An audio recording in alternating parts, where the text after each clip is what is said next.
messing around, calling all you freaks and nerds. You're just missing what you want.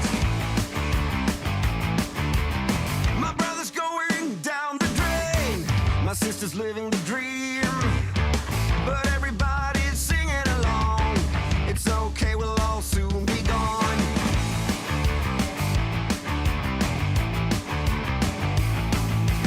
Hey, what's the matter with the bride?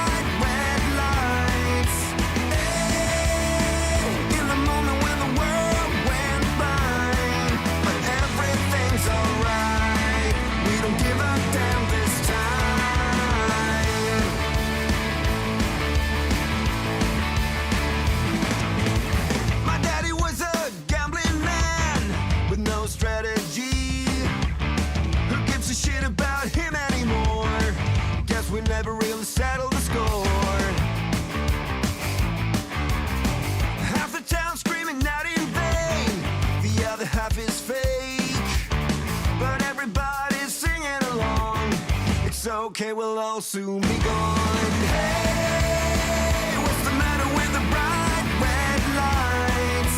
Hey, in the moment when the world went blind. But everything's alright, we don't give a damn this time.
Your civil rights, you demand that I eternize your name. Walk ahead.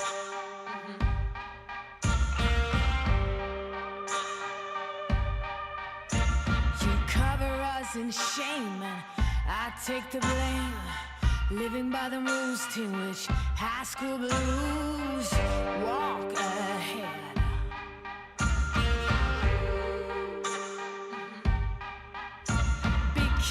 Keep provoking. Blood red sun starts choking. Can anyone stand this nonsense? Eating away, telling us to stop and obey. To stop and obey. Now rats can shine. Jokers got silver lining and Holy Mary sings songs in the wet rain. Walk ahead.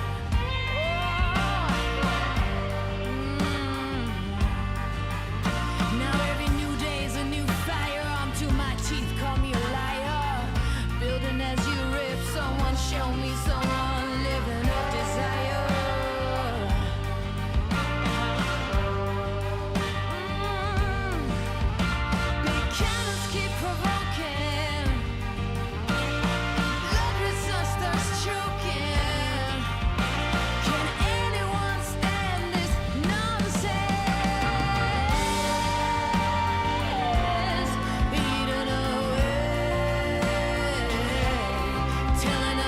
Stop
Warcraft community, happy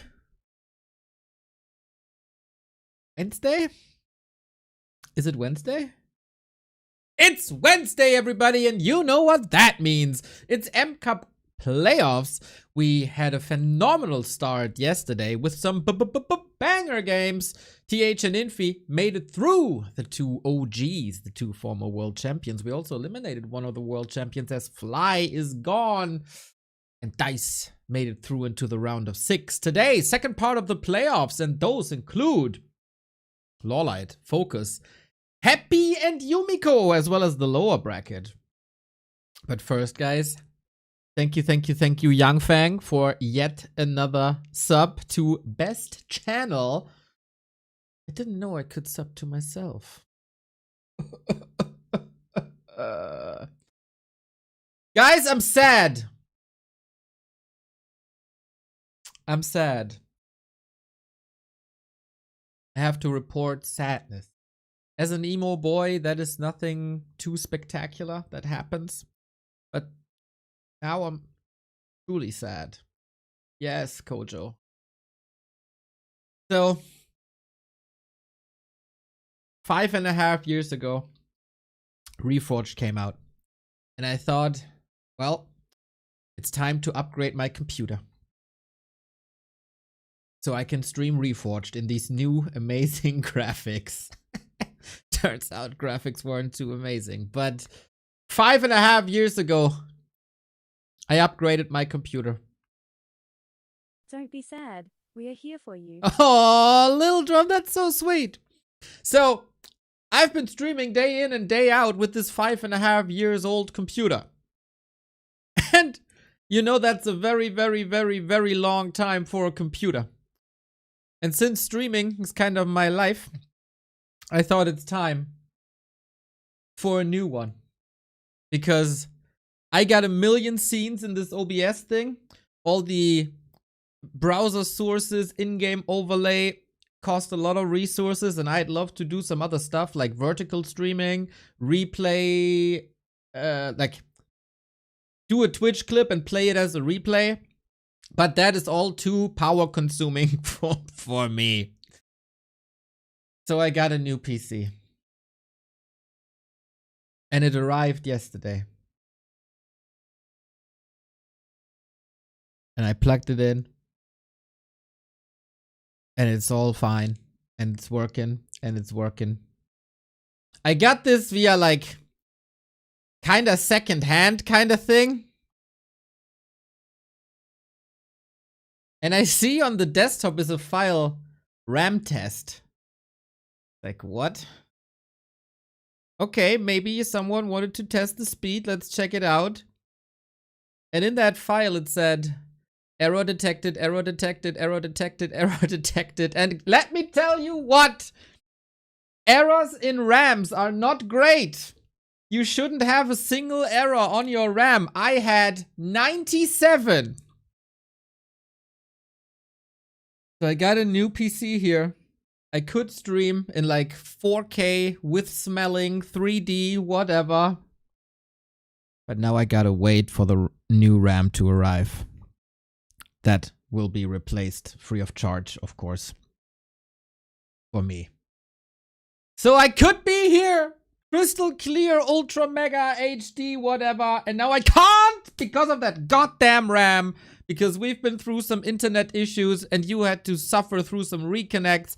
And we fixed that internet stuff, and I don't want any blue screens now with the new machine. So this is like another week of old 1080p streaming before we can upgrade everything. So I'm sad now.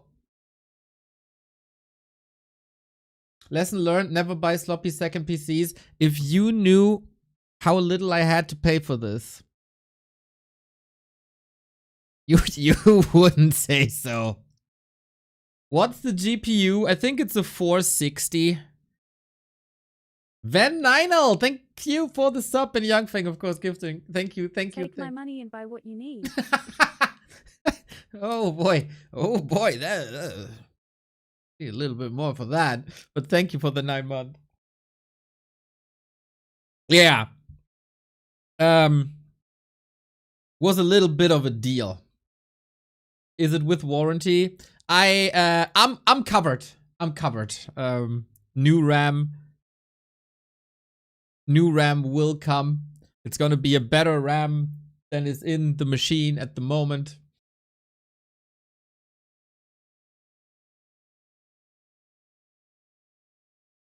Yeah.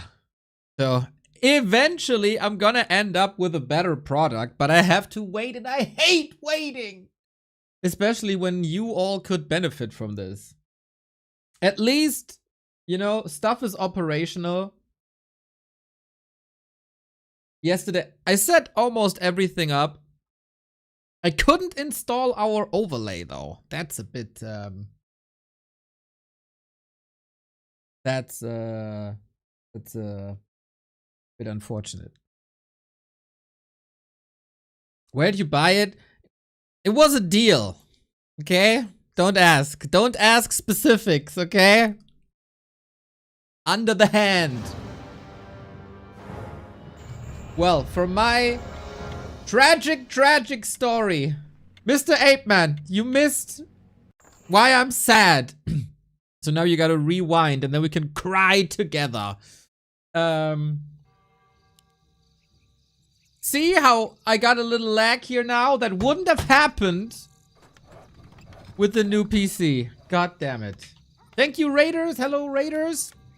We are covering M-Cup, and as you can see here, we're already in the first game. Mr. BBC is fast today. I want to thank everybody first and foremost to continue to boost our numbers here for Opera GX. We are super close to the 200. If we could crack the 200 today, I would be delighted. And if we could push it to the 300 even until the end of the month, we get a little extra payday. So that would be much appreciated. So LawLiet and FoCuS both made it out of the round of 16 into the round of 8. They faced each other many times in their careers, but did they face each other in all the randoms? I don't remember. Thank you, Herr von Bödefeld, for the 42. 52. LawLiet is one of the top favorites, I'd say. Top 4. Definitely top 4. FoCuS was very strong in the group stage, if you ask me. Did surprise me how well he was playing here. And we got everything set up, everybody. We got everything set up for the first game of the day. It's another best of 5. Whoever advances faces Happy or Yumiko in the winner bracket semifinal. The other player still has a chance in the lower bracket. Once again, this is all the randoms. Random races, random heroes, random mercenaries. This will be the coverage for the rest of the week. Well, until Saturday. And then on Sunday, regular one-on-one esports resumes. We got an alchemist. Both have human, by the way. We got a mirror match. We got an alchemist. And I hope there's a growing appreciation for the alchemist, because that thing is a beast if you get a couple of items. LawLiet on the other side will not complain whatsoever. A Farseer, wonderful starting hero, thanks to having range attack, thanks to having wolves. Trilthy, thank you for the raid. Much appreciated. Welcome, Raiders. And Young Feng with another gift sub. LawLiet, les mieux. Oh, nous parlez français? Oui, bien. Très bien. Ring of Protection for both players. The Alchemist is benefiting a lot from that because he starts with high HP but very low armor, and the Ring of Protection fixes that one flaw that the Alchemist has. Both seemingly going for expansions, but not too sure. Maybe FoCuS sees, alright, you got a Farseer, you can harass me quite a bit. Maybe I should wait a little bit. In the meantime, we are harassing here a little. I'd say for LawLiet's human should be better than FoCuS's human. But maybe the Alchemist can do some heavy lifting. Is FoCuS brute forcing this Expo? LawLiet's second base is almost up, well under pressure from one footman. Here's the power of the Alchemist already. Acid Bomb right clicks, but he alone is not powerful enough. Gets level 2 now for the Chemical Rage. That's another flaw the Alchemist has, by the way. Attack speed is rather low, but in Chemical Rage, damage through the roof. We've seen it many times. So FoCuS, while going for the 4th farm, is also attacking. And I gotta say, this Footman Harass is looking a lot better than expected. He couldn't stop the expansion, but he's making it quite expensive. You see all the corpses here already. This is also one of the reasons why the Footmen weren't at home to defend. And now the Woofies do the Footman job. Oh my god. You know what I mean. Alchemist coming in. We have Chain Lightning on the footies there. They're both trapped. Oh, excellent block by Brother Joe. A lot of militia was used though. And the chase is on. Body block by FoCuS. Look how hard he hits!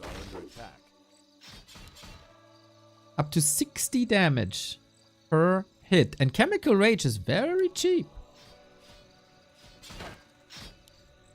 You're used to seeing the Alchemist as a support hero. Against Warden, for example. With the heal spray. But if you get Alchemist first, he's a different beast.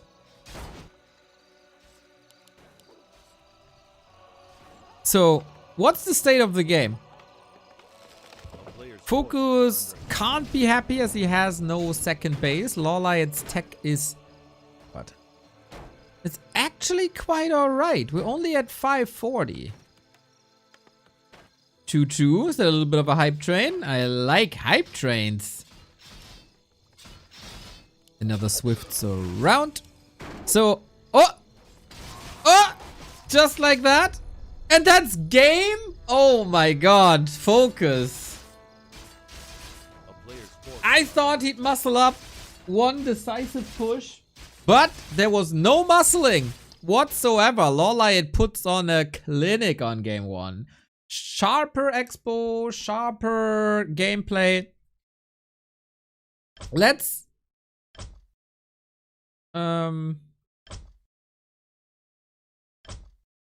Let's check real quick if that was a disconnect. Wait, did we see the GG?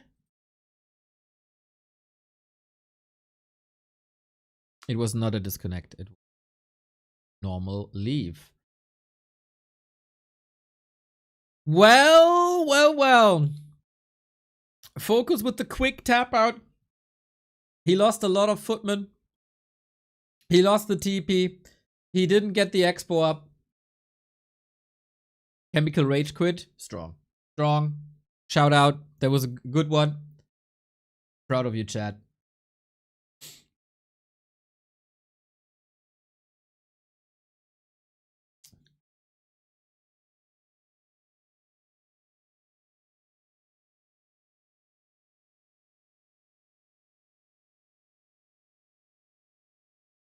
It was still 2 base, 1 base. The tech would have started.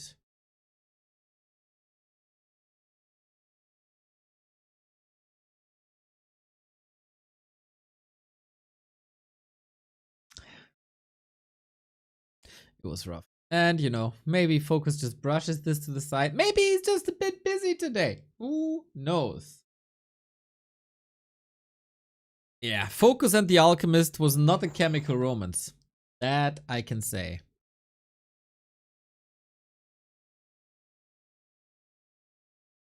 That I can say. Unfortunate. Very unfortunate.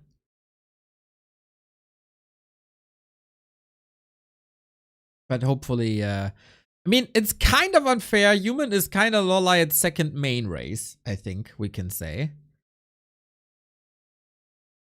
It's, well, not unfair. But it wasn't a favorable. So that is one of the reasons why LawLiet is so strong in all the randoms. Human very good, Night Elf very good.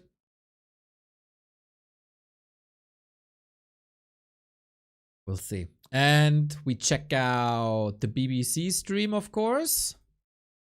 What are our fine friends in China doing? Except munching beef jerky.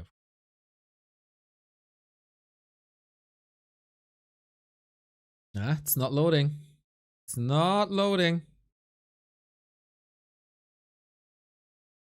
Just in case it happens early, a little disclaimer. Both players can re-roll once in this series. So if they don't like their race or the hero, you can say re, and then they re, and they get another shot. I find this tournament format so fun. Me too! Ooh, Mr. BBC has a t-shirt. Team what? Is it a Team Secret shirt? No. Oh. Oh, damn. What fruit is that? I don't know. I gotta say, Mr. Magic Yang is looking clean today. That is an ungodly fresh polo shirt. Was that a mango? There's pure yellow mangoes. Mine are like green and red. Papaya. Okay. What team is this? Usually Mr. BBC is supporting Team Secret. I don't know what team this is, but yeah. Shout out to Magic Yang. That's either a new polo shirt or it's coming straight. Nah, he doesn't have, like, he's not using a washing machine, right? He gives it to a cleaning person. Yeah. This is washed by hand.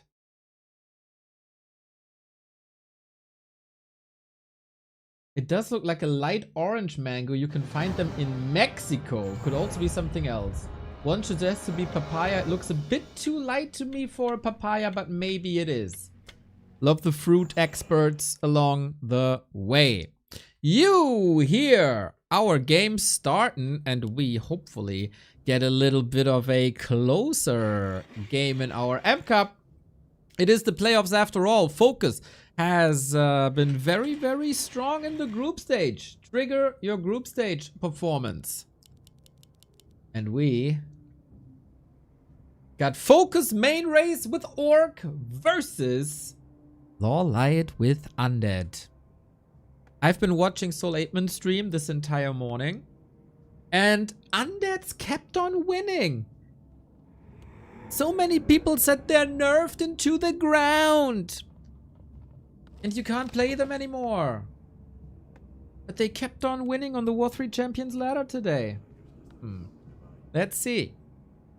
Yesterday, it didn't look too great for them at first. But they got some wins out in the end. Of course, this is very likely not to be a serious test.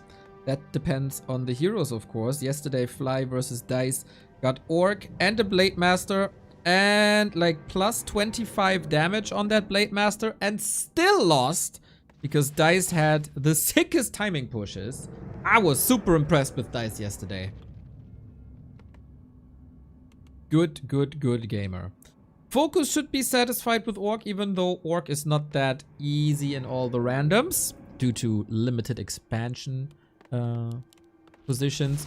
This one is a bit hard because it's so easy to rush. 0-1 already? Yeah, you're tuning in 20 minutes late. Of course it's 0-1 already.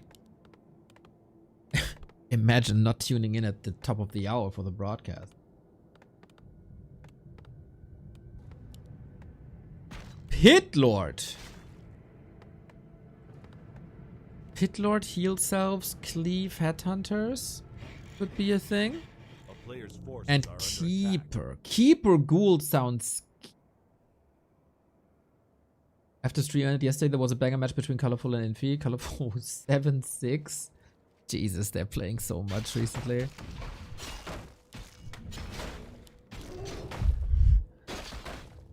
Ooh, FoCuS gotta be so careful to not run into a lot of entangles.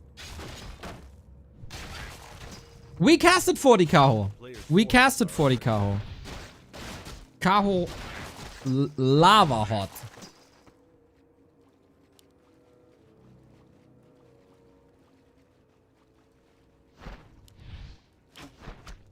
But yeah, with Remo on vacation and Carson on tour, we can't cast everything that's going on, unfortunately. I try though, I try. But then I also tried to set up the new PC and then I was big sad. Because, you know, faulty RAM. But I try, guys. I try to bring you as much as possible. Freedom! Thank you for the 64. That is a lovely number. Like Nintendo 64. Or Mario 64. Or Wave Race 64. I love Wave Race. What a beautiful, beautiful game. Criplord already with claws. And LawLiet is still willing to expand. Probably because of the Keeper.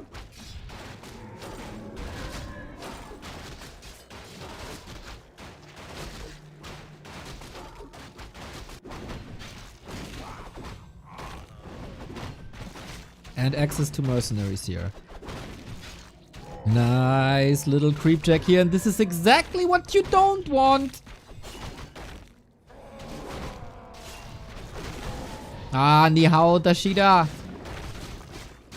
Keeper surrounded though. He's supposed to surround the others.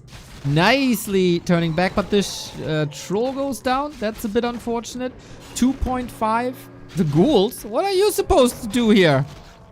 If they steal the Sasquatch, that's big.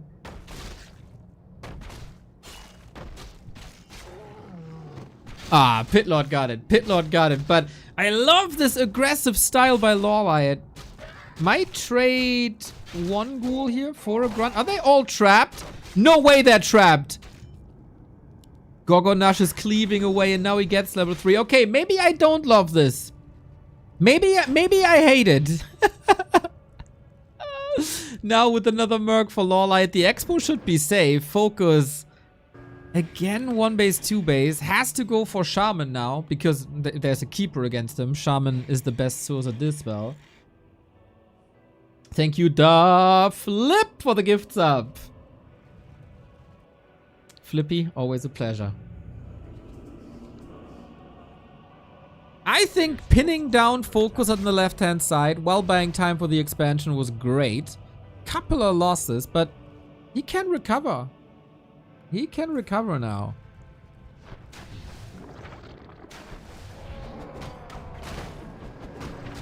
Good reaction to buy a staff early. You really... Oh my god. I just noticed it. The nerfed ghouls, and then there's Howl on them as well. Minus damage, basically. Minus damage.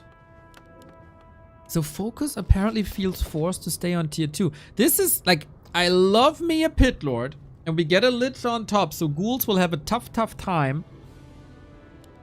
But due to, like, just financial reasons, this is not looking great for FoCuS again. Nova! Ay, minus damage. Ghoul attacks now heal the target. That's right, if Happy wins another tournament, we're gonna implement this on default. Yeah, I think you can say goodbye to your expansion, FoCuS. 1 Raider, 1 Grunt, that's it.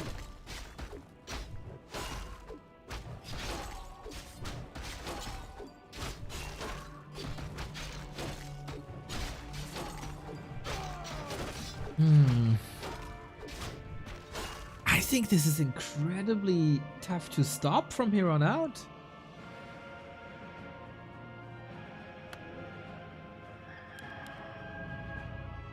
LawLiet plays a fine undead so far. Good distractions. Bought enough time. Nice to have healed selves clarities, of course. And now FoCuS wants a tier 2 expo when LawLiet is on tier 3 in like 2 minutes.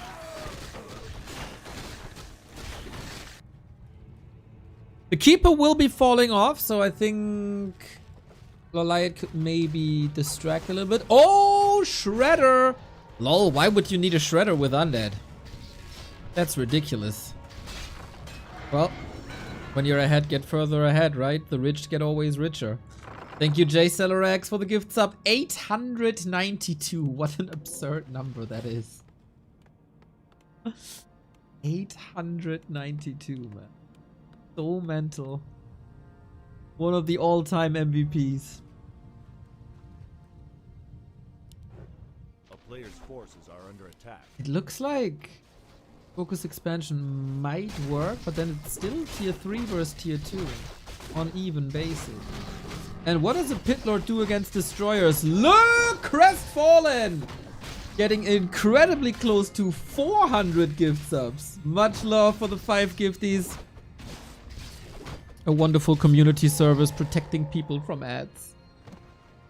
Why do the patch notes say Ghoul's damage is now 9 and in-game it says 11 to 13? Very good question to Looney Cycle. If you don't mind, I'll explain it after the game so we focus on the action.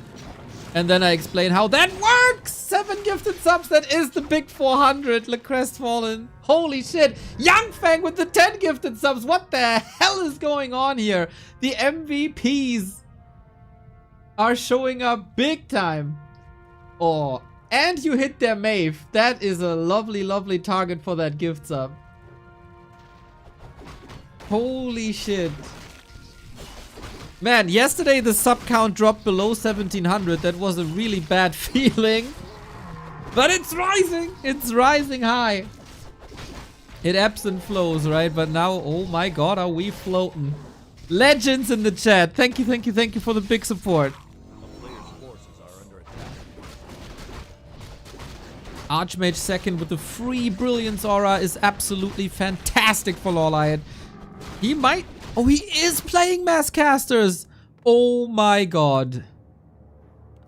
Necro Wagons Archmage Keeper.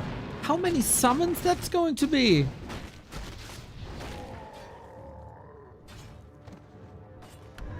King, you are the king.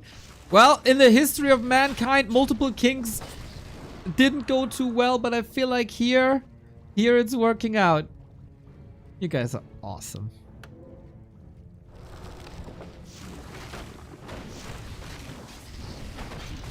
Big fight. Pit Lord 4, Lich 3, that's big AoE. And this is all before the Necro push. We got some Chain Lightning coming in via the Lightning Revenant. Archmage in trouble, has no TP. Nuked as in every other game. Nova kills an Archmage, no surprise. And LawLiet taking this fight here, maybe not doing him any good. Because if that Pit Lord reaches level 5, can he deal with the Necro Wagons alone? Player's forces are under attack. He doesn't have AoE Dispel. That's a problem, but he does have Chain Lightning, single target Dispel, Nova, and Cleave. This might just work for FoCuS.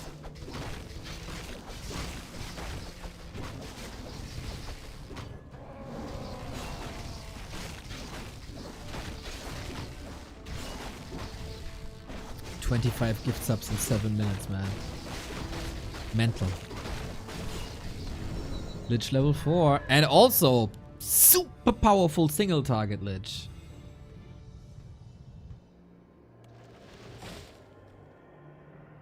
Attack is rolling. Goddamn FoCuS, this was not an easy situation for you at all. And this is just Necros, no wagons. It's a little bit of a distraction push, it feels like. With all the summons he got, forces a TP trade.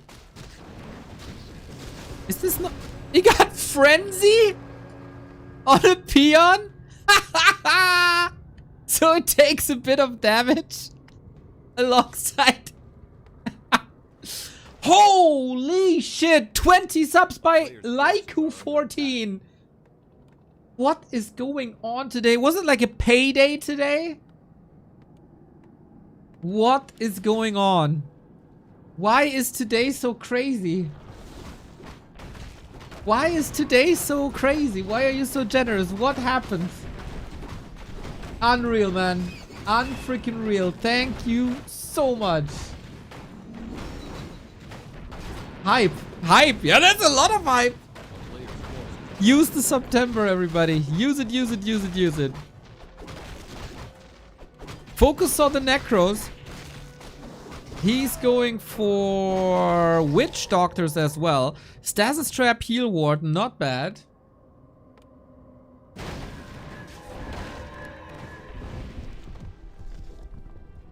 A-bombs now. A-bombs, Necro, Wagons, Disease Cloud, Frenzy. Can you die from Frenzy? I think so, yes.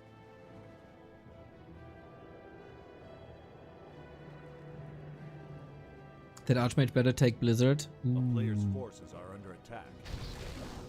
I mean, against Shaman. Oh, he gets Warden for Fan of Knives as well. It's just a little bit of AoE, but Pitlord is 5. My god. What a behemoth that's going to be.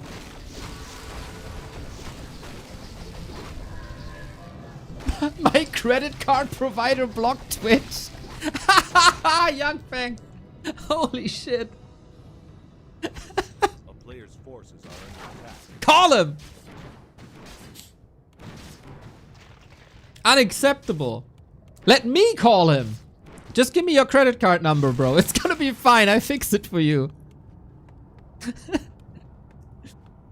We had a couple of these instances before. That's a good sign for us.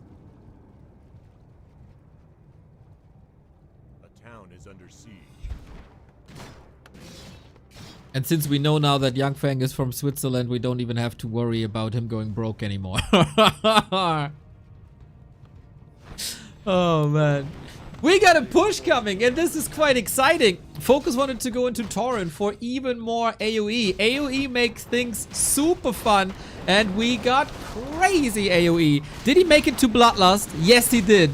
Oh my god. Bloodlusted Pitlord, please give me into my veins. Warden is not having a great time. The Pitlord is only running around. He's not doing any damage. Where is the Bloodlust? Howl on everything. Here we go! Cleave away, brother! This is so much damage. He is being controlled really nicely. Has an Invo Potion. Disease Cloud coming up.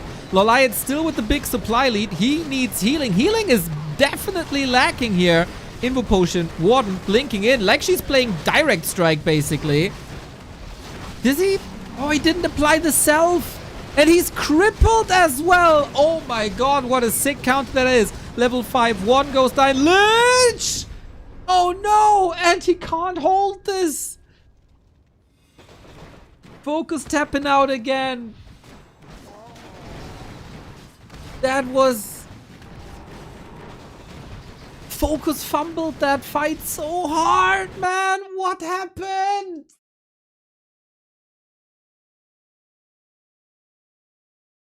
What happened there? He got awesome heroes. He got that expansion up. He got tier 3. He had Lightning Shield, Purge, Bloodlust, Heal Ward, Stasis Traps, Tauren on the way. And the Pitlord didn't do anything, wasn't properly buffed. There was so much Bloodlust on Shaman. Bloodlust could have easily cancelled the cripple. He was just running around like a headless chicken. Bark, bark, bark, bark. I feel like we were robbed of an awesome late game. And LawLiet blows ahead 2-0. It happened again, everybody. We praised FoCuS too much. I take the blame personally. I saw the show match versus 40. FoCuS beat 40. I praised him for like 5 minutes straight. I also praised him for his M Cup performance. And if you praise FoCuS too much, a couple of days later, he's in a slump. Why Tauren instead of walkers that were the hard counter?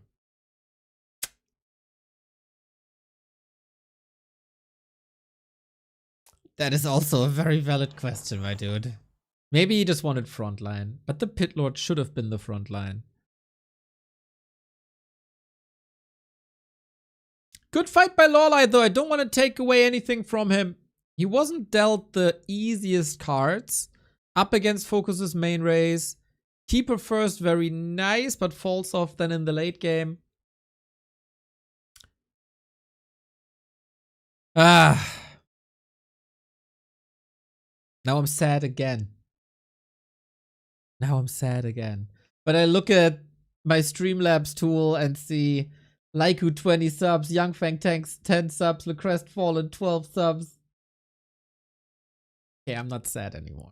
I'm already not sad anymore. You guys are making days here. Ooh, FoCuS facing the lower bracket. He would be up against Yumiko or Happy. That is our second game of the day. This one here, a rather quick one, we gotta say.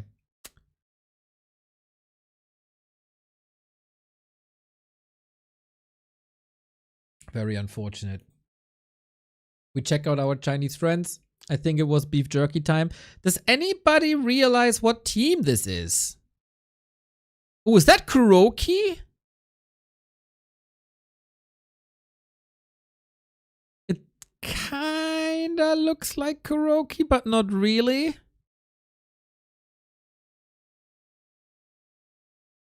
I'm pretty sure it's a Dota team.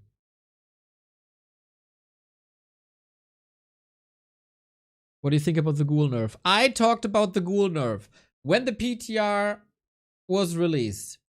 When Remo talked about ghouls. Closely, like 4 weeks when the PTR was in. Yesterday, I think I talked a lot about ghoul nerfs.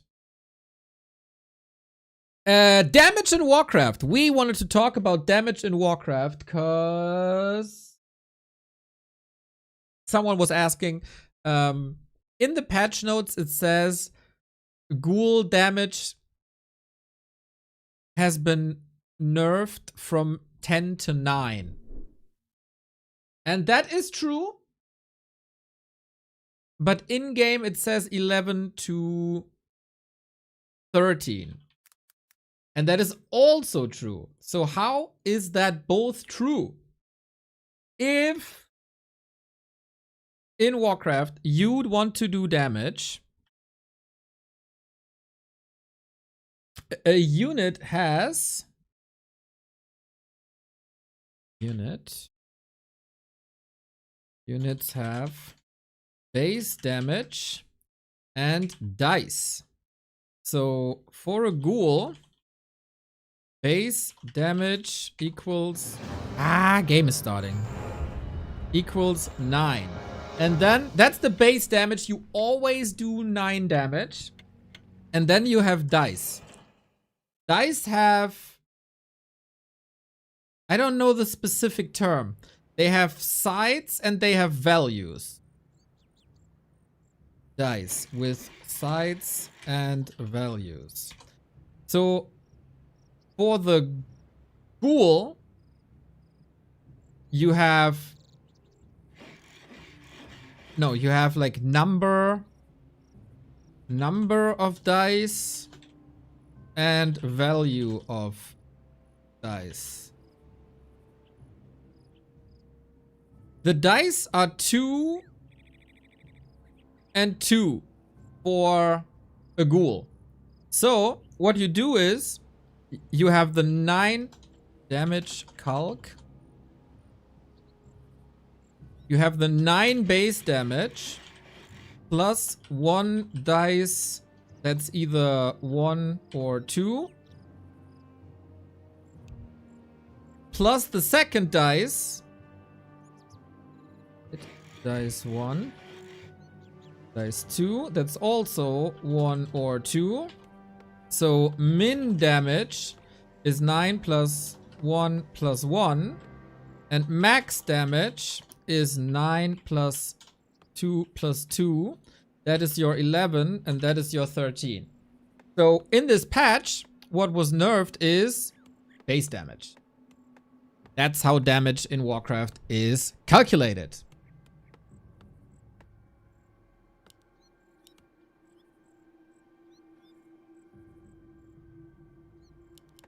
Very, very happy to explain that to people.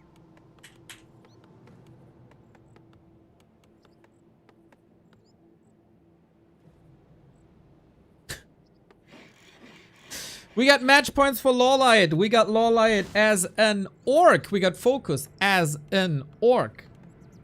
So a mirror match here. DK on LawLiet's side and TC on FoCuS' side. Not too easy to expand. The t-shirt is Kuroki. I was right with Kuroki. Kuroki's the male. Oh yeah, I remember him from EG. Uboka, Ramses, and S4. I remember S2 as well. Team Radiant t-shirt, men's size shirt, small from the International 17. That t-shirt looked pristine though. For being 8 years old. Thank you, Holy Potato. A player's forces are under attack. We got a TC harassing, we got a DK harassing. This is incredibly stupid.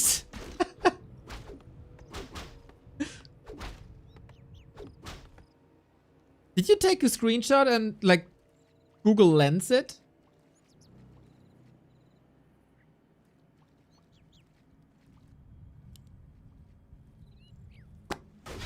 Google Lens is so insane, man.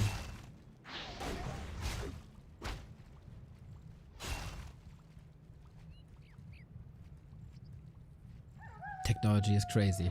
So LawLiet with the shocky coils. For now, this was a smooth series for LawLiet. We could play the Benny Hill music here right now. Like, no damage will be done. It's interesting to see the different approach. We got DK Headhunters against TC Grunts. Trying to kite, trying to control. No kiting just yet.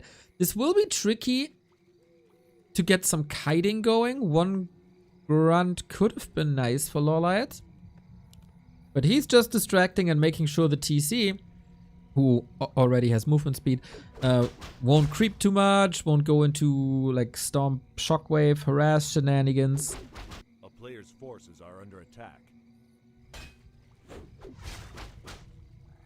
But yeah, this should be a very uneventful early game. Very pretty cornfield here, by the way. Well done, map maker.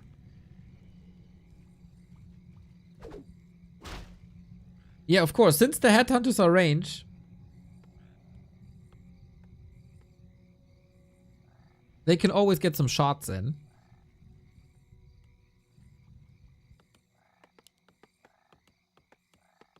And tier 3 rush. Tier 3 rush. I mean, Tauren are somewhat the meta in regular Warcraft. Why not in all the randoms as well?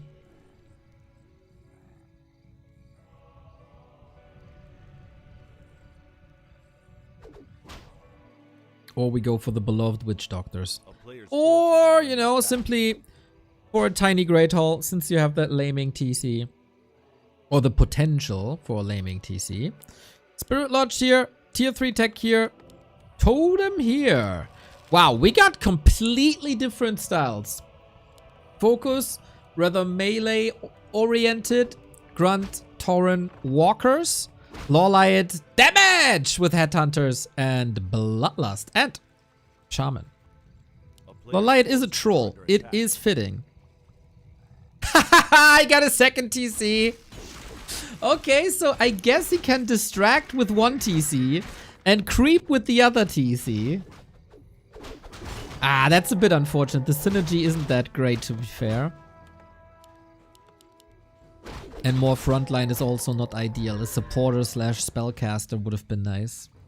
I mean, for building elimination, this could be really good. Why don't they fight if they're both seem like they're the war chief? Shouldn't they fight it out? How can you have two war chiefs? We ain't having that.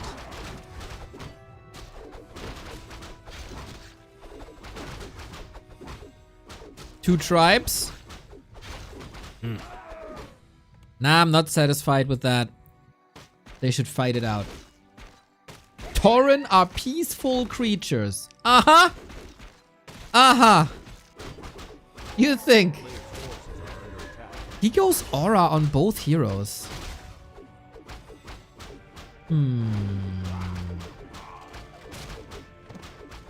I can only assume he wants to play with 2 armies and have the aura on both? I don't know, guys. It doesn't make too much sense. Mountain King on the other side. Nuke will be strong. And a Sumi Mask. We got Witch Doctors, tier 3 done. Tauren on the way. It could be a little problem for LawLiet down the road that in an ideal world, FoCuS can revive his walkers and his Tauren non-stop.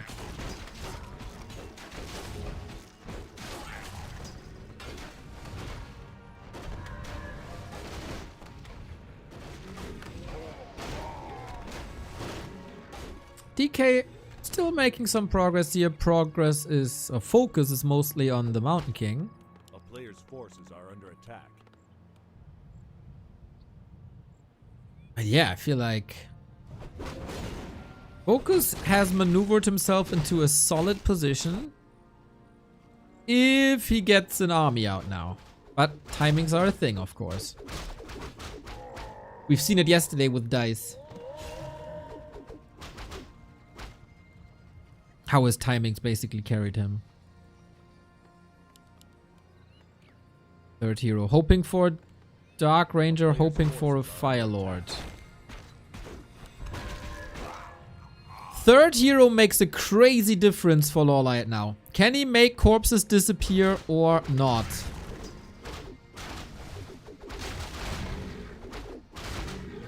Otherwise, he might have to resort to catapults. Second Mountain King? Again? Oh my god. Were you here yesterday? Have you seen how much damage you can do with double Mountain King? How crazy Stormbolt's gonna be? For that you have to level, of course.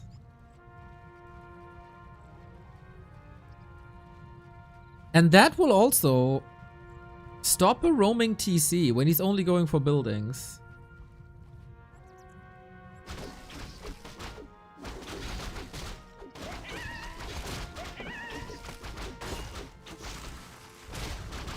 Shockwave's gonna be real good now. TP immediately.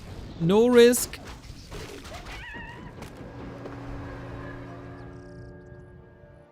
And Expo's running. So far, I'd say LawLiet played the entire series smarter and cleaner. With some proving ground now.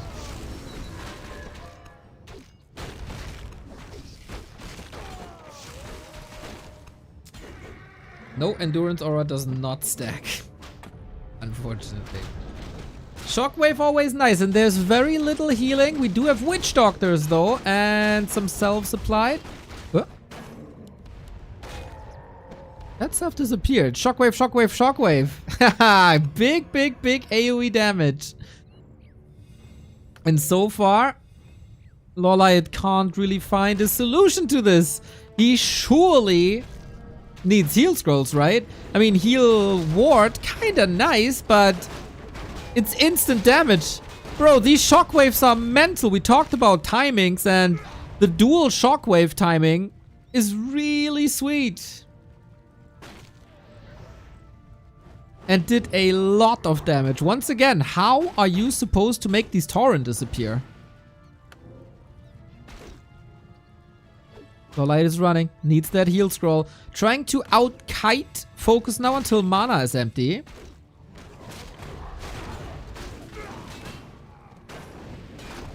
He finally found a good position. With the mercs up front. No more shockwave for a bit. Is it hammer time? Not too much mana anymore here either. The walkers are just waiting. The walkers are just waiting to turn into necromancers. All that damage thrown onto the Tauren. And here they are, back again. Sisyphus work for LawLiet now. You can, and should probably, take care of the walkers first, but a walker can also revive a walker. It's a perpetuum mobile.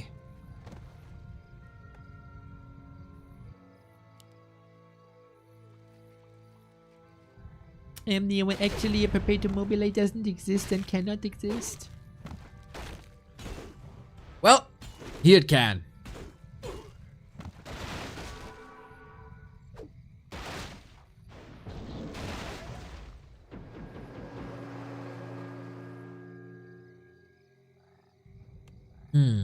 Tricky situation for FoCuS, for LawLiet. FoCuS just, quote unquote, needs mana and do the same again.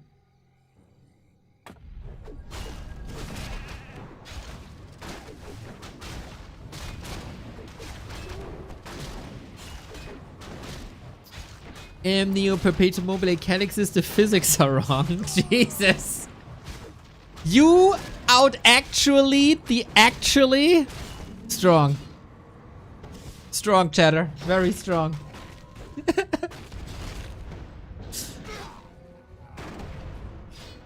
Mountain King again in trouble. FoCuS pulverizes this poor dwarf into the ground. And he won't learn that much anymore this game. Pure orc fantasy or dream army comp. A player's forces are The dodges against the shockwaves are getting a bit better. And it's a kiting game. Very annoying game for LawLiet now, but he choose this one. He choose Headhunters. Also without Bloodlust, as there is quite a bit of dispel. Mountain King in trouble again. This one has an Invo Potion. Oh, Stumble on Illusion. Yeah, it's clobbering time now. I don't think there's a way to stop FoCuS anymore. DK about to die. Mountain King about to die. And if he gets just a little bit more time, FoCuS is also going to be a base up. There is harassment in the bottom right. That is good damage via Mercs. But at the worst, it's a peon trade and the hero died again.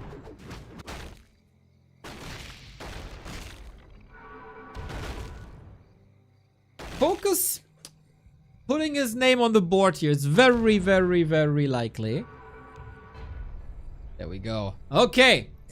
Yeah, maybe there's a reason why people play Radar Tauren. Walker Tauren. And in this case, we had Walker Tauren, double Tauren Chieftain. Chieftains did a good job. Maybe sometimes two leaders are better than one.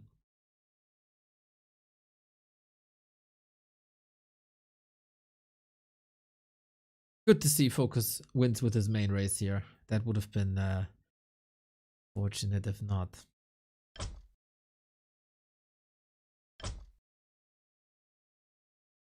Big damage. I feel like LawLiet fought too fast. He got wrecked hard by the shockwave. And that ruined his mid game.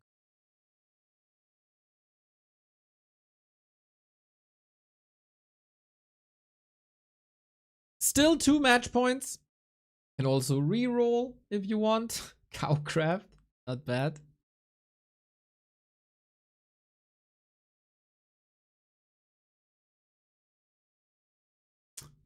Speaking of cow, we got this wonderful beef jerky. As so often. Just to calm you guys down. I know a lot of you were missing the beef jerky already. Do they start the game with heroes or do they get a random one whenever you buy and train one? They get a random one whenever you buy or train one, Saru.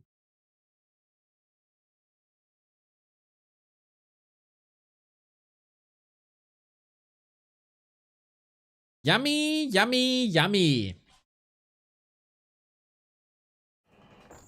A plastic container containing plastic. At first we thought it's just purely empty and he's selling plastic containers in general. But no, there's stuff inside.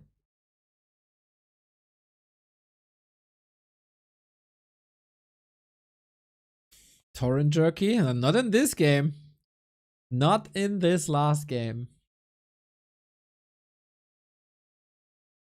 We had a little bit of an announcement today, by the way. B Cup is returning after M Cup with all the randoms.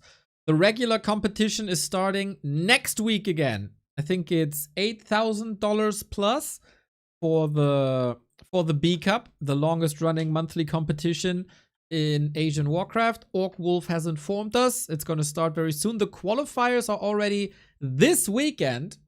So if you want to sign up for that, the qualifier stages are this weekend, and then the B Cup spans from September 25 to October 16. So we got the big esports coming back, hopefully with a packed lineup, and hopefully a lot of you sign up there as well.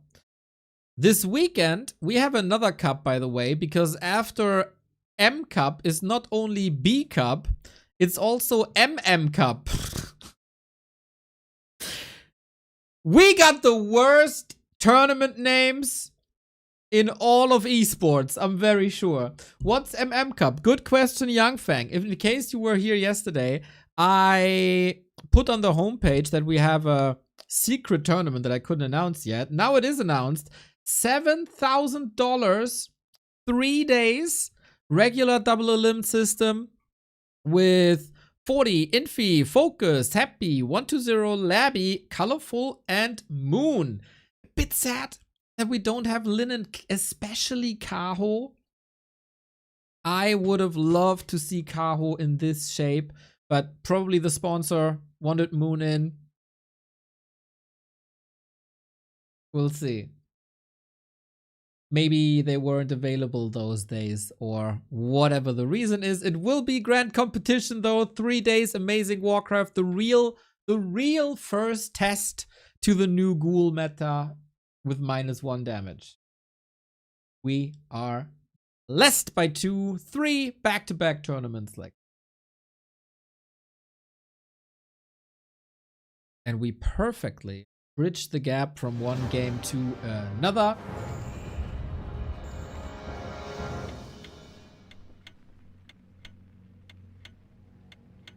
Can't wait for the Cup designed for PTR explorations. We got a game. LawLiet is back to Undead. We've seen Necro Wagons before. What will we be seeing now? Because FoCuS is with human.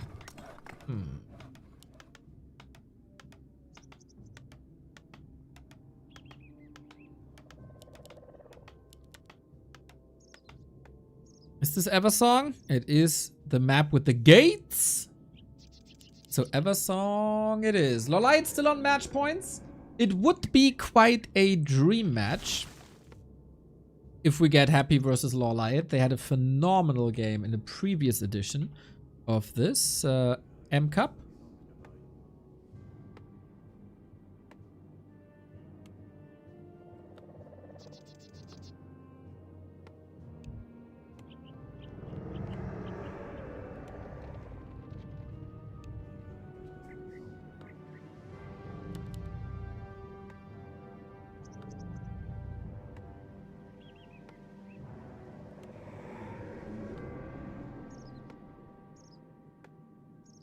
Has the boat map ever played in all the randoms? I think we've seen it once. That's where it originated. As so many maps are originating in all the randoms competitions now. Similar to Boulder Vale. Okay. Hero will be faster for FoCuS. He's probably trying again to go for one fast expansion. So far that hasn't worked too well.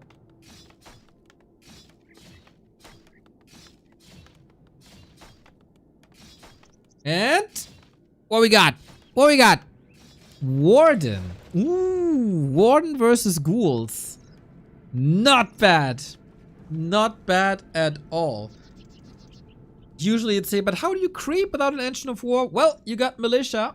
And that's easy then. Farseer on the other side. Also good. would of course be ironic if FoCuS ties up the series by defeating LawLiet with the Warden.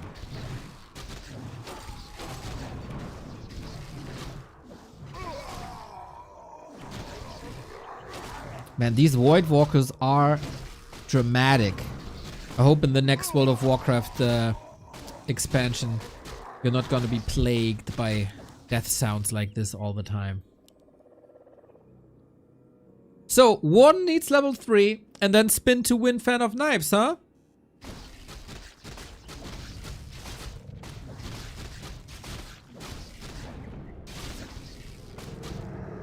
Warden can be controlled well with the Farseer, and if he sees the Farseer, he could also go Shadow Strike or Nuke. That would be a lot of control, I guess.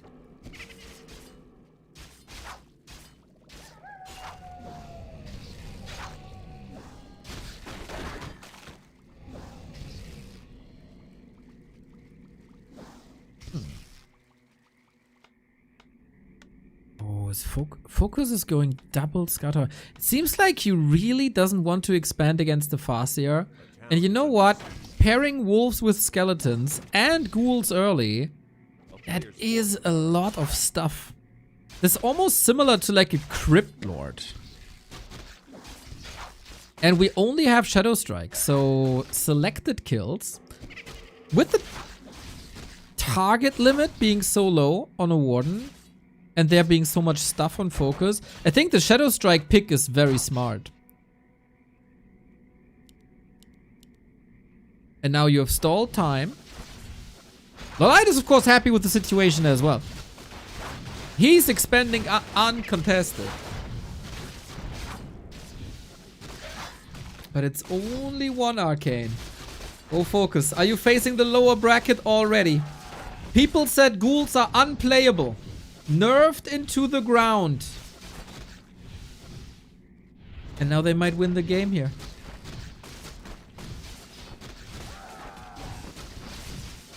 With an off-race player.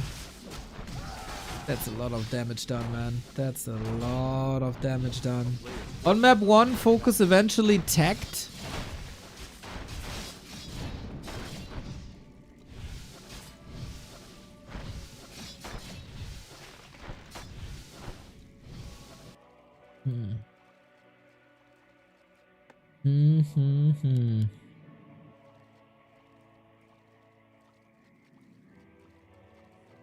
I think LawLiet is a very, very, very happy person now. Not only because he's playing Undead and has ghouls, but Expo up, tech running, and FoCuS has neither of those. What was the ghoul damage before? 12 to 14 instead of 11 to 13. -1. El Capitane Pad, thank you for the 3 months.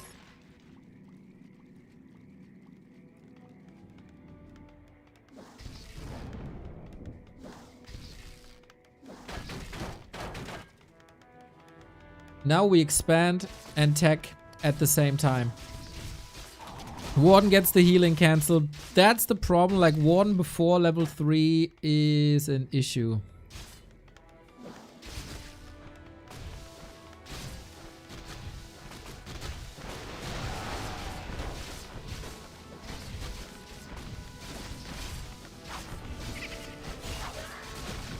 I think it's just overwhelming. I think it's just simply overwhelming. LawLiet, whatever cards he's dealt with, he plays it to the fullest. Nice ghoul attacks. A deny as well, of course. Who knows better than how to play against the Warden than the one who knows how to play a Warden? No time for creeping. Constant pressure. And Expo is still not done. Now it is. At least FoCuS teched at some point, but he's also down to like 1 lumber worker, really. Yumiko, thank you for the 25 month.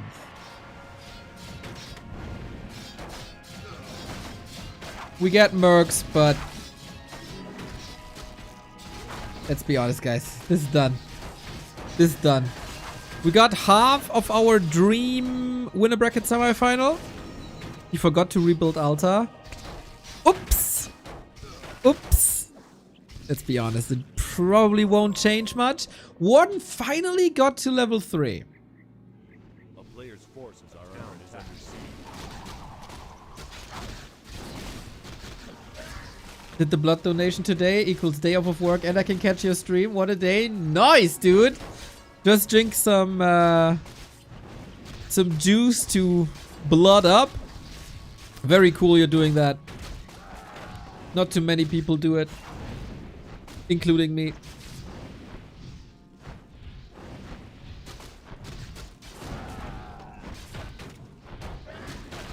Get a day off of work for that. That's super nice.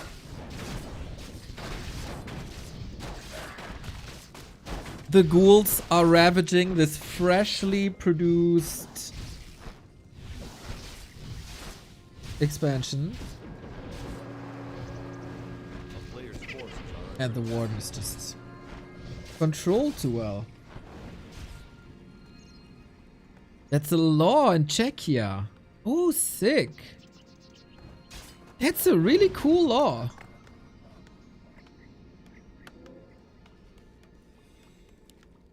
I never heard about that before. Very nice. Thumbs up from me for that.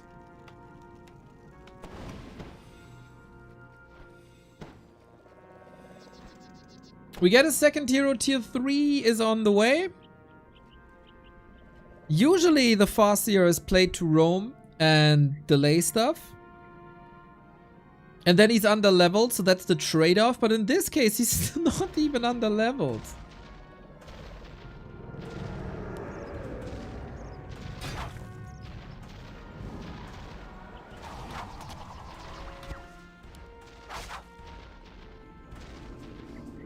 This time. Oh, Holy Light kinda nice, but only against the Shadow Strike, not against the Fan of Knives.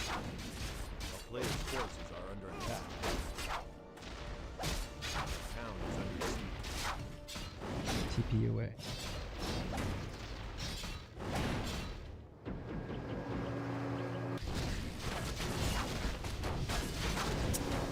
Trading TPs here, not too many kills to be honest. Another Chain Lightning would have done very well. And it's not even a TP, it was just a staff. LawLiet seems to be very, very, very comfortable here. And the ghouls are ripping apart the workers. They would love to have blood donation leave now. Oh, and he saves with Burrow. And the Farseer is back, and it's level 4, and you get healing, and you get additional armor. Mamma mia!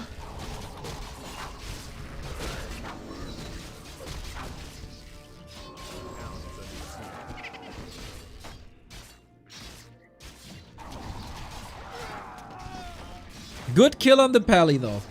Warden 4.3. The Beastmaster second is not that great.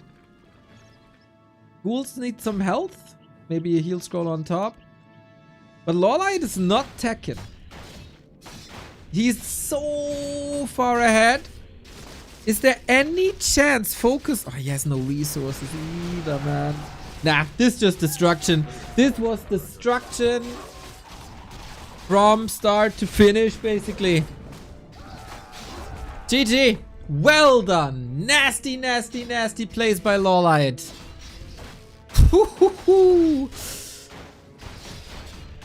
FoCuS didn't really know what happened on map 1, 2, and 3. That was too much. Way too much. The better player wins regardless of race and hero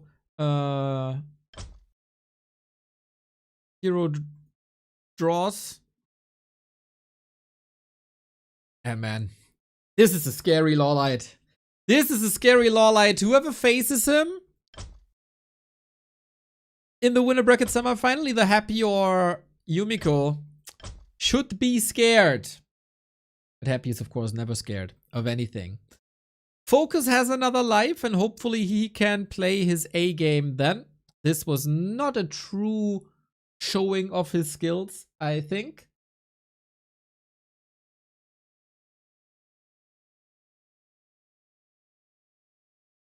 LawLiet Lemieux. I like how you establish that. He is, man. He is. Always found it funny that there was a hockey player called Mario Lemieux. Lemieux. And he was indeed the best. Didn't LawLiet win the last one? Nope. That was Happy in a final with LawLiet, though. Happy has won M-Cup 2 and 3. LawLiet won the first edition of M-Cup in a final versus Infi when Happy was eliminated in the semifinal.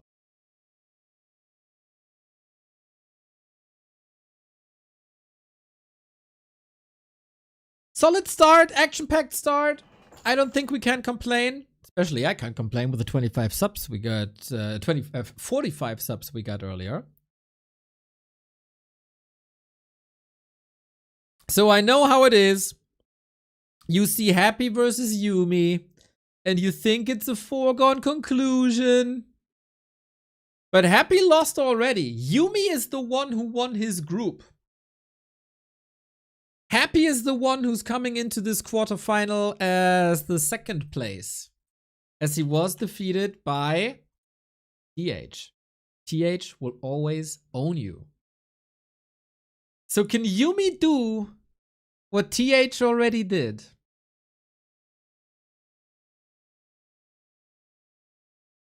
Yumi has played a lot of random on ladder today. No, the last week. He's coming prepared. What race does Yumiko play? We are playing all the randoms. It doesn't matter. Fascinating.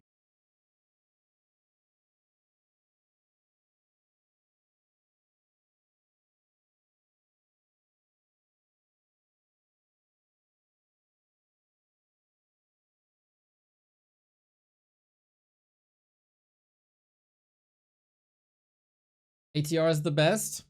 I think the best is that we got both.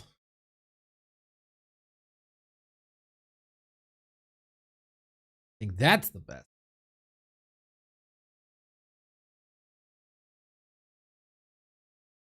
Maybe he wants to know what his usual race is.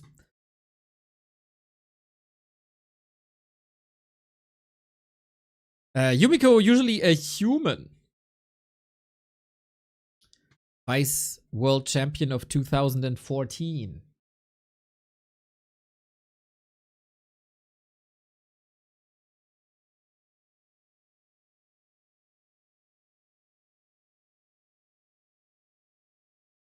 For me as a selfish observer, it's the most fun. I don't even know if we can trust you. You're just blood deprived. You don't even know what you're talking.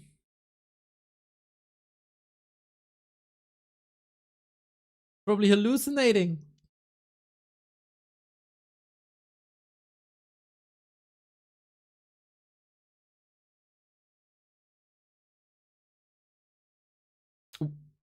When you do a blood donation, are you drinking grape juice afterwards? That's what I was told when I was younger. Well, maybe at a party there was a little accident and there was a lot of blood involved.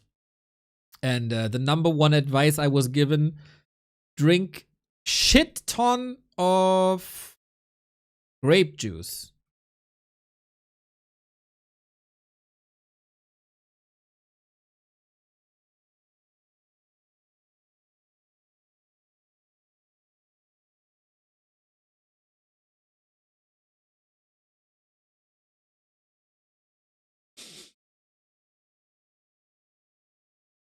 The weirdest thing for me is that you get paid money in Germany for donating. Not always, not everywhere.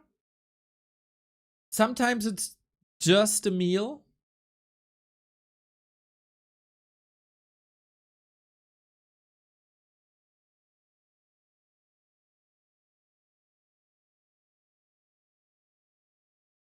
Interesting how different countries are handling this. Never thought about it.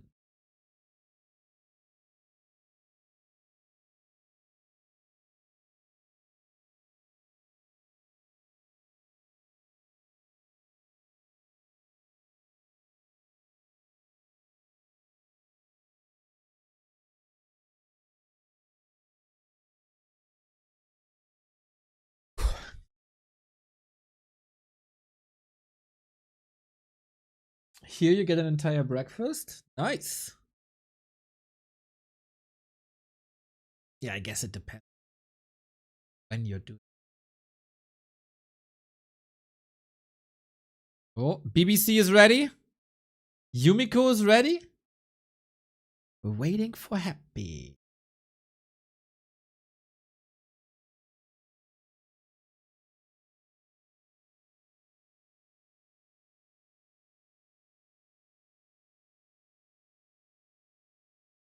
What is Happy doing when he's not in the lobby? Does he have the ruler laid out and he's checking the distances of his mousepad and keyboard to his chair? Is he shaking up the pillow that he probably has? Is he dusting off all the trophies that he earned in the past couple of years? Is he refreshing his K-pop playlist? What do you think? He's flaming the Battle.net forums with his hidden account. Oh, is he Captain Jack?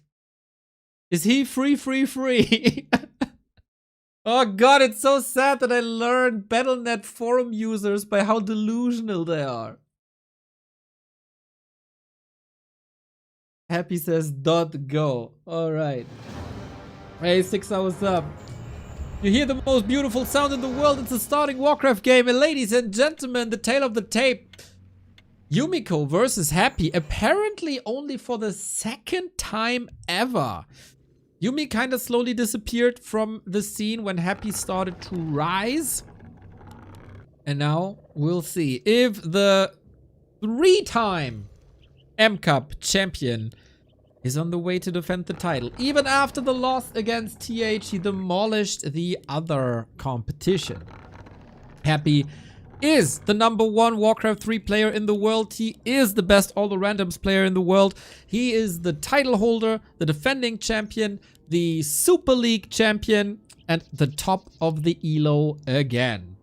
Now Yumi, what can you do about it? Night Elf Mir. This could very well be a lot about micro, and that's rough. That is rough. Yumi, the hero of Stars War in 2024. Tears on stage. It was a beautiful scene. Tears of joy, that is. Usually with the Night Elves, we tended to see lots of hunts and AP pushes from Happy, I think. But of course, it very much comes down to the hero combat.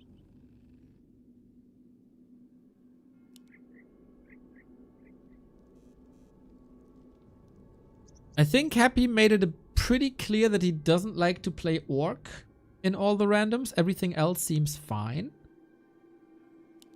He put himself into a weird situation in the group stage where he re-rolled a somewhat favorable position to end up with an even worse position. Can you get Tavern Heroes? Yes, you can get Tavern Heroes. Blood Mage first. And Pordum. Interesting setup. Pordum Hunts could be strong. Blood Mage could destroy that too. Siphon Mana, not really efficient then. And Happy hasn't chosen a skill yet. Not for creeping. No Flame Strike for creeping. Flame Strike could destroy mass archers. Flame Strike could definitely harm hunters as well. A player's forces are under attack. Now we get Flame Strike. Lots of fire in this match. The winner goes up against LawLiet in the upper bracket tomorrow. The loser has to play for elimination later today. A lot of people say the Pordum is bad. I disagree. Tons of damage via Searing Arrow. Especially on higher levels. And some solid harass potential. We've seen a couple of Yumiko games. On War 3 Champions Ladder, he did play a lot with random races. I don't know if he played too much all the randoms. Little bit of extra mana is of course nice for more Flame Strike. It doesn't harm the bottom too much. And we're expanding teching on Yumiko's side.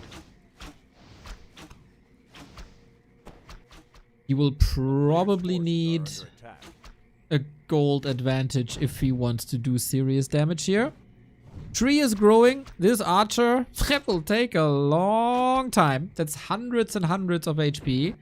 But Happy, he ain't having any of that. Maybe he helps.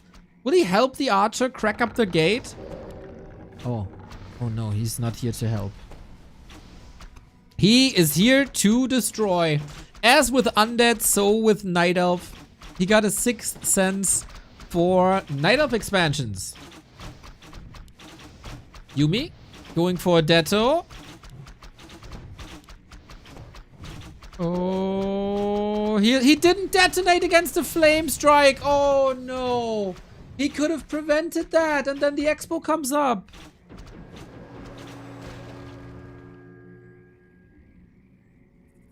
At least he's teching behind it.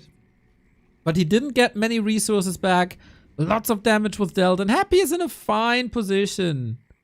The Wisp was already there, dude! Forces are under attack. Oh, Yumi, that hurts. Against Happy, mistakes like this not allowed. Town is under siege. Now we're expanding on the spot against bloodlusted units without an Ancient of War.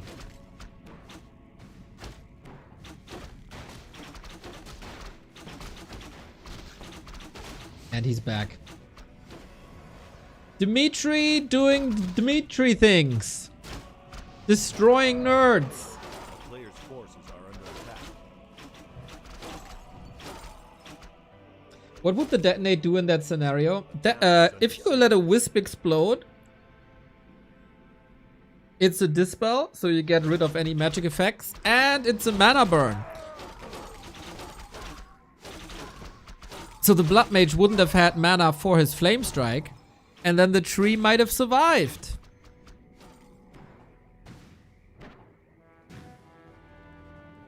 But he wasn't fast enough for that. Now, Happy Hippo. Oh, Hippo Riders.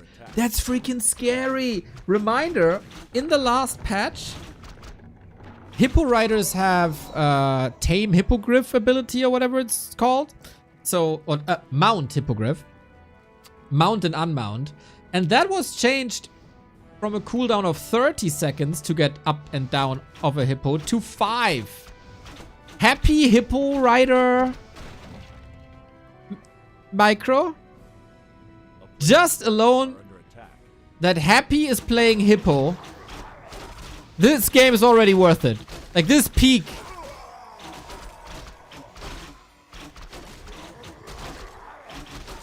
I hope you have the Happy Hippos in your country as well. Otherwise, this makes no sense for like 90% of the world.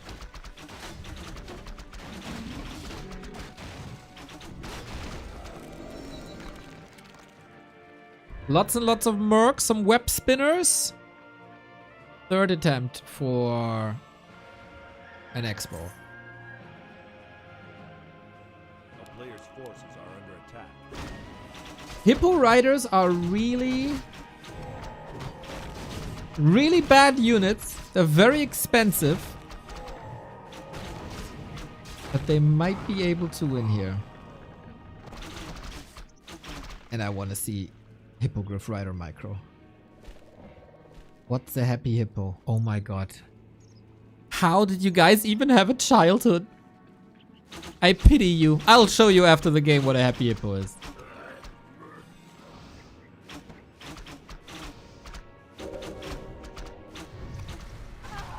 Now that I think about it, it was very unlikely that you know what a Happy Hippo is. Anyway, for Happy, this is all looking very fine. Flame Strike on 2 archers. Keep him busy. Bottom is doing quite some damage. And the mercs on the ground are helping, that's for sure. And you know what? Yumi is holding this expo for now. It's only a staff. And we're investing into potions. And there's so little anti-air.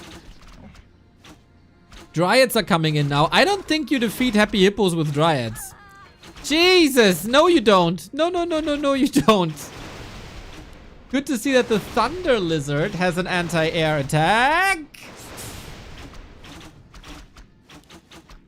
You gotta rely on mercs, I think. The Night Elf anti-air is really bad.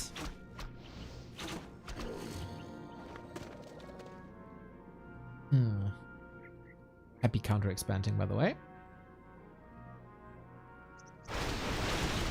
He has to save this Thunder Lizard at all cost.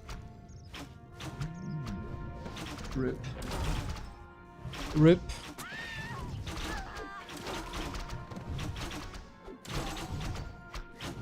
Yumi seems a bit perplexed here. A player's forces are under attack.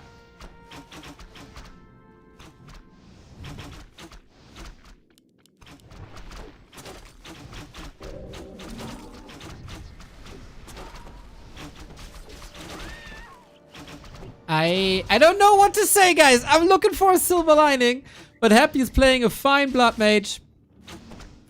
Keeps his Happy Hippos safe. And Yumi can just pray for some good mercs. That's what he can do. A player's forces are under attack. Wouldn't archers just be better? I mean, archers could then get burned by Flame Strike.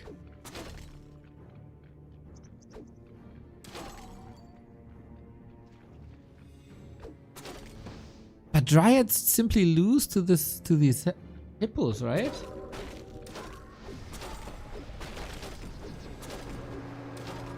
Oh, Dreadlord second. Probably not ideal. But against Wisps it's sweet.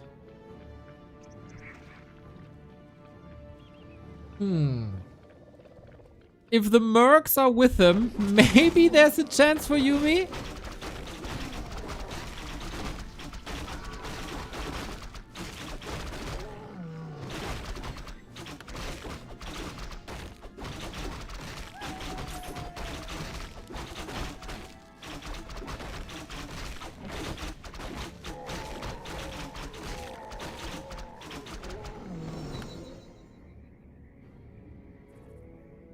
Problem is 0 healing.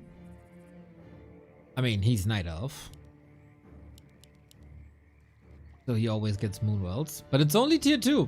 Happy's still rich, stays at 50. Yumi is building an army. Mercs are helping to a degree, especially with ranged attacks, since he has that bottom.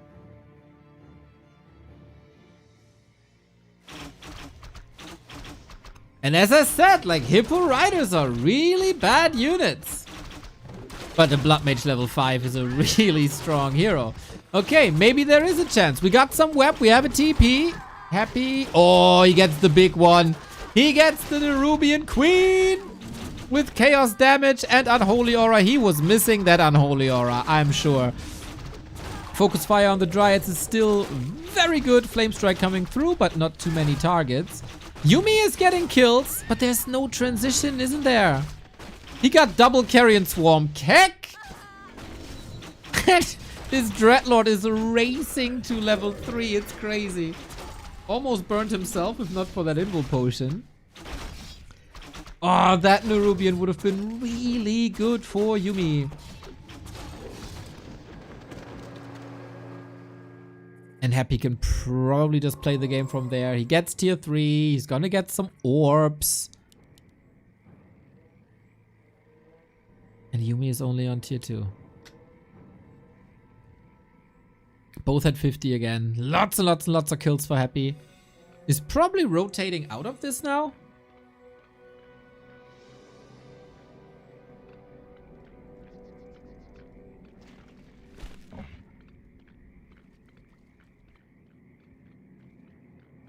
Or you double down with marksmanship and attack upgrades. Then these hippos can get scary after a while.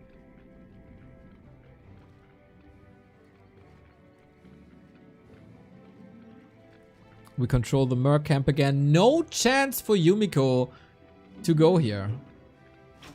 A player's forces are under APs would have been good. Yep, that's correct.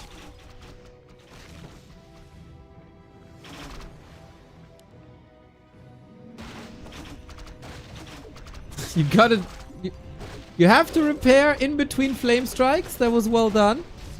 Still hits though. Still hits big. Repair now. Invo potion at the ready. Carrion swarm at the ready as well. Good wisp calls here, but the next flame strike gets rid of the entangled again. Finally time to kill the... No! He saved the Nerubian with 8 HP.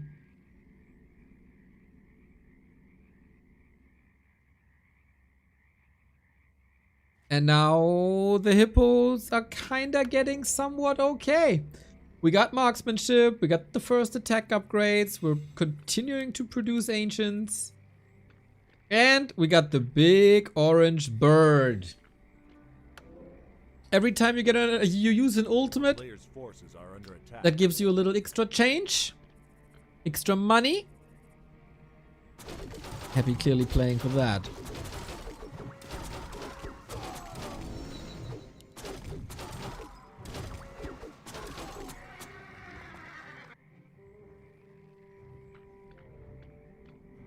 Living the life, man. Living the life if you're happy. Second attack upgrade. This is getting scary, man. Big orange bird has arrived. The Phoenix Fire does damage to Dryad, right? I think the Phoenix Fire ignores magic immunity. If I'm not mistaken.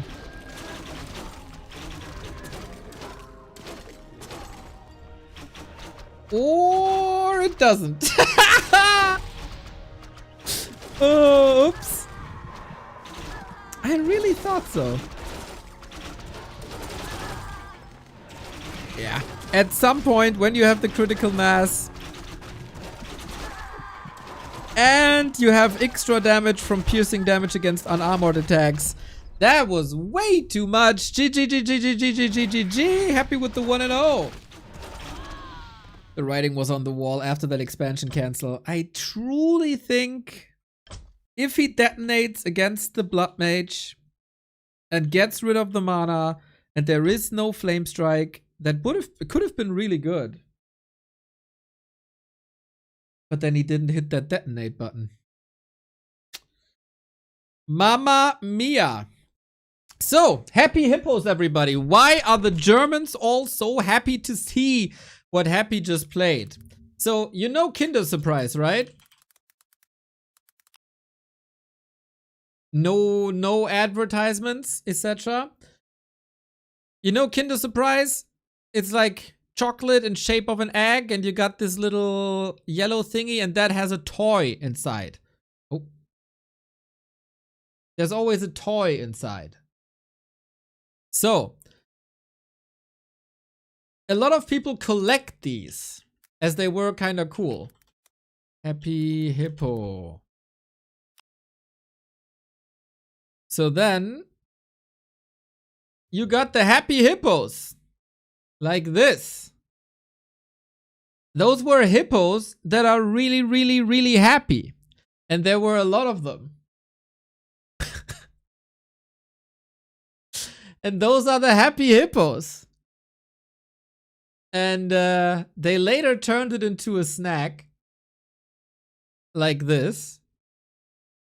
And I heard someone saying Kinder Bueno Greater Happy Hippo, but that is only true because they changed the formula of the Happy Hippo, and that's still a crime to humanity. Back in my day, the Happy Hippo had the Kinder Bueno cream inside, and now the Happy Hippos were freaking goated. But they had to change it, and whenever you change stuff, it gets worse. So screw you, Kinder, for changing the Happy Hippo formula and making them worse. Sorry, I'm passionate about this.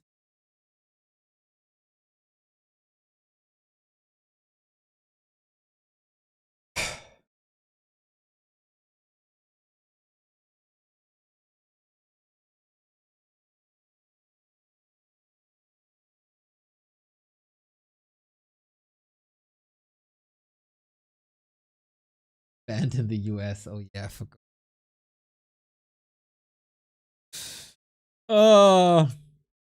I think this yellow thingy, right? That I showed you. This little yellow egg kind of thing. This one.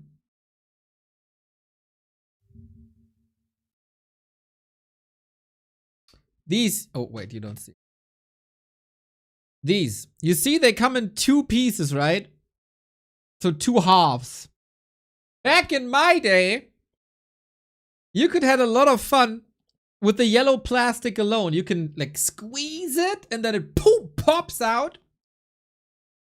But since people are too stupid and kinda swallowed half of this yellow plastic thing, it's connected now. And so you can't squeeze pop it through your flat anymore.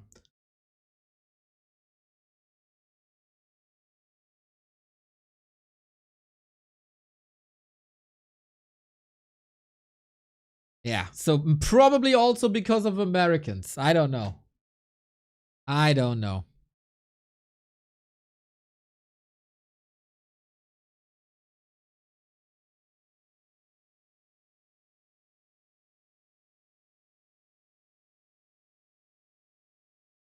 God damn, I'm seriously enraged. So that's why Happy Hippos, like happy playing hippos, is funny.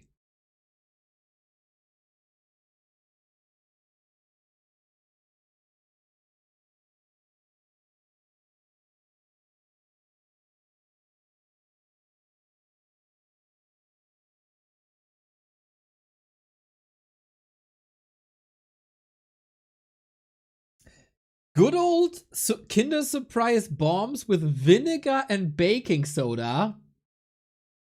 I never did that, but that sounds spectacular. Thank you, Matze, for the 3 months.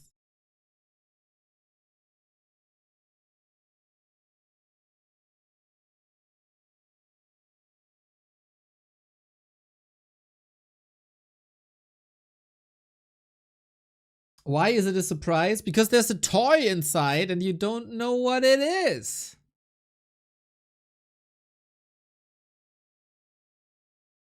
And that's the surprise.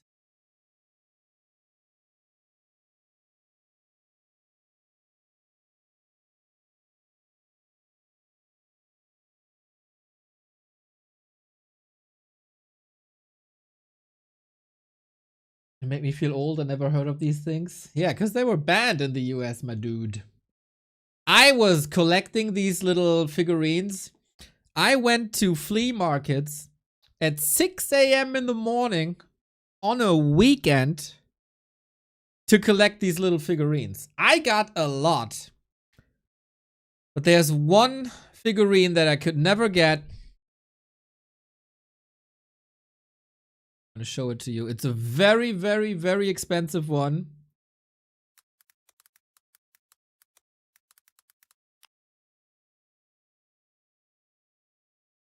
Makes me sad just looking at it. So my favorite figurines were the Smurfs. Because Smurfs are in general really cool. There were a lot of different Smurfs. And there was one Smurf specifically that was carrying an, like, do you have this little game where you carry an egg on a spoon and then you have a race? The spoon egg carrying Smurf was so rare because people of course lost the egg and then it wasn't complete. I always wanted that Smurf. Couldn't get it. What I can get though is another game of Yumiko versus Happy. 1-0 for Happy. Let's go. LawLiet is waiting in the lower upper bracket. FoCuS is waiting in the lower bracket.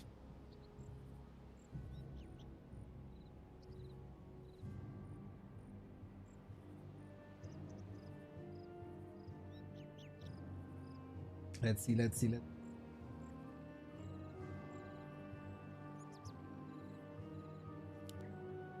Happy with Night Elf again.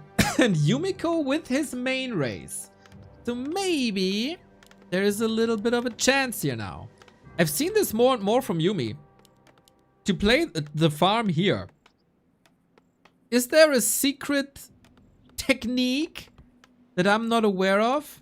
Metzger, what's up? 68 month man. One more. Is that somehow faster if you position the farm here? Does it do anything? I don't know.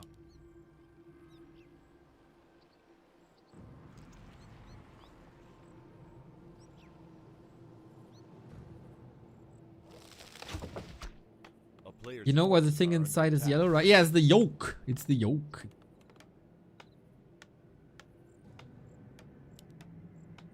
Blood Mage again versus Naga. Ooh, Naga is a bit rough because creeping is so bad. But Militia can make up for it. Human Naga, actually not too bad. Happy scouts it immediately. Blood Mage again. Flame Strike, Ancient of War creeping super fast.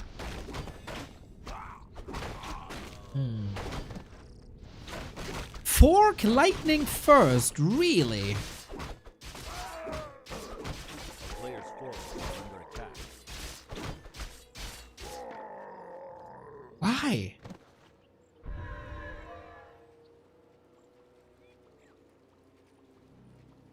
Don't get level 2 here.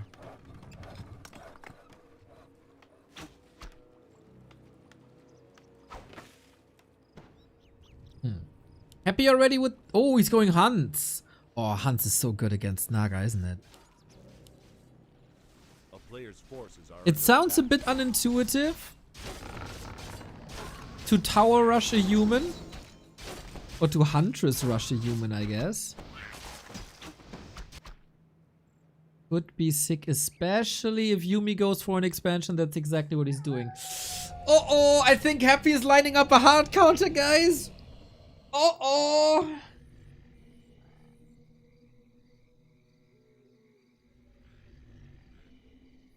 A player's forces are under attack. No, he's also expanding.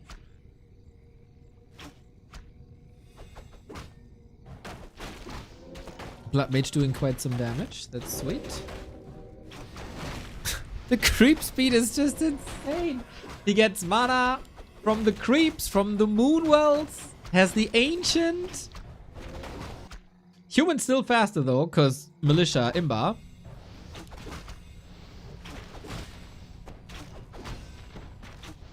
But Happy plays it pretty much perfectly, so.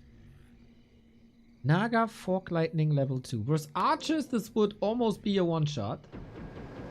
Player's forces are under attack. That harass might be a little too late, unfortunately. So what you can do is snipe Wisps. He didn't do that. Got a little flyer attacking here. Very annoying. And Mercenaries could, of course, change things. Piercing damage versus Hunts. Very nice. And Yumi is buying time for an expansion, since Happy didn't push, but expanded himself.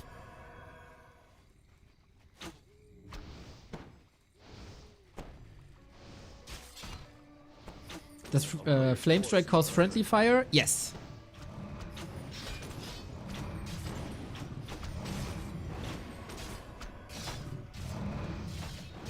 Any chance for a cancel here? It looks really good, actually.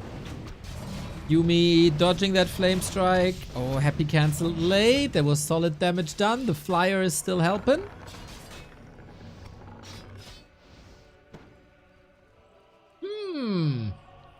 It's actually not that bad. And Huntresses are rather bad if there are towers.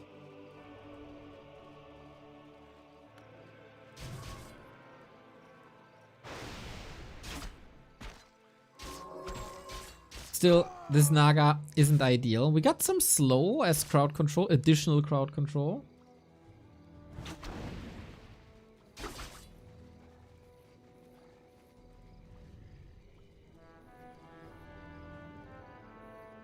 Good time bought by Yumi. But he doesn't have that much. And he's still facing 3 hunts without mana. And without much health. And without a guard tower. And without a lumber mill 4 guard towers. Rip shop. Yumi blasting through the fork lightning. I think that's exactly what you should do. Careful now about the flame strike. Oh, that did so much damage. Oh my god. At least it didn't lead to a kill. At least it didn't lead to a single kill. We can finish it. And now the value on the region scroll. FoCuS.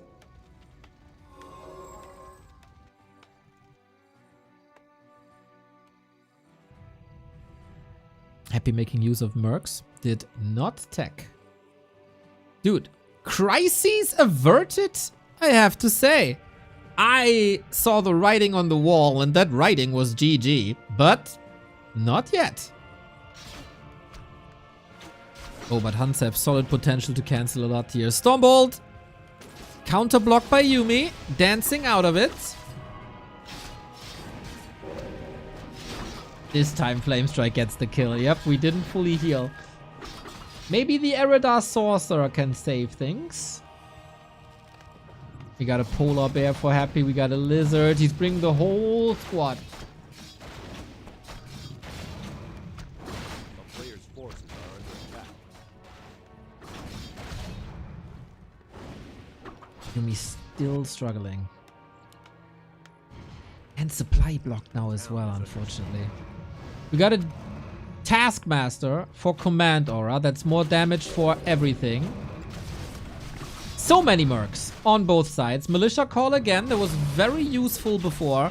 Naga once again needs to blast out that Chain Lightning. If we can get the Salamander, that's nice. And it is. Save the Eridar. Also nice. Kingdom for Healed Scroll. Staff out by Happy. Perfect timing. And so much damage done.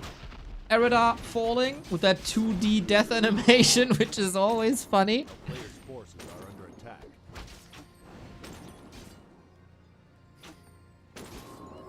Happy doing damage.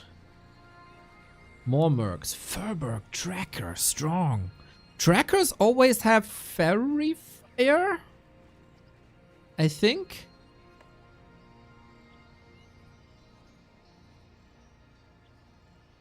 Both are at tier 1 at the 9-minute mark because we're just blasting mercs. Good game.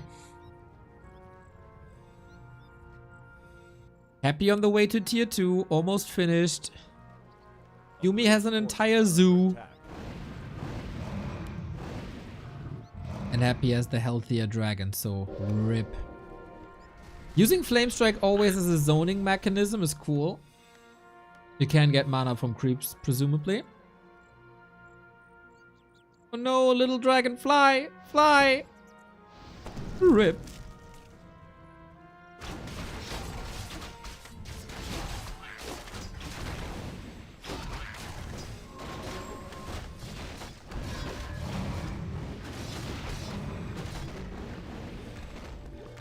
But Yumi's Expo is running for. He's still not Tekken. He doesn't have the lumber.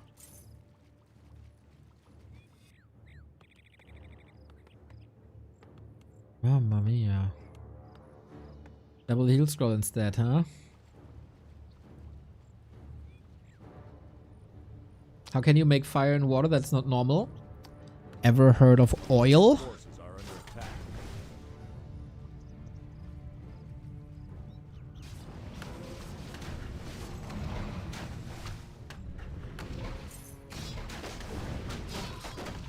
Yeah, Yumi has a decision to make. Either double down on the mercs and go for an all-in, or pray.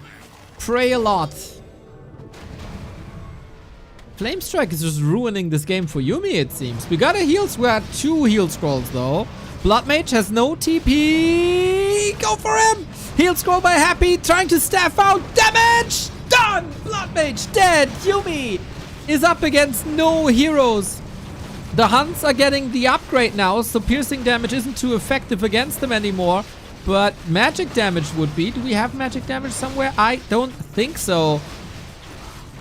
Maybe a tavern revive could be good. Naga level 5. Yumi is looking lava hot. GG! Yumi with the 1-0. That was, I think, something we didn't expect, right? You always after an expansion tech up, tech up, tech up. But Yumi didn't tech up. He went into mercs. And afterwards he went into more mercs. And when he had a good chunk amount of mercs, he went for more mercs. Got something to read, ran across, and conquered that thing. Hero FoCuS galore, man. Boom, boom, boom, boom. That was fun. That was a lot of fun. 1-1. I wonder if the M Cup is called M Cup because of the mercs. No, the B Cup is named after BBC, and the M Cup is named after Magic Yang, the two Chinese broadcasters.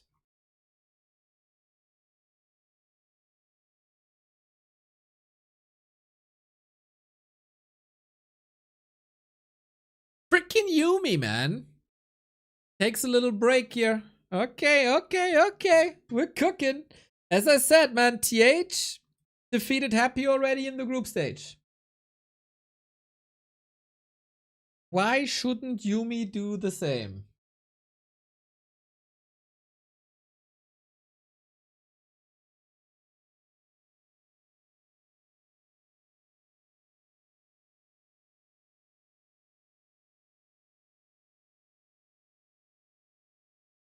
Ay. The second you mention a cup with the ladder in front, chat goes wild. Chat can't hold back. Always gotta name their favorite cup size. Always gotta mention that one video from the 2000s. Always.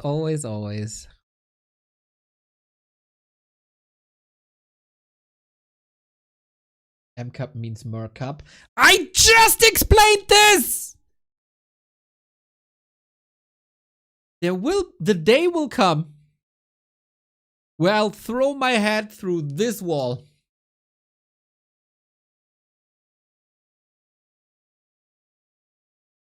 Because of people like Zatok.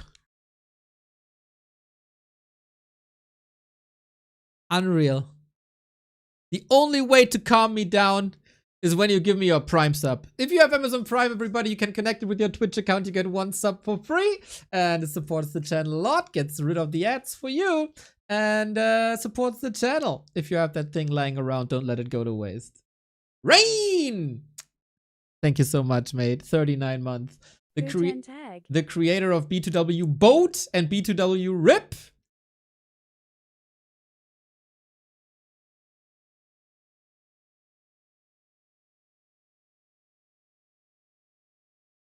And he might be working on something right now.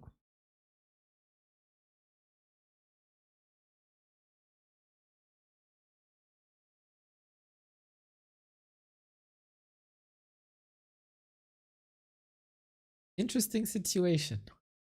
FoCuS is probably praying in his home. On his little Fortuna shrine. Please happy, please happy, please happy. Yumi ready. Mr. Backhead, nice to see you. Nekimore, thank you for the Prime.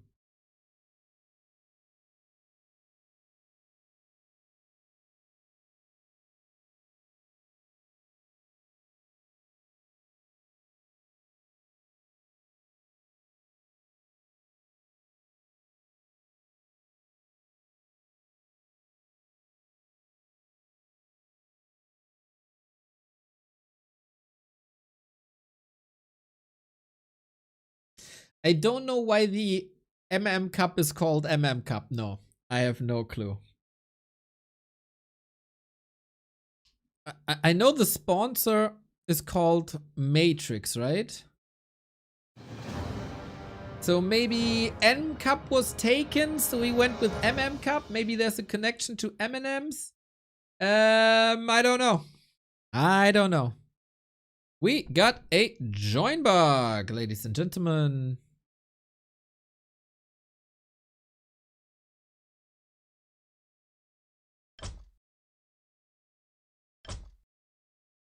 Lots of observers, of course.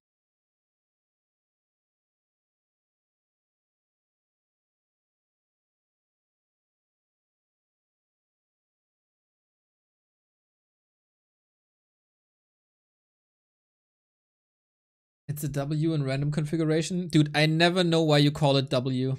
It makes no sense at all. It's a double V. How is a W a W? That is so wrong. Whoever came up with the English language, like there's a lot of mistakes. A seahorse isn't a horse. A pineapple isn't an apple and it doesn't grow on pines. Like, what the hell are you doing?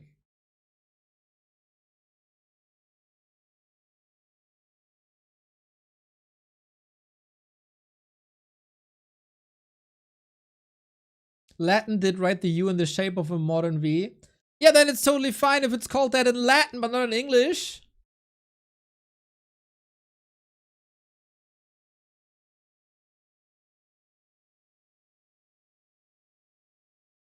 Butterfly isn't butter or flight. Big true. Based. Pomegranate isn't a grenade. That is also very true.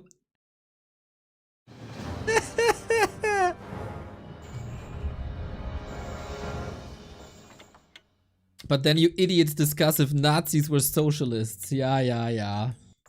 Anyway, game up, everybody. It is 1-1 between Happy and Yumiko. Both still have their reroll available.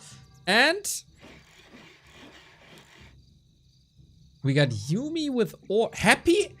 Third time Night Elf. Is rigged. Is rigged.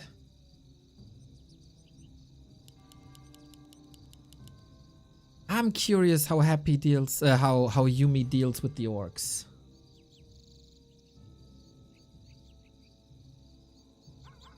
Do you know Frufo? Yes, I do. It was always very much superior to Captain Cook. Captain Cook, very bad. Frufo, freaking amazing.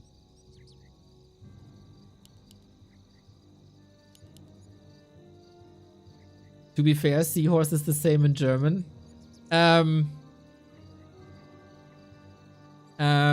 We were forced to call it that by the English language oppression.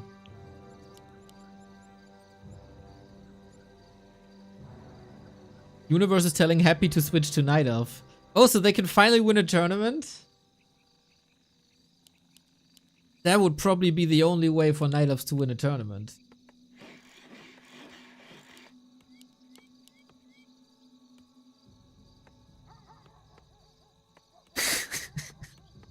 Joking.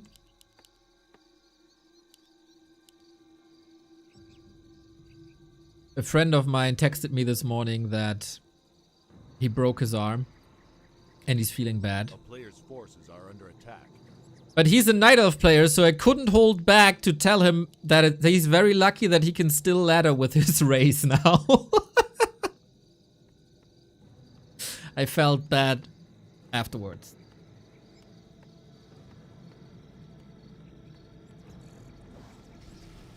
Ooh, Farseer. And, oh my god, Demon Hunter.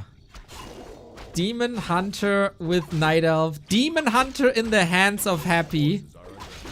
Oh, this could be... He could terrorize this game pretty much single-handedly. It would be so funny if Happy loses the Demon Hunter to a Chain Lightning.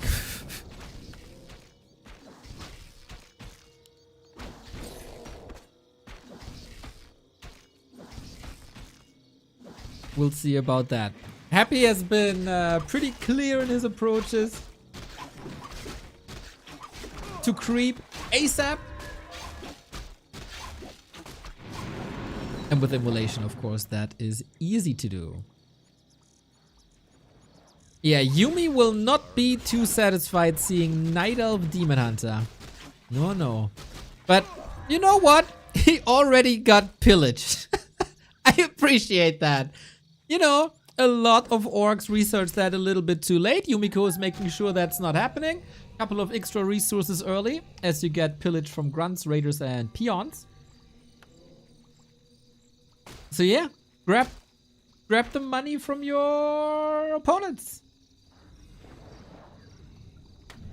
It's the pillage fast tag. Well, unfortunately, it's not a fast tag.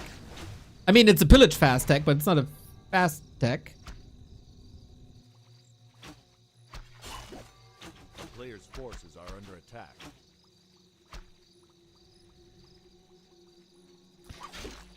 What the heck is Yumi doing?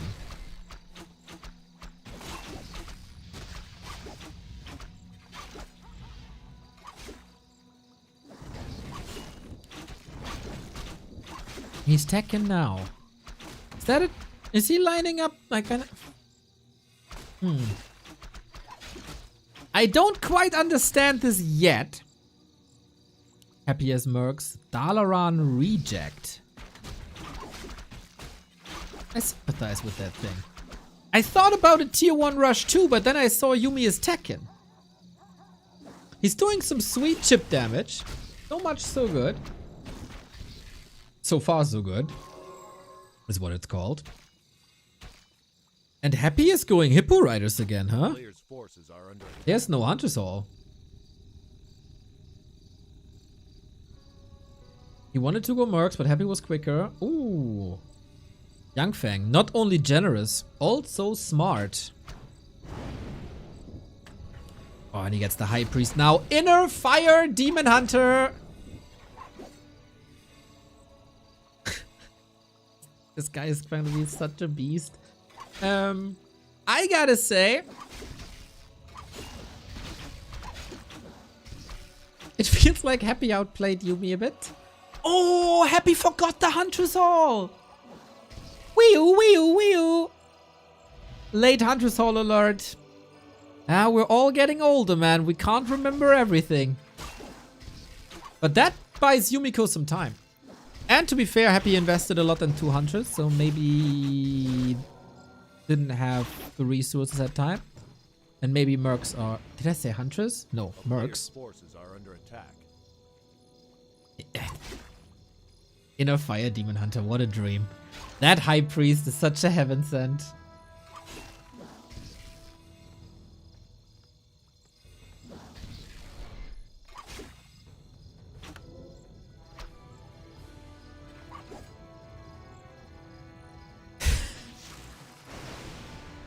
We go to the Mercs already. What do we got? Tuskar Warrior and the Enforcer. Oh, Enforcer is strong. Enforcer is real strong. Okay. 40 food battle. Farseer only level 1. Nice grunt save with the speed scroll. But still, they're out of the fight. And usually with only piercing damage, the grunts would have a good time. Against this much normal damage that we got here now, I think Happy is having a fine game. Went into Shadow Meld thanks to the cloak. Let the High Priest heal you. And that's just great. Yumi is hoping for some more Mercs, maybe? Nope. And Demon Hunter level 3. Things are not getting any better from here. Second hero, maybe. Happy now going into tier 3 and got the lores up, but Yumi might just tap out if this Farseer falls, but it doesn't. But Yumi, he got outclassed, man. Whatever the plan was, if it was a grunt rush with Mercs, with pillage, Happy shut it down instantly with his own Mercs. And, of course, this Demon Hunter. Yumi not want to call games quickly. We got a Dark Ranger here. Oh, life drain. Okay, that's a way. That is a way to control a Demon Hunter. Very spammable, very tanky. Another problem, the tech. Another problem, the supply. Another problem, the matchup. But you know, we're fixing one problem at a time. A player's forces are under attack.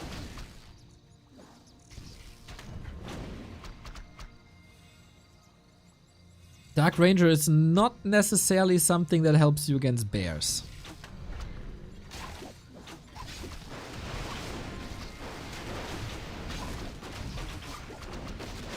This lizard is like cosplaying Chain Lightning.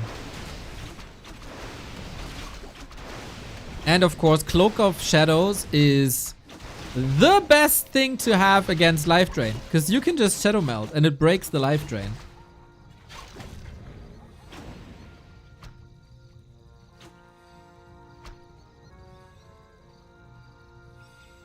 This is a very good setup for it. You're not gonna lie.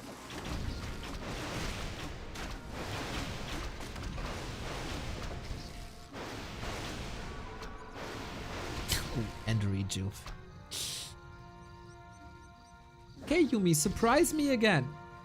Surprise me again. Yumiko always had his very own mind for the game. Invented builds like Beastmaster Hawk first. For some reason, that build never caught fire.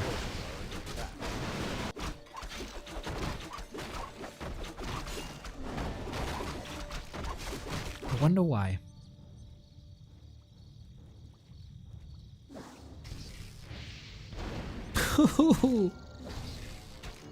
I don't think Yumi expected this creep to have Nova.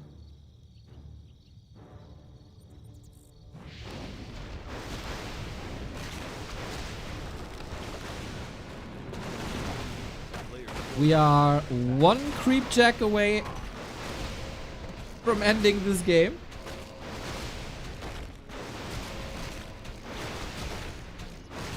But okay, we're getting there now.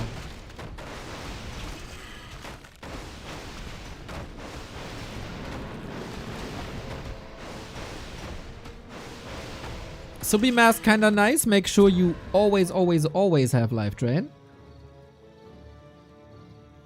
But nothing to the side games. A strong Demon Hunter, good damage, good mercs, bears up front. This seems to be a foregone conclusion, especially if you look at that Farseer. There is not too much catch, but Happy and Dryad Micro. Sweet! Always crowd control something. Wing. To wing. Yumi got... Oh, okay, little stun here. Is he blocked? He is blocked. Has a town portal, needs it now. There was unfortunately no chain lightning here, but Yumi also realizes this is a bit much. I could drag this out to like a minute more until Happy crosses the map again, but Mr. Emperor makes it across and wins from the very get-go. It was a very one-sided thing. Is Happy's Night Elf streak now over?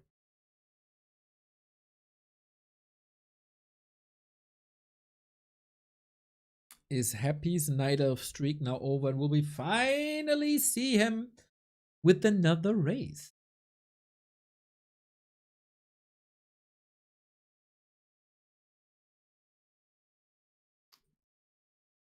We are one map away from having our winner bracket semifinal completed. That would be Infi vs TH tomorrow. Less than 3. Yo, Mr. Brappy, thank you. And LawLiet vs Happy. I don't think there could be a better winner bracket semifinal in this game mode.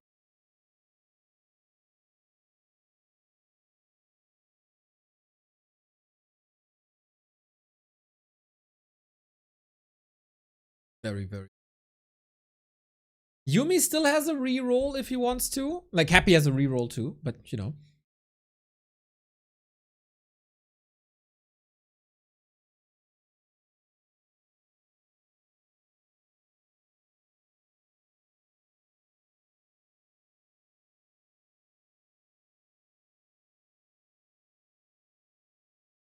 Yumiko's winner bracket life in the hands of Lady Luck.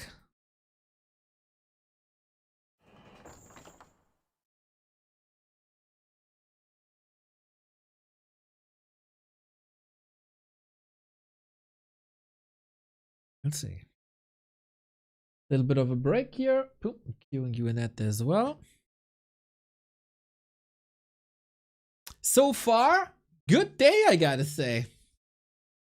Good day. Fun games, quick games, high pace. Got it all. I think it's also for the atmosphere in the scene. Kinda good we have a random cup here now. Instead of a regular one. Otherwise, we would just be discussing ghouls. And here, not so much. We're just having fun. Just having fun. Tonight, one person is not gonna have fun, and that is Sparta. I'll play my Fountain of Mana match. And Sparta is gonna go down at 8 p.m. tonight. In the ground, he'll go.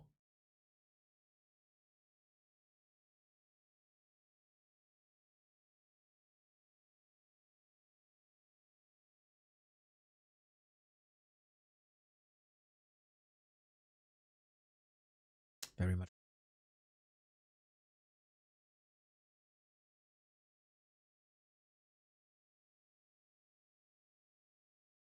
Vasi, Yannick, Defonce, Le. Merci for the 7 months.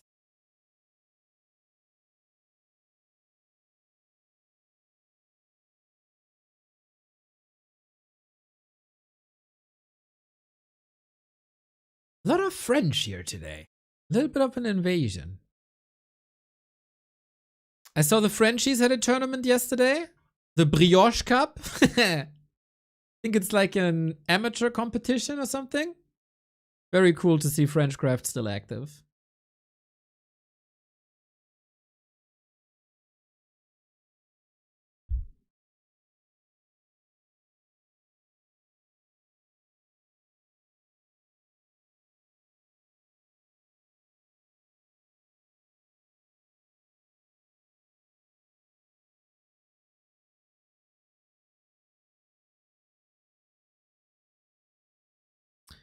Boulder Vale is the map. Bit tough for expos.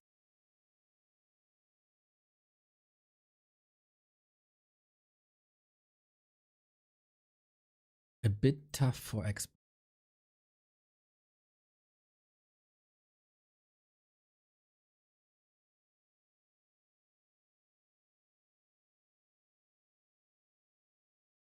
Mr. BBC and Magic Gang once again without Miss Noisy. Feels like Miss Noisy doesn't like all the randoms competition. Happy stoic as ever.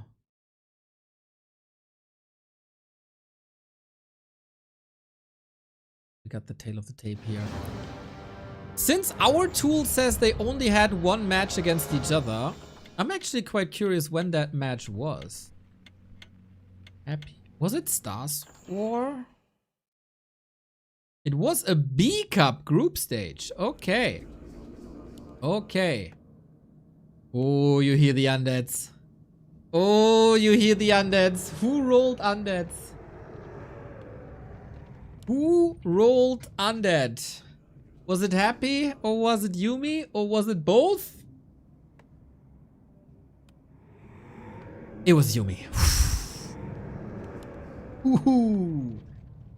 We got Yumiko as undead versus Happy as human. Now let's see, Yumi, what ghouls are capable of. Will we expand on both sides? This series, very, very, very tier 1 and merc heavy, I would. Yumi has played some undead as well on ladder. I saw some cool games against Teko.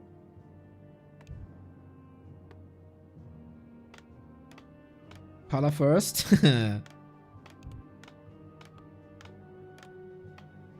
We'll see, we'll see, we'll see. In 50 seconds. So it is pretty much reverse races from what they usually play, but since this is random race, no, anything can happen. Happy has match points. LawLiet is waiting in the winner bracket semifinal, I think tomorrow.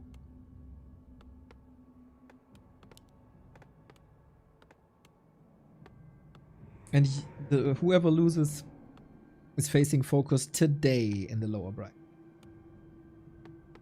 A player's forces are under attack.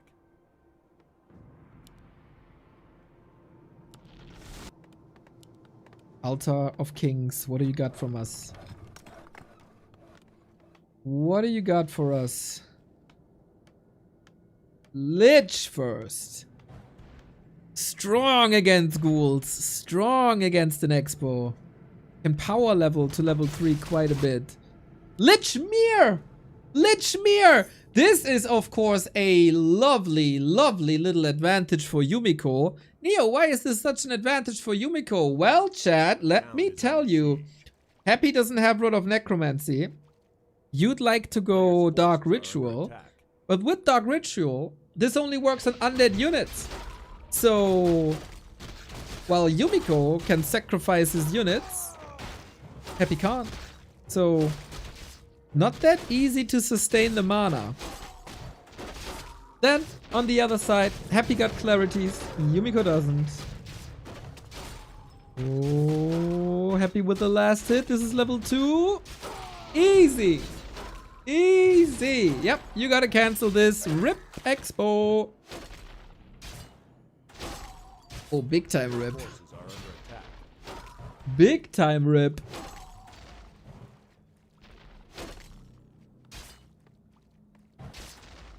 Well, the downside of this is Happy is obviously the way better Lich player.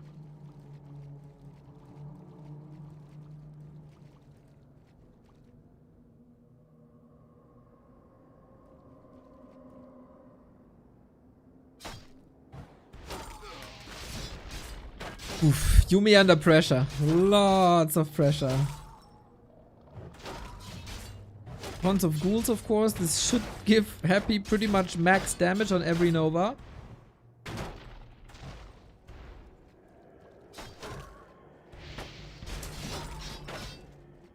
I don't know if Yumiko needs units here, to be fair.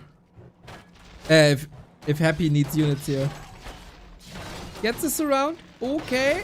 Styling a little bit. Saves his Lich as well. But that's a right click. That's a right click. Ooh, the animation cancelling. Yeah, and how do you heal now?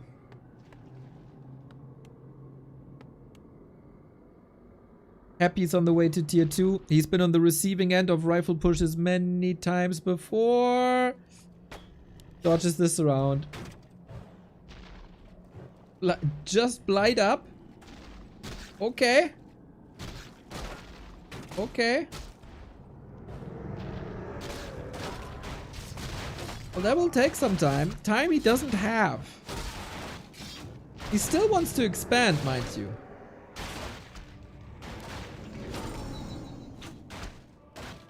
There's a Nova soon. There we go.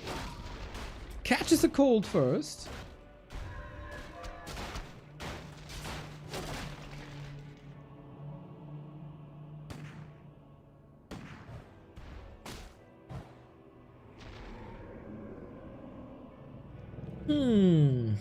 Okay, Yumi, if you play an extraordinary defensive game, you might have a chance. And he does the correct thing. Graveyard, Haunted, Towers, defense, defense, defense.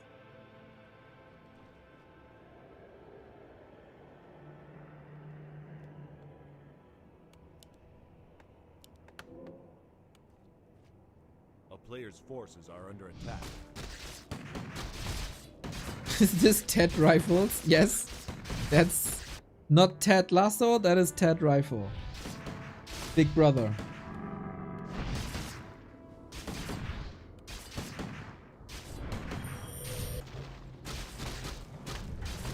And Yumi, you can reach level 3.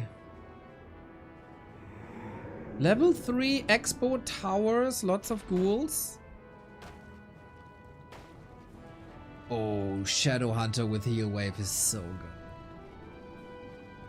Happy is A player's force. never really an unlucky person in these all the random tournaments, I think.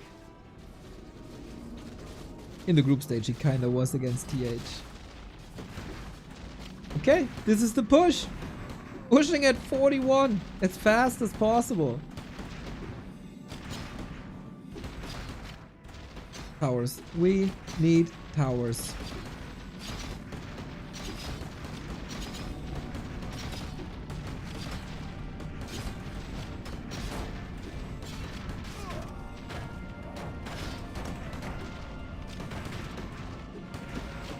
Luck is with the hardworking, as we say in German. But in German, we also say luck is with the stupid people.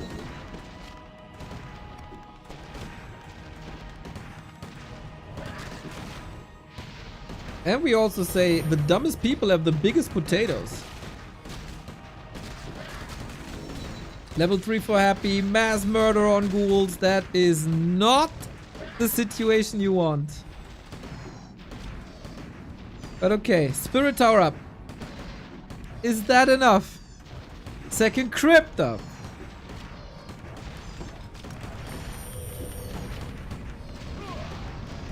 But the expansion is paying off less and less and less. The Shadow Hunter already level 2. Ooh boy. Serpent Wards? Yeah, definitely. Nice Nova, and he has lots more of them. Happy really wants to get rid of the Nerup Tower for a lot more control. Nasty Nova. Yumi stemming against the defeat, against the lower bracket. Any reinforcements are much appreciated. The Lich is well equipped too. We need more acolytes. During all that time, of course, you can't tech because you need Nova. You need the acolytes, and that Shadow Meld was a little bit too late. Nova catches him, and now it's free reign. Now it's free reign. Yumi knows. GG. Happy. The title holder is still in the race. And our winner bracket semifinal is TH versus Infi and Happy versus LawLiet. You couldn't think of a better winner bracket semifinal if you ask me. Quick, high tempo series.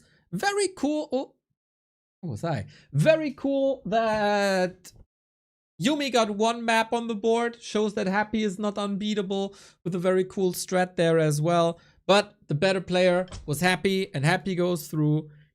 And also in the first series, LawLiet was the better player. LawLiet goes through. So now we gotta determine who survives in FoCuS versus Yumiko, which should also be relatively even.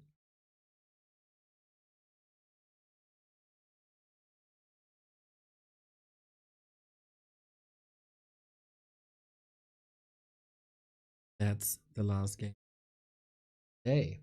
Cool games, Yumiko strong. Yumiko did what Yumiko could, I think. But yeah, Happy is also a master. So. Not easy to beat Mon.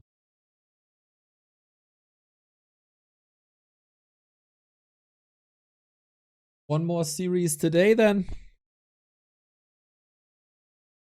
I'm looking at Flow TV to see if something's happening here. It seems like today we don't have a show match, which is actually good for me timing wise.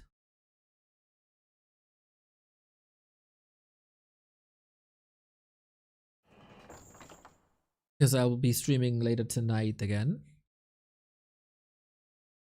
for my Fountain of Mana game.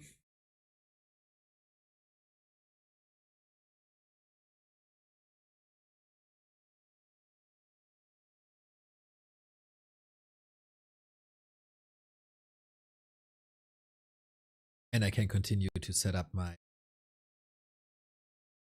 new PC, even though it's broken. Sedge. Yeah, I think I told this story when we started this. I was very sad yesterday. After 5.5 years, I'm saying goodbye to my streaming PC.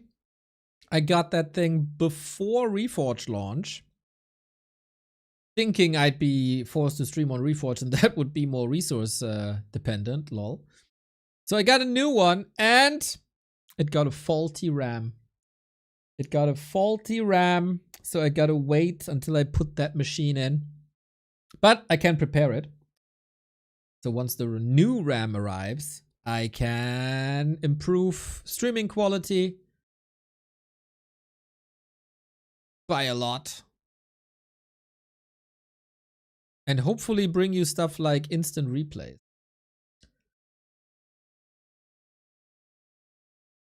Is it Starforge? Well, let's say the Starforge people would probably not appreciate me, but put me on lists. So I didn't reach out.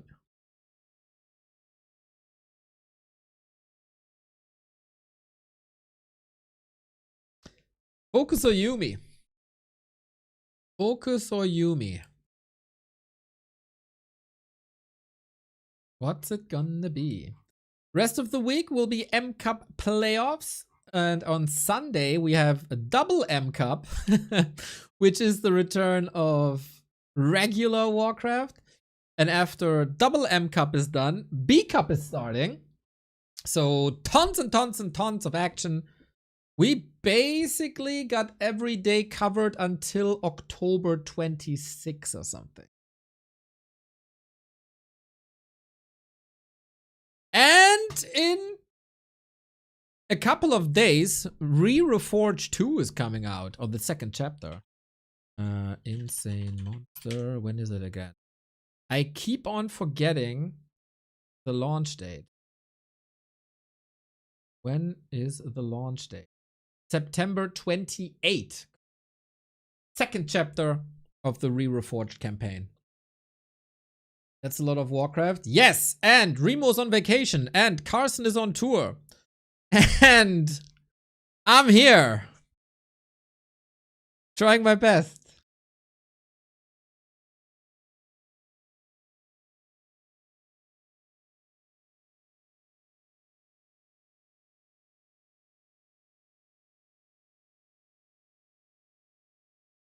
To not go insane.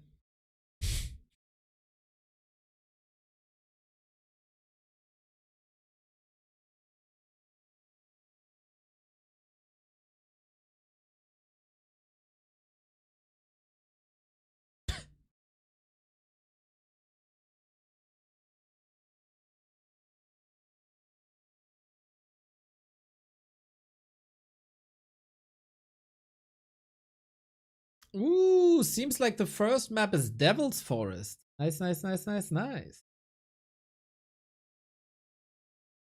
Reforged speedrun challenge. I'm not gonna speedrun this, dude.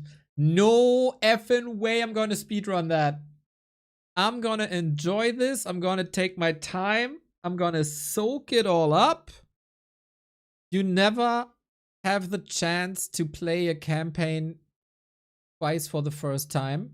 And that is a very deep sentence.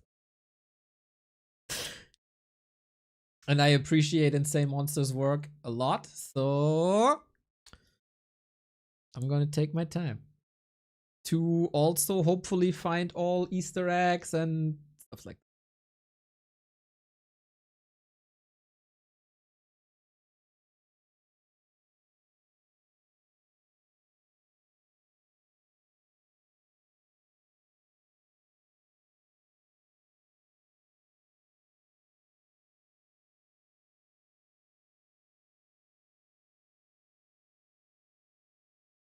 I always do things twice for the first time. Well, in Germany we say einmal ist keinmal. Like once doesn't count.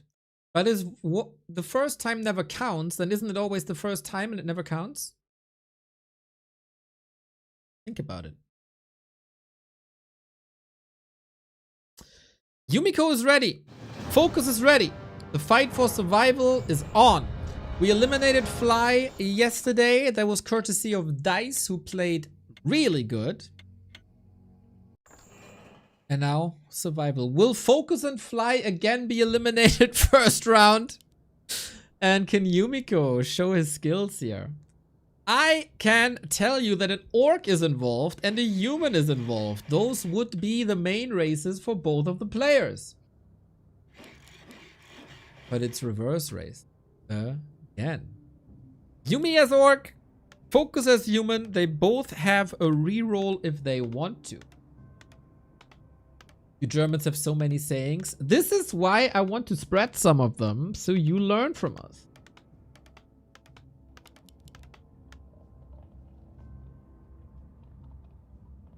Yumiko as orc. FoCuS as human. As I said, I was very surprised by how good FoCuS is playing in the group stage. That, unfortunately, he wasn't able to repeat today. LawLiet was just straight up better.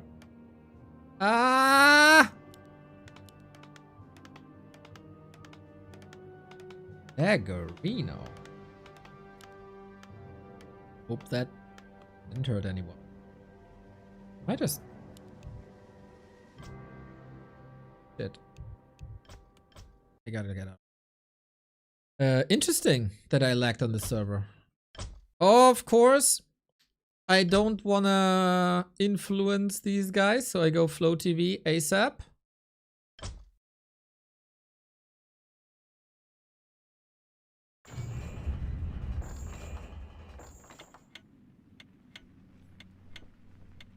There you go. Flow TV on. Very nice. Odd, that was just the regular CN North. Thankfully, we got the technology of Flow TV, so we got a fallback net in case lags happen.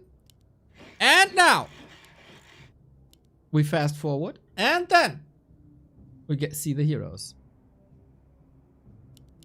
Reverse races, but what about the heroes? See, we didn't even miss anything.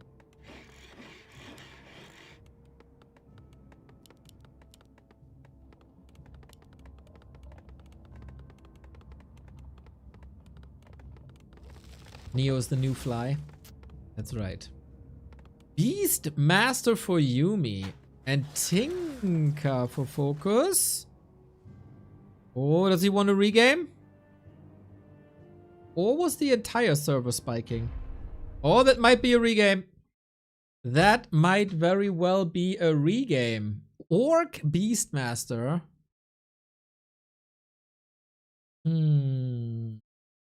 Feels somewhat playable.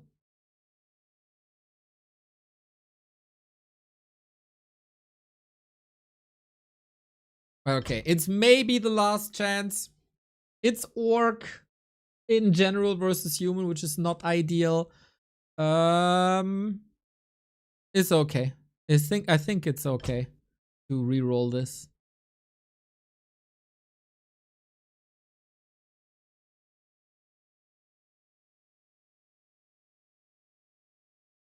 Beastmaster's meh. Yeah, I kind of agree. I kind of agree. Not saying there's no use case for a Beastmaster. But it's also a very, very, very big map. Is Yumiko a new name? I don't recall. No, Yumiko is pretty old school. He was the vice champion of the world in 2014. Has been around for a long time. He was playing for Mouse Sports in the 2000s. And has always been around. Is more like streaming 4-on-4, etc. But you know, for some tournaments here and there, he's still back. Very, very, very nice person.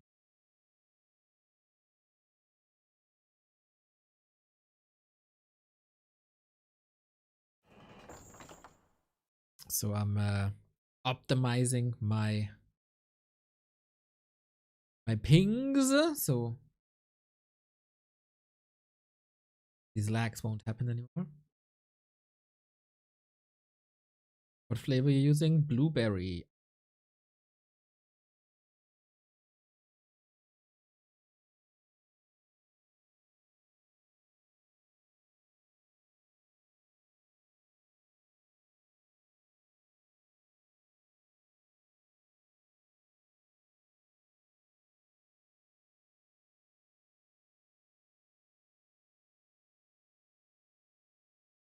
Is that your favorite? Yes. I experimented a lot. And I settled with this one. Oh, ping optimization takes a little bit of time. Can I ping optimize and join the game? Sexy. Okay, let's go then. Restart. Gotta do the introduction.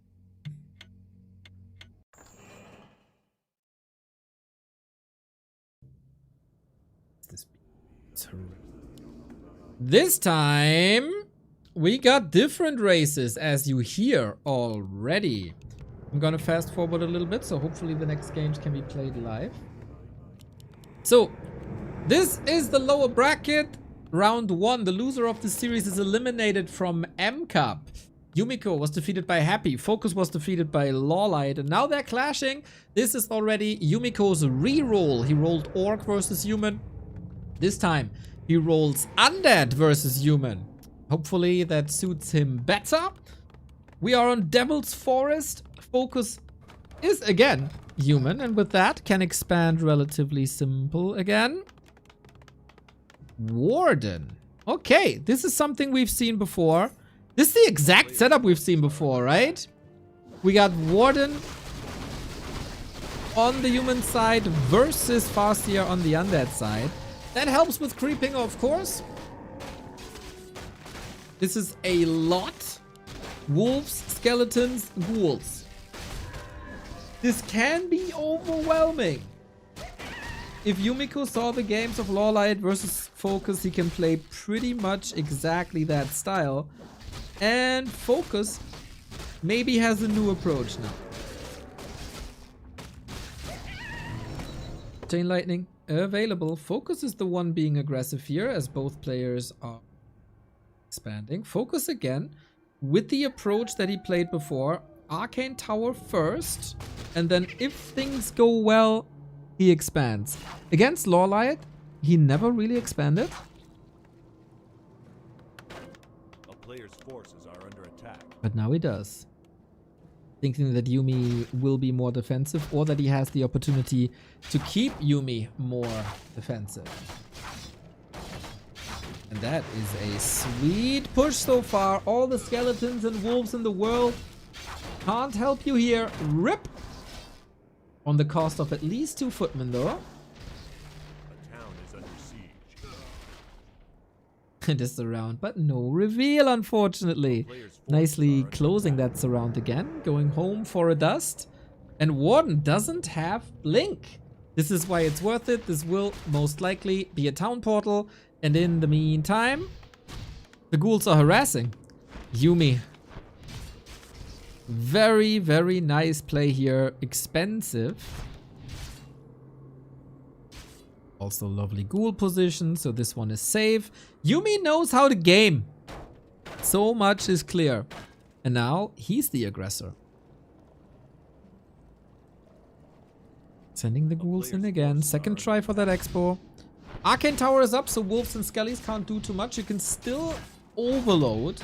It's just one Arcane Tower. It's not much.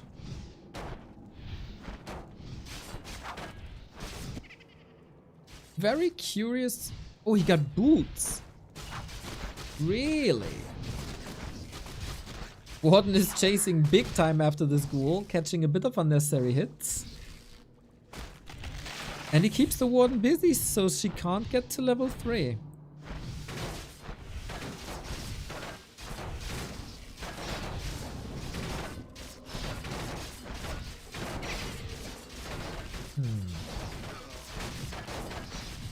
I don't know if the Warden has too much impact. If Yumi doesn't donate too many ghouls away.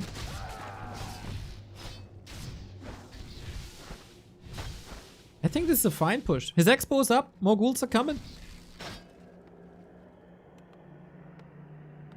Ghouls, of course. The nerf went live yesterday. -1 damage on ghouls across the board. Some say ghouls are unplayable. I keep seeing them winning.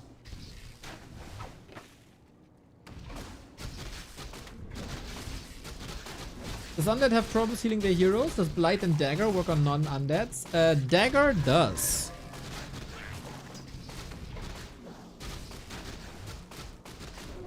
And in all the randoms, you can get mercs as that can heal you. A player's forces are under attack. Interesting to see that Yumi, not for the first time, is going cannibalize. Similar to how Lucifer is always going cannibalize.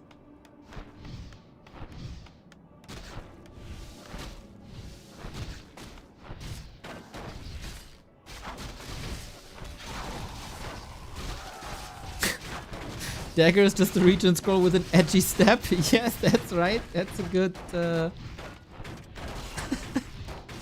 that's a good description. Main accomplishment for Yumi after getting that expo up, keeping that warden low. Man, what Terra level 2 fan of Knives could do! But now you're stuck on level 2 for at least a minute as you're dead.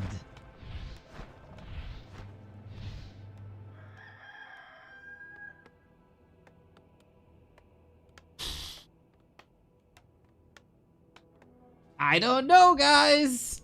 FoCuS is not last week's FoCuS today. A player's forces are under attack. There wasn't much he could do, though, at that stage. Yumi just realized quickly how fragile this all is.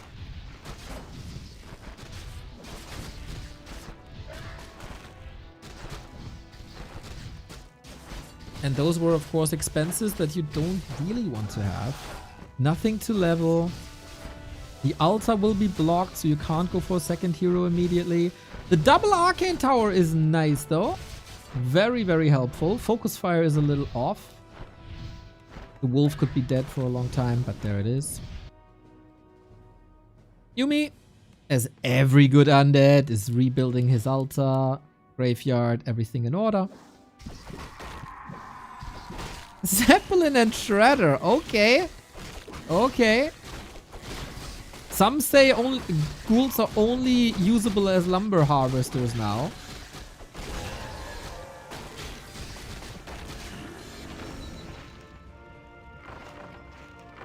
Apparently Yumiko is not of that opinion. Heals him up with Cannibalize.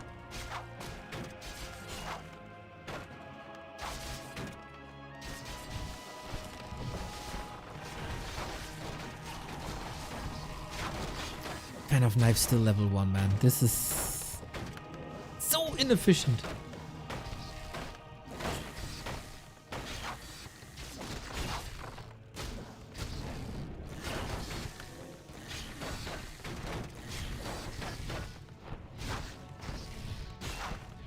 Beastmaster second, oh my god. You know, if FoCuS sees that second hero and taps out, I wouldn't have blamed him. This is so not helpful. Especially when you get home or your second hero comes in and brings you the Wand of Negation. But yeah, this is seriously unlucky. And the Beastmaster is surrounded. He did show us the black-skinned Quilbies, so that's nice, I guess, due to the tile set. Oh man, poor FoCuS, taking a beating. Trying to go for aviaries now. Very interesting base build, we gotta say.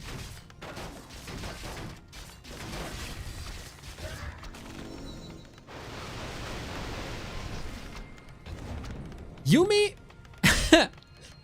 since he's using that Shredder for offense, Yumi has lumber problems. And after building Temple, Slaughterhouse, after the double crypt, we get more Necros, everybody. Isn't it fascinating how Necros are used so often in all the randoms, but never in one-on-one?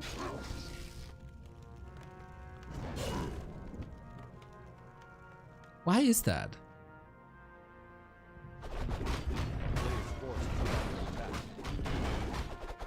LawLiet played Necros. Yumi is playing Necros.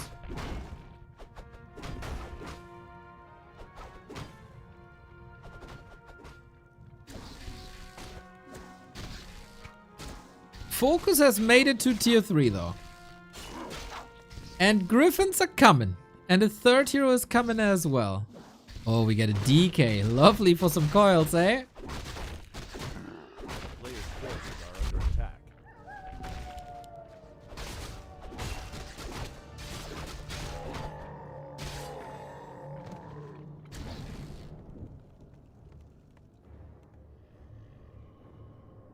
FoCuS needs some time. The Griffin's gotta carry. The Warden isn't... or doesn't have the power really to carry here. Beastmaster is seriously useless. Yumi is just simply expanding again. Keck. Players' forces are under attack. Another Necros are coming. And he gets another Warden. Oh my, FoCuS. Oh, so unlucky. I mean, you can pummel the Farseer? The DK? With double Shadow Strike, I guess?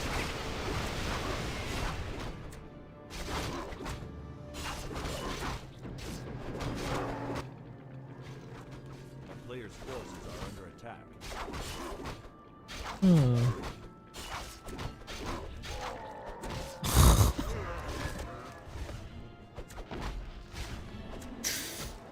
Man, this is, from FoCuS' perspective, a tragedy. From Yumiko's perspective, a comedy.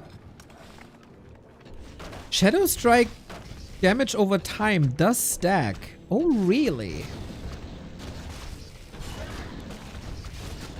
Well, let's be honest, guys. I feel like we don't have to worry about that too much because he used the staff and the Warden can't move and the Warden is dead.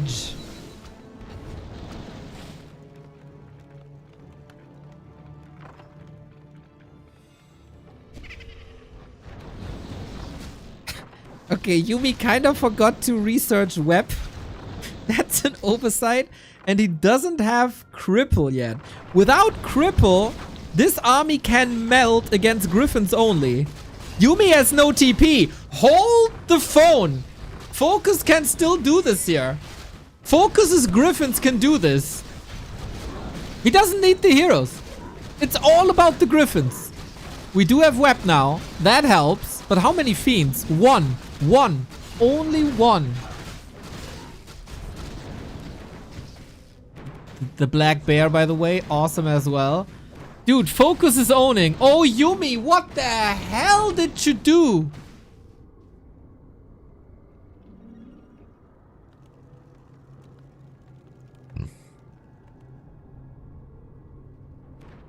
That was completely unnecessary. And all of a sudden, we got 3-2 heroes. 3-3-2 heroes. Players' forces. Griffins are just so strong, lol. Ah, he didn't have web or cripple and take the fight. Took the fight. That was completely unnecessary. Dude, I love that Beastmaster skins are different. And look how awesome this Quill Beast is, man. It looks so cool. A player's forces are under attack. Yeah, the normal undead question. How do you deal with Griffins?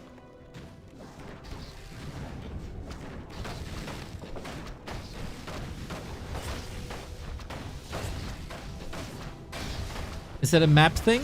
Maps have different tile sets, like themes, basically.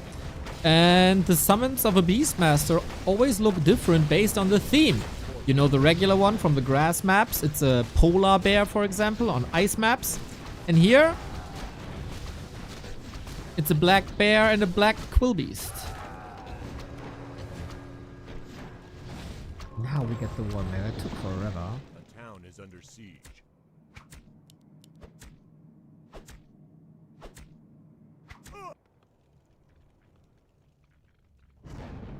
Oh. That's the bear. Players' forces are under attack. Walker 3 Game Pass. Well, Walker 3 is on Game Pass.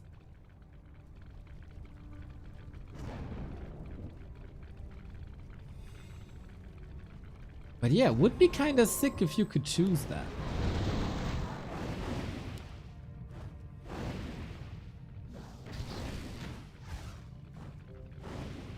A town is under siege. Freaking Lado, you got an alert on that shit, Players' huh? forces are under Well, Banshee possession now. I am baffled, by the way, that Yumi doesn't research Cripple. Cripple is insane against Griffins. Completely bonkers. But he doesn't research it. It's like, whatever you can do to invite FoCuS back into the game, he is doing. Warden nuked. But staffed and saved. Okay. Strong Chain Lightning. Solid Fiends. But the Bear is fantastic, by the way. It takes forever to dispel him. And now it's level 5. Oh my god. The Raging Bear against the Fiends is phenomenal. Slowly but steady, he's getting rid of these Griffins. Another coil coming soon, if not for a town portal.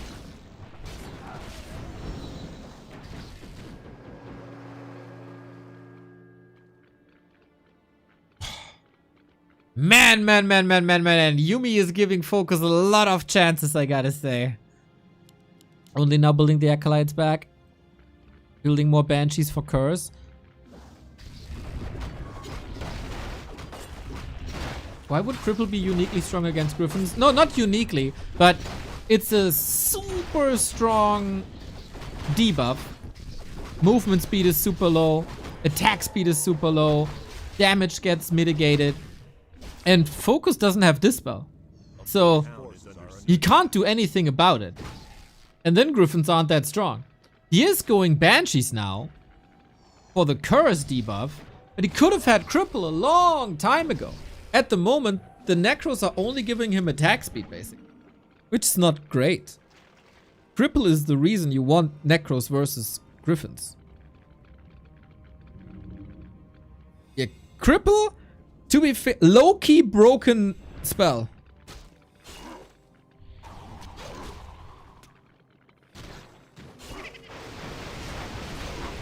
Uh-oh. Fastia not looking good. 6 and 5.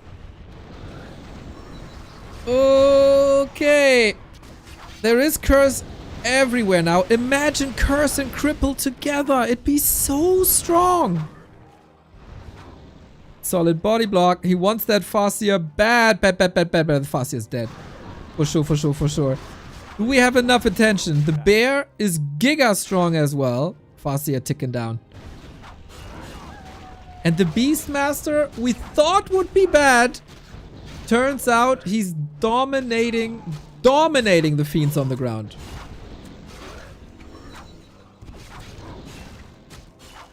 Good fighting spirit by FoCuS.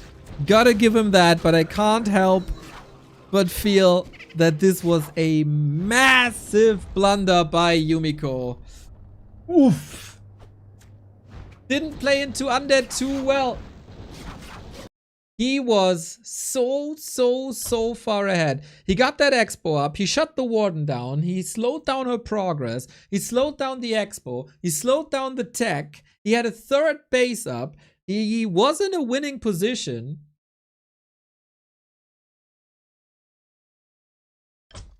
And then he wasn't.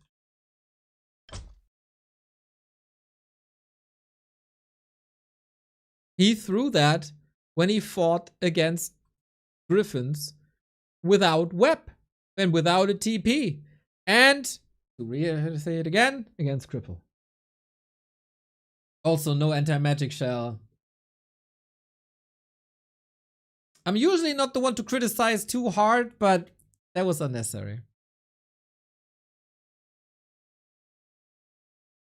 So good for FoCuS, of course. Maybe that gives him a little bit of momentum, a little wind under his wings.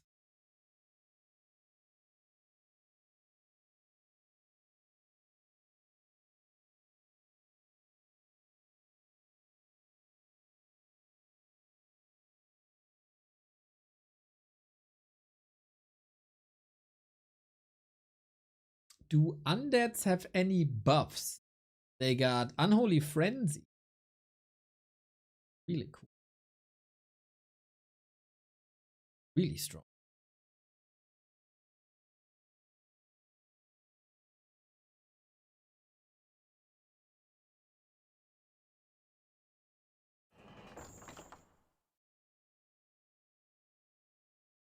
Every race has one buff. Roar, Inner Fire, Bloodlust, and Friend. Yeah, this was the Griffin show. Oh, and anti-magic. No, anti-magic shield. Yeah, anti-magic shield. Can it count as a buff?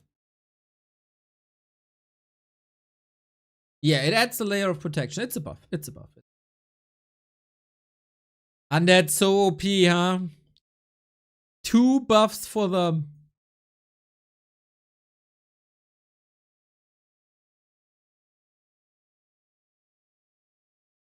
Well, yeah, they could count invisibility as a buff too. Reju. And orcs? Orcs got Kodo Aura. Okay, so every race has 2.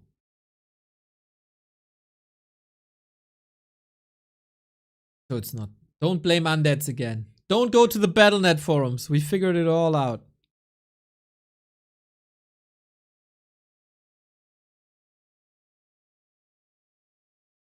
Oh, and Spirit Link. True. And Lightning Shield. True. Yeah, Orc so strong, man. All the buffs.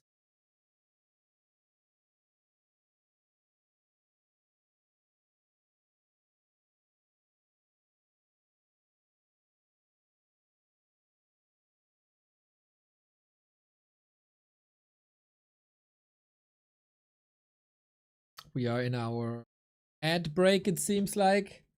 Yep. I mean, we need the 7th meal of the day here for BBC. I think he's on his lychees plums again.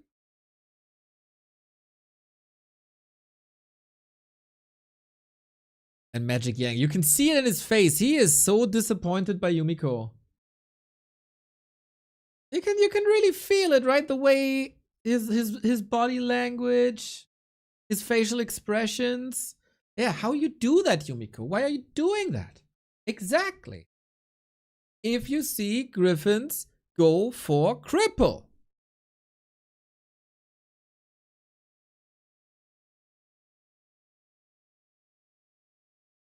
Mr. BBC would agree, but he's too busy consuming. The C in BBC stands for consume. Yeah, don't fight if you have web. Exactly.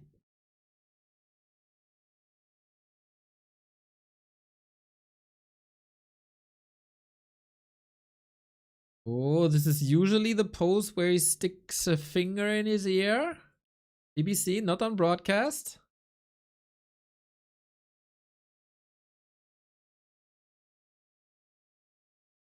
Nah, just after some fruit. You need a balanced diet, right? So after some fruit, in with the beef jerky.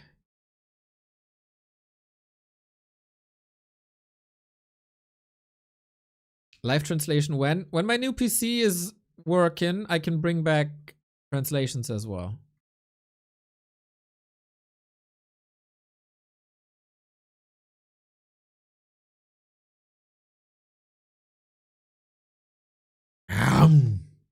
So tasty. How many animals died because of BBC alone?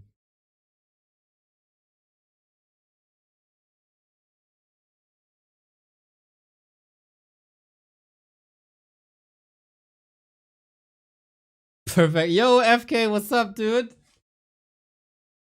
I mean, me and BBC were basically connected. We're basically connected.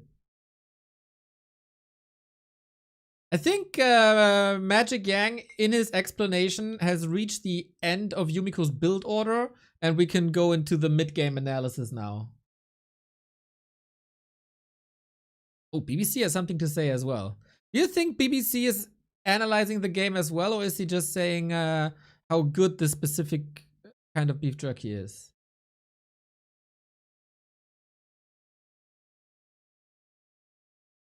It's about the beef jerky. See. I knew it. He's not talking about the game. No. Oh, Master Yang, he talked so much. Almost getting a sore throat here.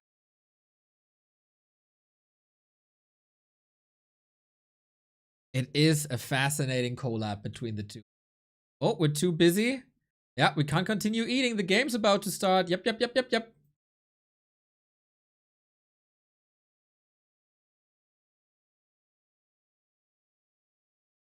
It is a fascinating duo.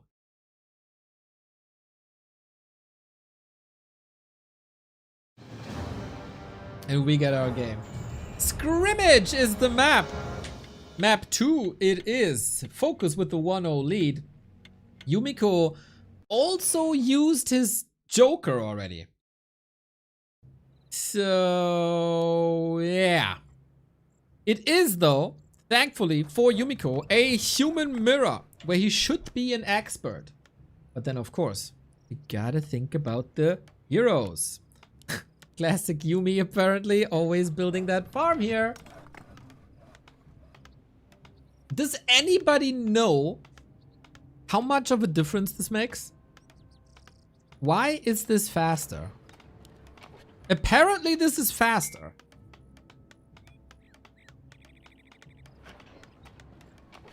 Let's see, 1320, 200. It's not faster. Let's check when it goes to 100.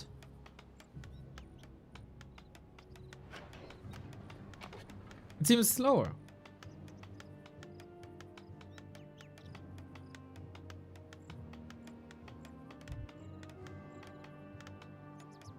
Oh, okay. Yumi is catching up though.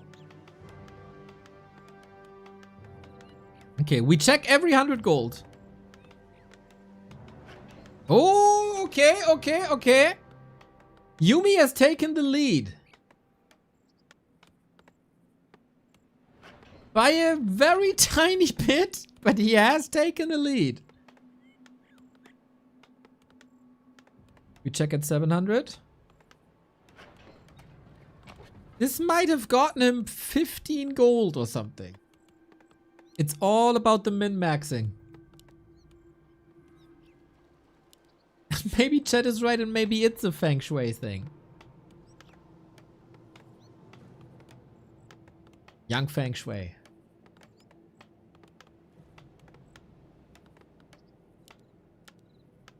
Hero time! Demon Hunter versus Panda.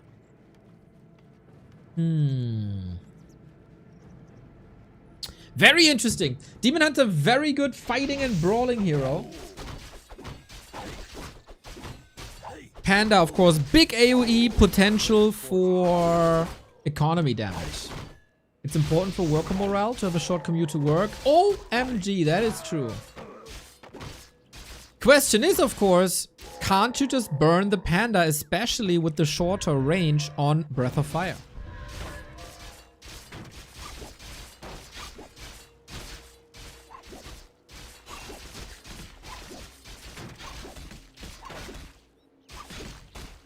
What commute? These guys work non-stop. Well, then maybe they get cheered on by their wife and kids.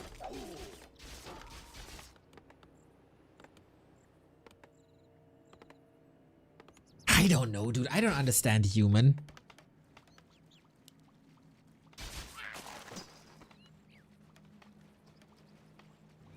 With immolation, clean, and easy expo. And of course, the Demon Hunter has AoE as well.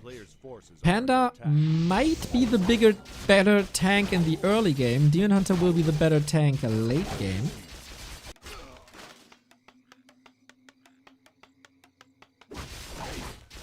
But of course, Yumiko's advantage is that this is his main race.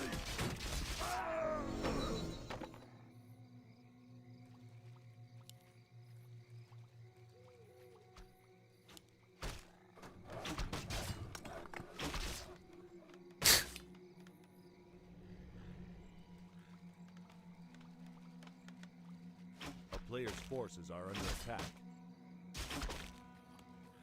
Town is under siege.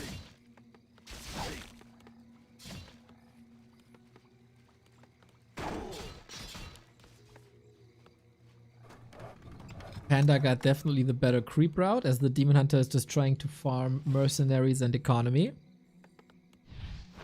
Yumiko always annoyed. These are some 4-on-4 shenanigans, right? From what I've learned. I've never made it to the jungle, Under attack. but I think this was introduced after a little bit of FFA and 4-on-4 hype. And Yumi is very much at home in the jungle as well.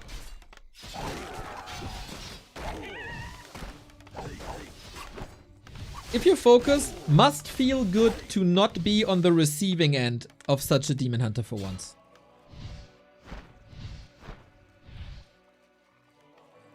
Very annoying having to call Militia here. That does go into Lumber, but the tech has started, so he was able to afford it. Good footy saves as well. Feels like FoCuS is riding the momentum at the moment, even though he still has some catching up to do when it comes to levels. Yumi's lumber is low too. Only 5 workers. Worker production will start. He has a Wand of Mana Stealing. Careful FoCuS. Feels forced into the big potion that ideally you want to save for later, of course, but he isn't done with the aggression yet. He's just reuniting with his footmen, causing more trouble, getting more mercs. Oh, he has no gold. He's not getting mercs, but he's causing more trouble.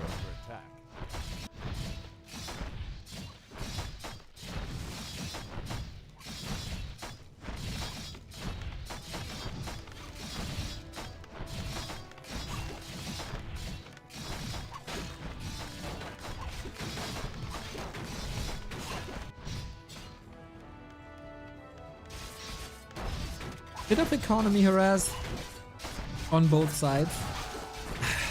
Demon Hunter surrounded. Alright, steps on cooldown. But I think... Can he just tank this? No way. He gets the level 3. TP gone. Damage done. Workers falling. Not the greatest place to work at the moment. And the Panda doesn't have any mana anymore, so it's just a bit of right click. I like that he doesn't respect this Arcane Tower. Doesn't do any damage. Why would you run away from it? You're a strong Panda. Attack! There we go. There we go. Ooh. Oh my god. If he turns around, uses the Wand of Mana Stealing and breathes, FoCuS is dead.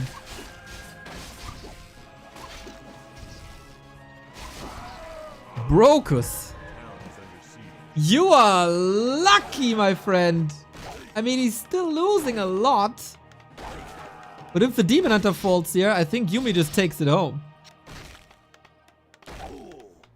A player's forces are under attack. This is a wild game with a lot of multitasking. I'm not too sure if FoCuS at the moment can't follow up this multitasking that Yumiko brings to the table.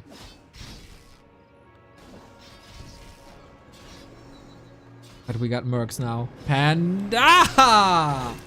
Use the Wand of Mana Stealing once. We got miss, we got crit, we got a level 4 Panda. 126 crit! Didn't even try to micro away. Oh boy, oh boy, did FoCuS fall apart here. Jesus Christ. He had a huge tech lead. Yumiko didn't even start the tech yet.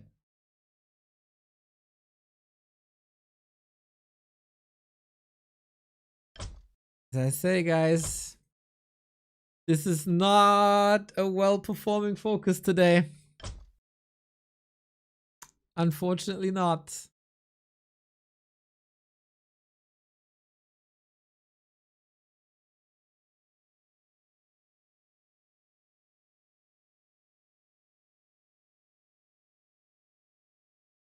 Good for Yumi though, 1-1.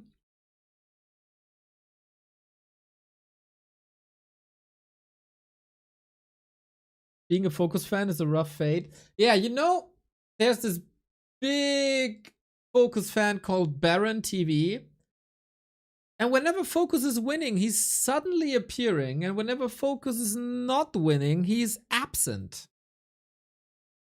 I hate these happy weather fans.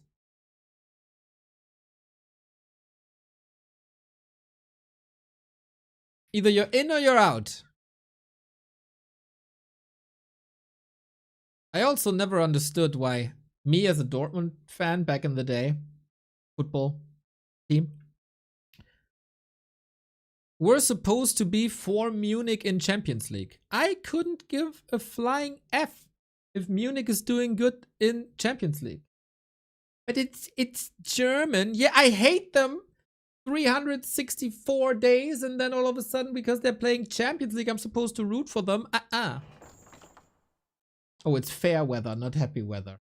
True.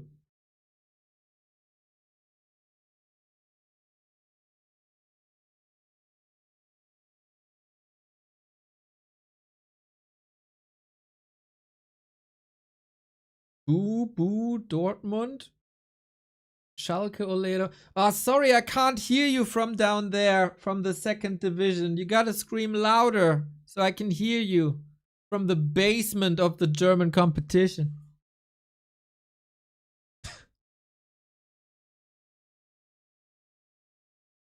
Dude, what a crazy game yesterday, by the way. 8 freaking goals in one half.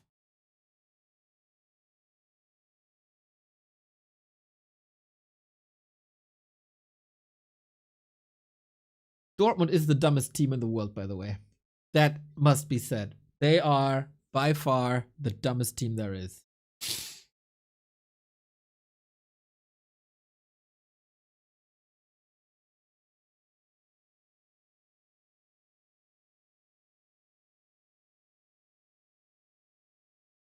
Unbelievable.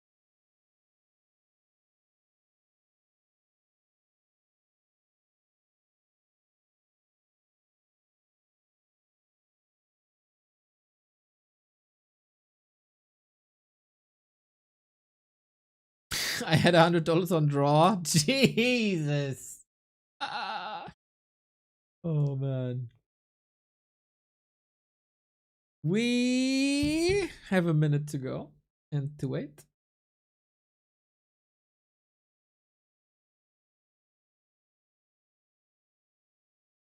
When I was a kid, my parents always had me to go to bed during halftime. Never forget the Munich vs Manchester final in Champions League.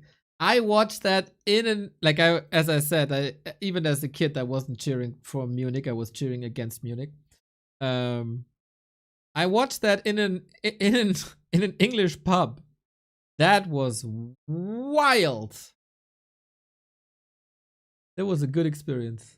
Neo cannot appreciate 22 sweaty guys being totally obsessed with balls, chasing each other in a frenzy, while panting and being red in the face.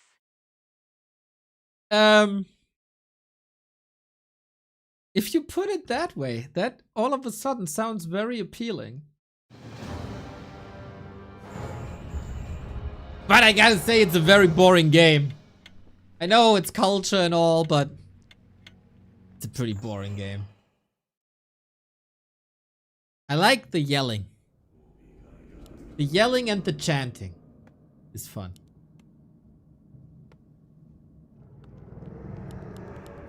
We got a game. Ooh, we got an undead mirror. Okay. Who got the weaker ghouls now is the question. I don't know FoCuS's strength with undead. And that's why we go to wrestling events. Exactly, Dr. Lorai.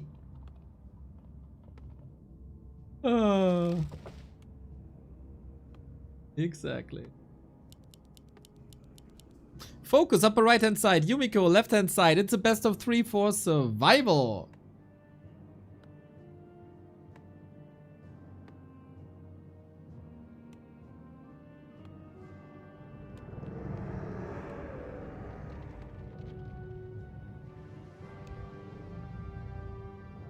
Is FoCuS confident in his undead? I think Yumi plays a damn fine undead. Yes, Chenji, I went to a 16 carat. I went to Markthalle events a lot.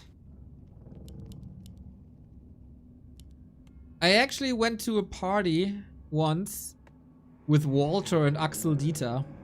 It was a good time. A very good time. I met Daniel Bryan once. I was a I was a fan. Nice lad.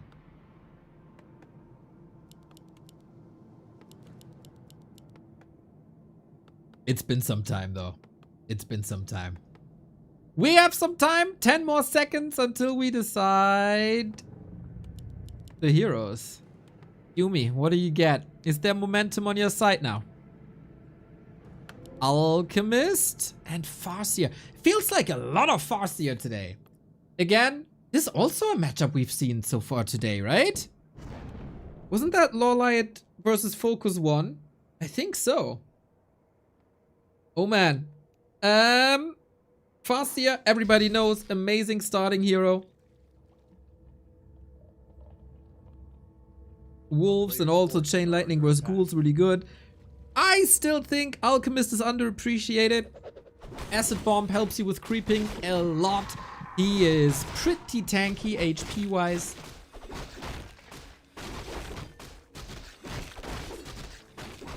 And man, if he's in Chemical Rage, he's packing a freaking punch. But summons are really good, so we'll see where this goes. Instantly going to the Merc camps. Feels like FoCuS was flirting with an expansion a little bit. I think on Boulder Vale, of all the randoms maps, expansions are very hard to establish. Pretty close to the Merc camp, pretty close to the enemy base. In one-on-one, it's a little different. The Crestfallen, I wish you the best workday. And thank you, thank you, thank you.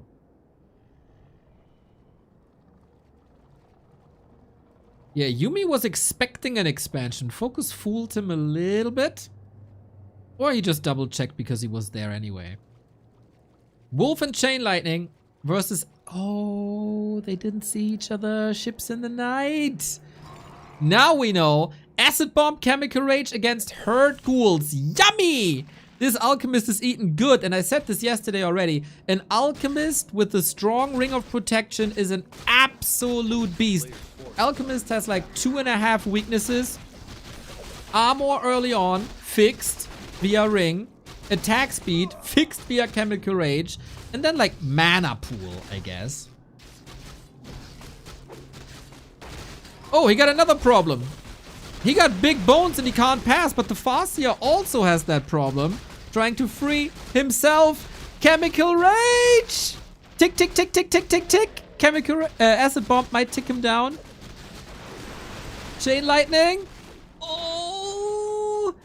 There's still damage. What about that Alchemist? He's still tanking. 7, 5, Ghoul, kill!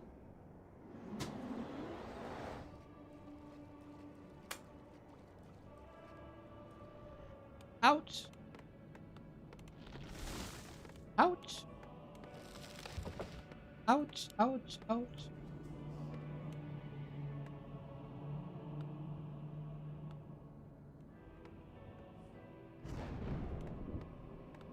That was a lovely acid bomb.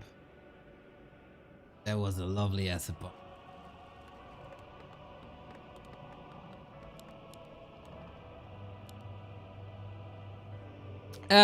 That was a good chunk of XP for this Alchemist who will go batshit crazy.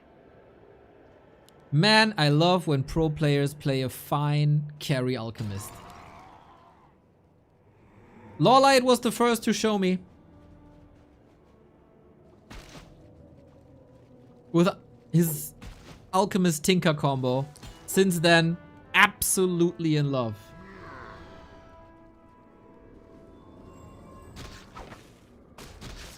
A player's force is under attack.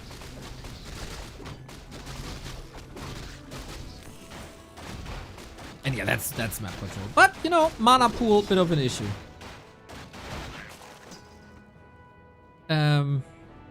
If Yumi gets to tier 3, Chemical Rage and Orb of Corruption, the focus fire will be through the roof. Through the roof. We've seen it in Sonic versus Yumiko. Hopefully Yumi learned a thing or two.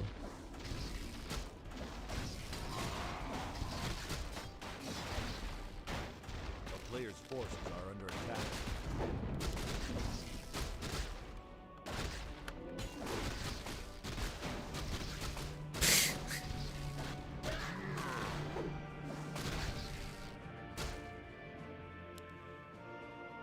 Some AoE damage would be fantastic.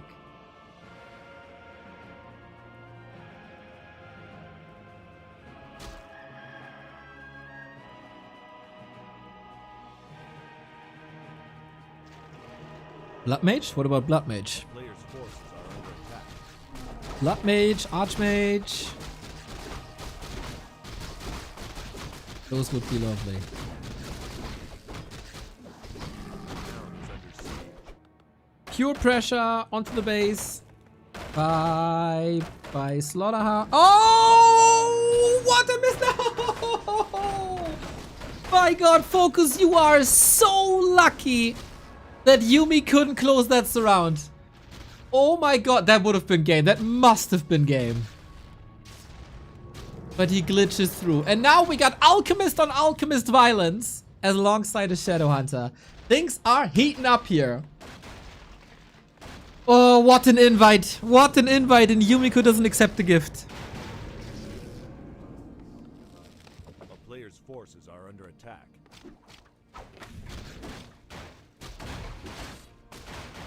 Serpent Ward's very good for creeping. Heal Wave universally good.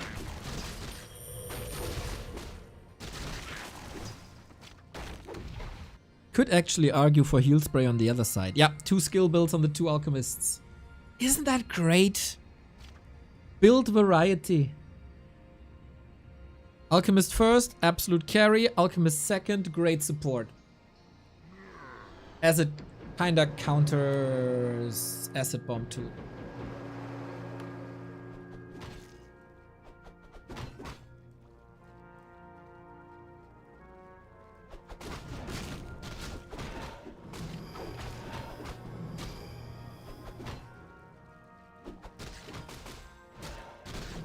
Yumi is way faster in his Destroyer upgrade. If he stalls a little bit and gets the Destroyer timing in, it's so scary. Acid Bomb. Yep, we fight. Oh, we fight. He knows it. Supply is still the same, but this is 3,000 damage on this Alchemist. Wolves are a little bit of a problem. No Wand of Negation here. Orb of Corruption. Oh my god. We don't have the combo yet, but now we do. -8 armor. -8 armor. If it's Acid Bomb and Orb of Orb of Corruption together. -8. And these heroes, they're not very tanky.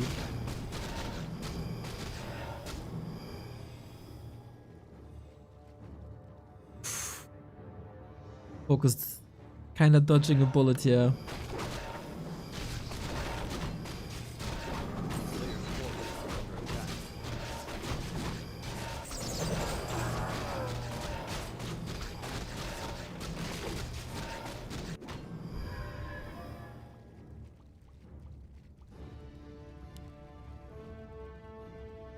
Bean transition, 3rd hero.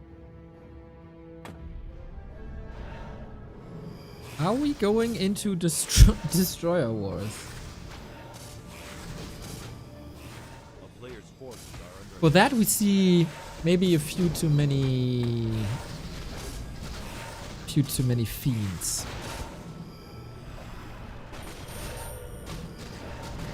Destroyer up. But FoCuS has web.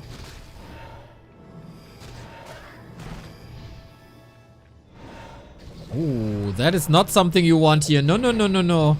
But FoCuS, he's just tanking the Orb of Annihilation Not ideal, that's for sure. A little bit of healing would be nice. One destroyer down, statue on the other side. Farseer level 4. Oh, he took care of these statues so goddamn quickly. Look at this alchemist go! It's absurd! The damage is absurd. Still FoCuS holds his ground for once, mostly thanks to wolves. They shouldn't be part of the fight anymore. Naga doesn't really help if you're not going hero focus. But he's staffed. He might get her. Orb of corruption on her, of course, as well. Players' forces are under attack.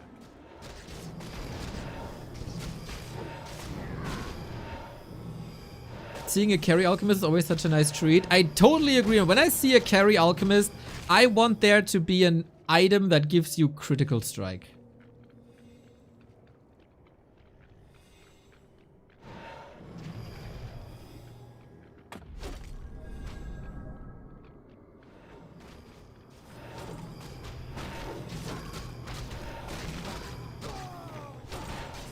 That would slap.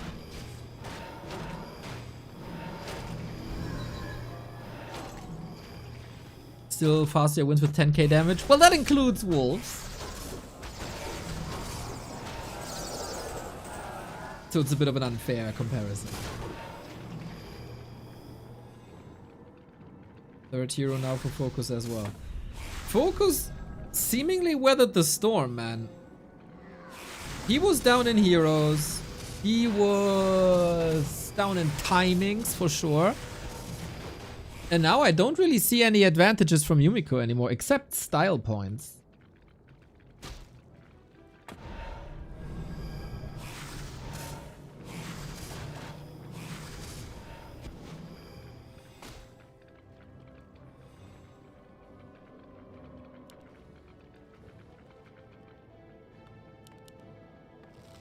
FoCuS finally gets his orange camp that he wanted for so long. Players' forces are under attack. Paladin. You know, healing is never bad.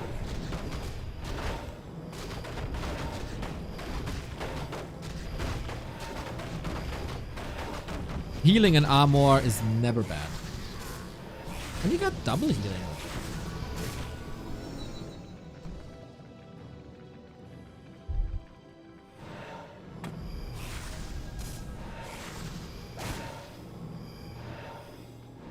Players' forces are under attack.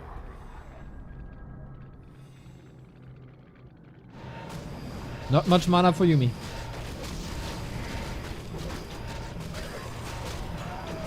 Fighting for level 5 wolves, level 3 wolves.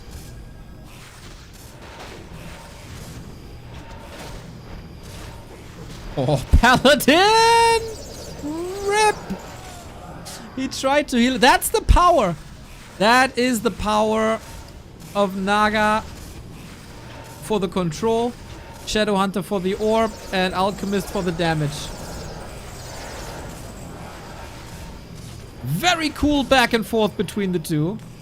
And Yumi has taken over again. I keep telling you guys for years, double minus armor is insane. Watch Sonic vs. Yumiko for more evidence. Next time I'm casting with Remo, I'm gonna rub it in his face.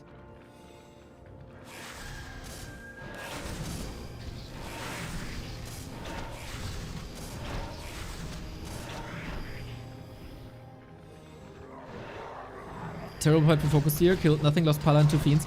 Yeah, it feels like this entire day. What's it called when you fall asleep for like a second?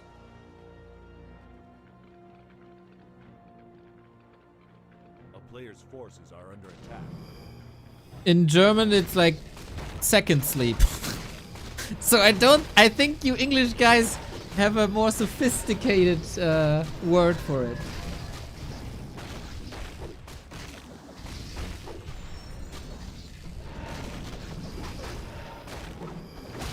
That's the beauty of the German language, by the way. Just connect two things and it's fine.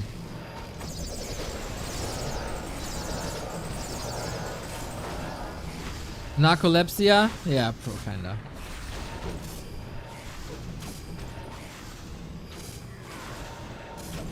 Nice how Shadowhunter and Naga always going for the same targets. The Wolf Dispels, when Wand of Negation exists, are not enough. And this time, way different fight for FoCuS. But this Alchemist never stood a chance. He dies with 2 potions. Oh my god, dude. No way. And now, look at the Alchemist damage. 8,200 for a Brawler. Naga falls. Okay, this is wild here. Can you save the Alchemist? This is your lifeline. This is your absolute lifeline. Save yourself to the shop. Get something. Don't turn around, brother. Ridiculous game. Ridiculous. Look at all the corpses, man. Everything dies all the time.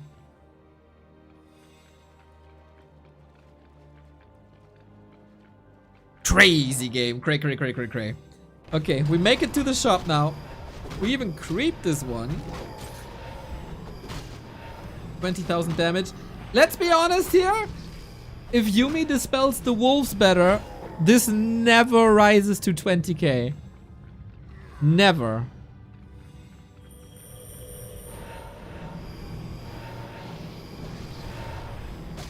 Got a water elemental here for Nova. Minus 9 armor now. Nuke not going on the Shadow Hunter. Interesting choice.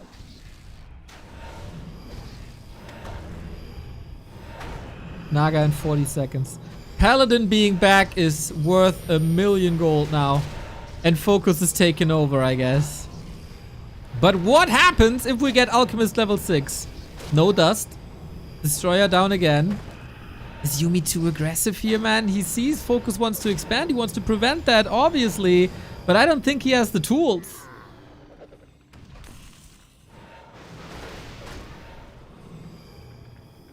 A-bombs now.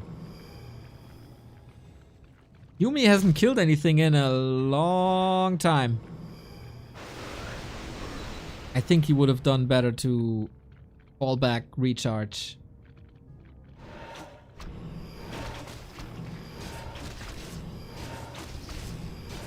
Farseer is absurd. Farseer is absurd. That's right. He also has a Subi mask. There's only wolves too, man. I'm kind of scared when we get wolves 3. A player's forces are under attack.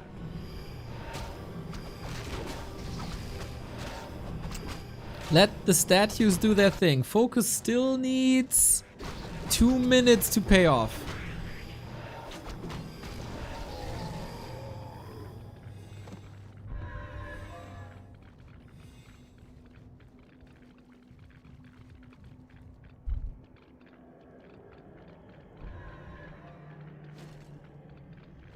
A player's forces are under attack.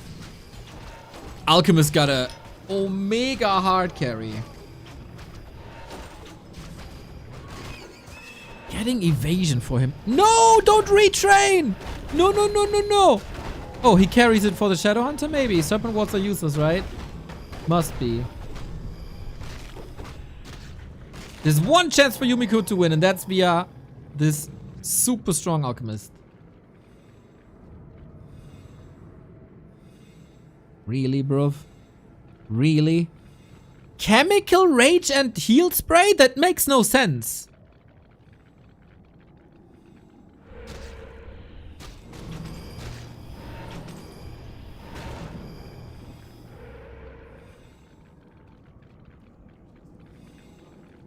Why?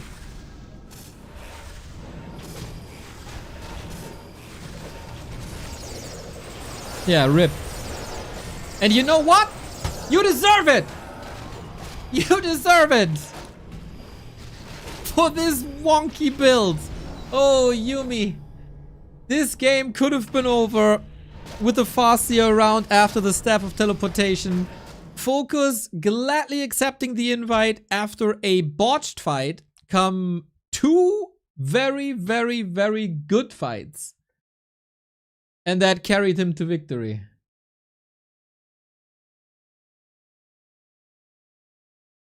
That carried him to victory.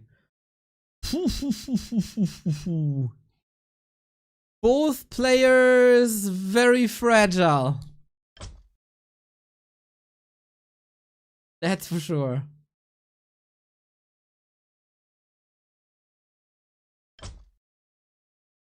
And that Farseer carried. If only an item would exist that gets rid of summons. Wouldn't that be something?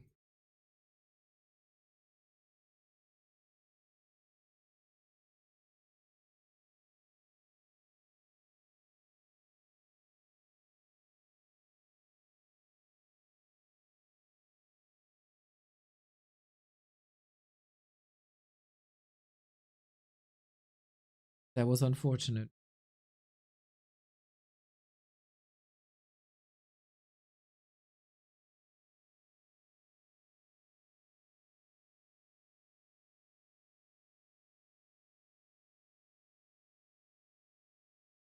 Ay, ay, ay. Alrighty. Match points FoCuS. Match points FoCuS.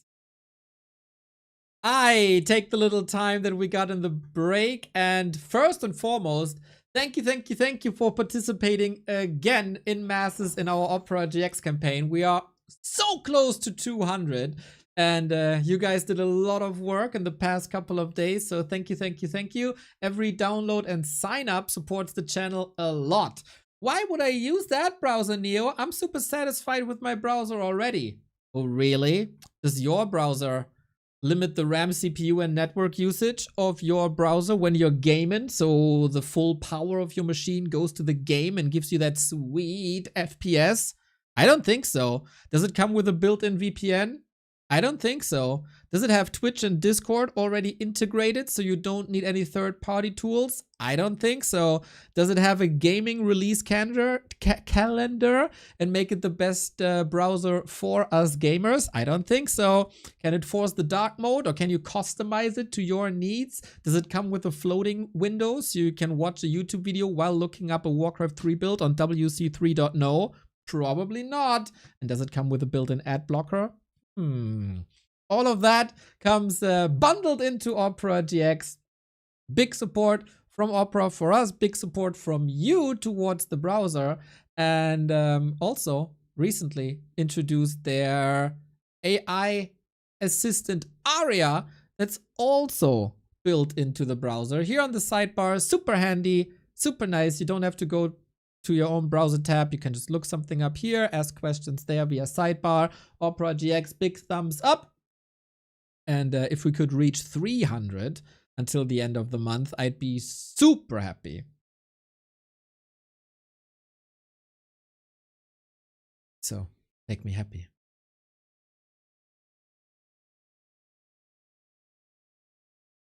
This is a good ad. Thank you, Pendragon. Thank you.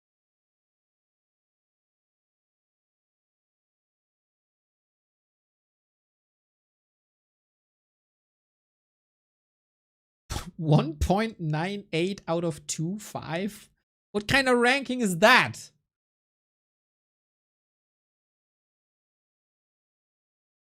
You're a loony.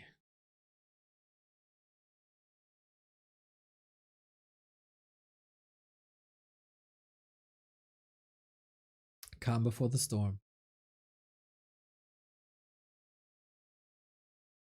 Does it run on Windows XP? I got no clue, but my god, since I was setting up my new PC yesterday, I was exposed to Windows 11 for the first time.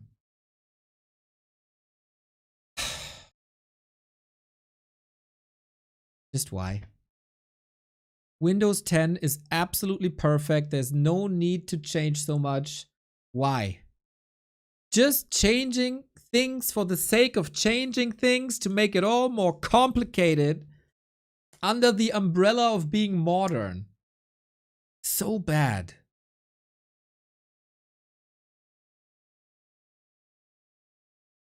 effing hate that.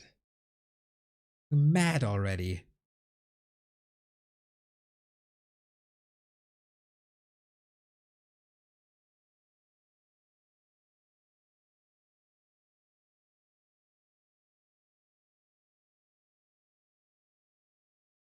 Everything's just so clunky. You know, Windows 10, perfectly fine operating system. Perfectly fine.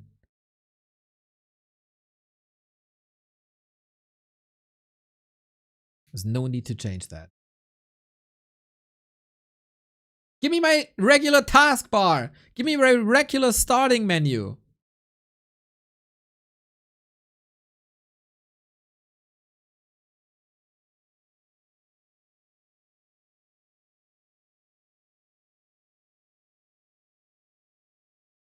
And give me game freaking 4 here in FoCuS versus Yumiko. Let's go, let's go, let's go, let's go. Match points.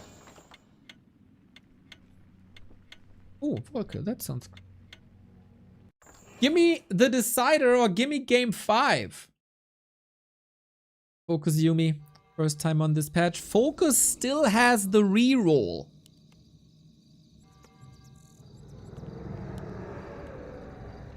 That doesn't make things easier for Yumi. And another thing that doesn't make things easier for Yumi is that FoCuS has rolled Orc.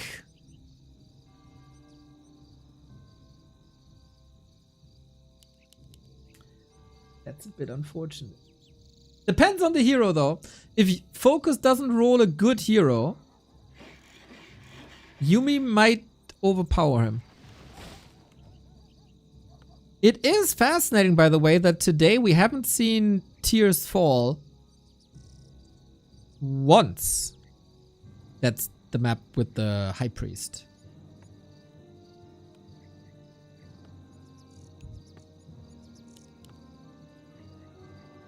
I don't think FoCuS will reroll, except if he gets like a Naga.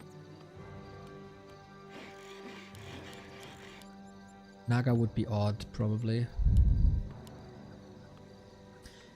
Yumi facing elimination. Thank you, Volker. OP.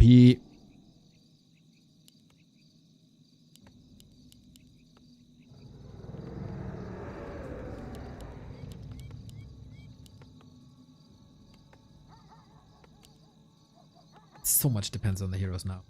We open up with Grunt into Headhunter. I think that's very solid, very relaxed opener for FoCuS.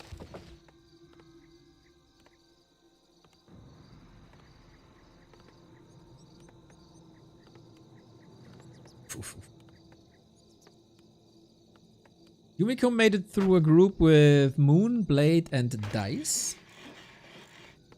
Potom. I think Potom is fine. Potom is playable. Especially when you transition to Headhunters anyway. Blade Master on the other side. Ooh, chop, chop, chop. Kitty on the menu.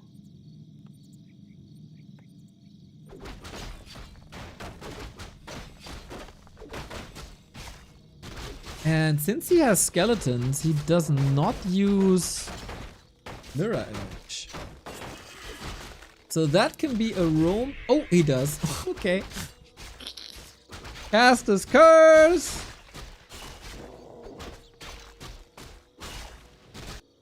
And the Potom is the one to harass. Okay.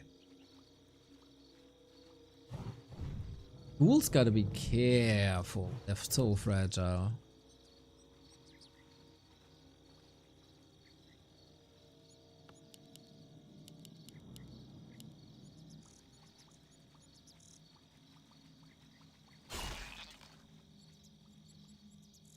A player's forces are under attack.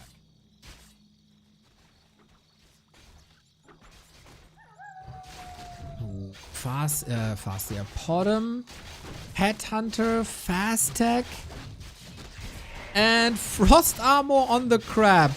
I don't know if this is designed to be a good early game for Yumi, I gotta say. A Surround would obviously be the best. It's what he's aiming for, but it's very telegraphed and easy to read. FoCuS with good retreats here. Not the perfect damage output, I guess, but rather safe than sorry. The Murloc is coming in, helping a little bit here. But Bottom with the Searing Arrow. I really like that pick. Searing Arrow, so good. But don't tell me. Oh, I sensed the grunt back in. That's a big XP dono. And the Murloc is paying dividends with the ensnares. Well done. Still, the creep spot isn't finished. And wait, is Yumi? No, Yumi isn't Tekken. He built a necropolis here. A player's forces are under attack. For whatever reason. More ghouls. If you could go for a tavern hero, I'm pretty sure FoCuS would do that. Close to level 2. Then we get True Shot Aura for more damage. Bottom is out of mana now. And Yumi's slowly getting some control back. Reveal. Yeah, well done. Well done. No way. FoCuS got the big crab. Oh crap.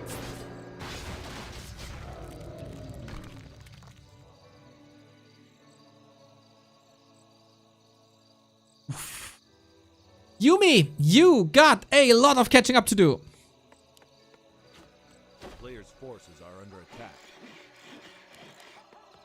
Peace tree now. You know what, guys? Yumiko can't attack air. He got the double Murloc with double end snare. That might be a lifesaver.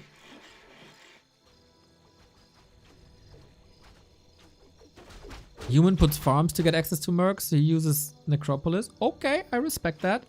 A player's forces But it's are under Raider attack. Walker. Raider Walker. It's gonna be good Walker damage. Dreadlord Carrion Swarm. Very solid.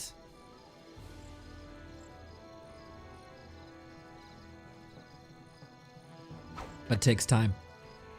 This is not an immediate push hero that you'd usually like to see. FoCuS still needs some time. He gotta charge up.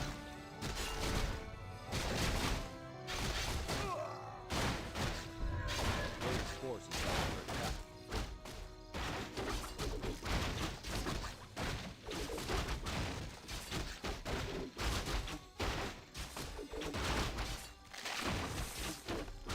The opposite of synergy, that is also true. Or they cover each other weaknesses. You know? Always two sides to the story. Always look on the bright side of life. But yeah, that's true. Bottom good single target damage and buff for range. Dreadlord buff for melee and Carrion Swarm for AoE damage.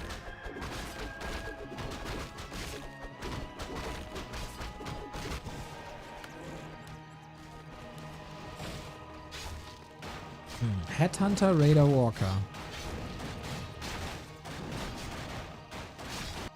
And a tier 2 Expo. Usually a tier 2 Expo is rather weak. Maybe with the mercs this is holdable. We got True Shot 2 now. We got Vamp Aura as well for the Raiders. Interesting. Surround, he should be able to free himself there. Maybe not. Nope. Closes the gap again with the Nerubian Seer. And for now, things are very much looking like game 5. As FoCuS is getting a bit destroyed here so far. And didn't start his Expo yet. I guess he needs to rely on mercs. Has no TP. If he gets surrounded here, he dead.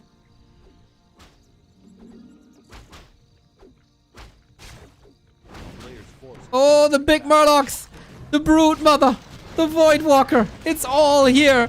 And the bottom has no way out. The Kodo has a big munch.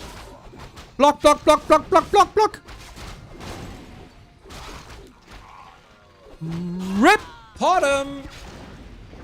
Yep, Yumiko is ultimately far ahead. And that's game 4.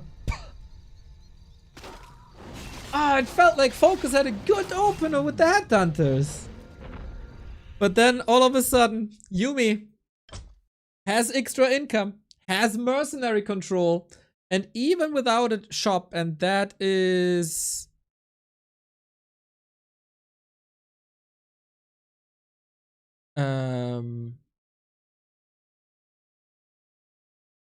very much a specialty of all the randoms.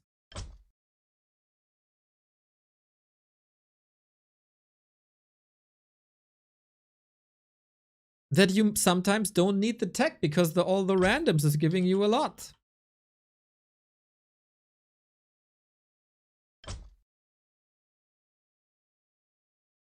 You need yeah, mercs, man. Mercs are sick. Mercs can be very sick.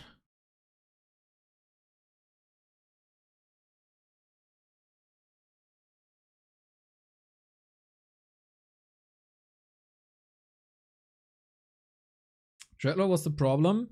I think it doesn't really matter what hero you get there. I think you are just getting overwhelmed.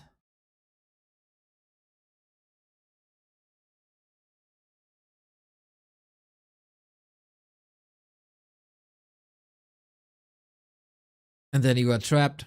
And then he lost everything. Yumiko is typing a lot. Let's see if we can find the translate.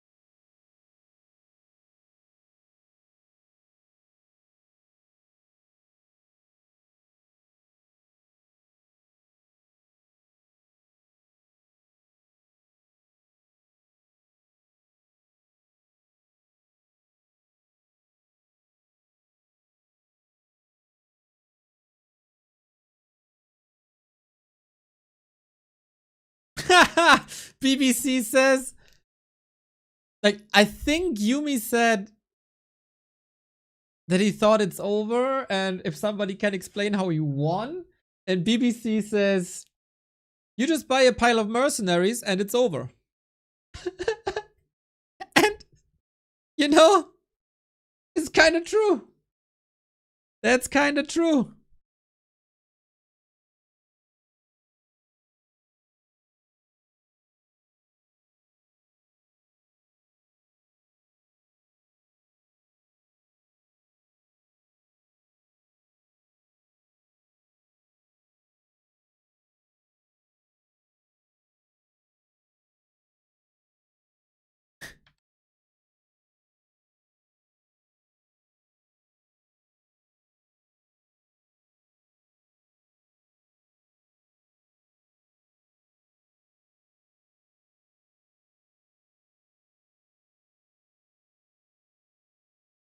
Meet Uncle Chen every morning. You might need it. I think check the mercenary camp whenever you can. BBC giving advice.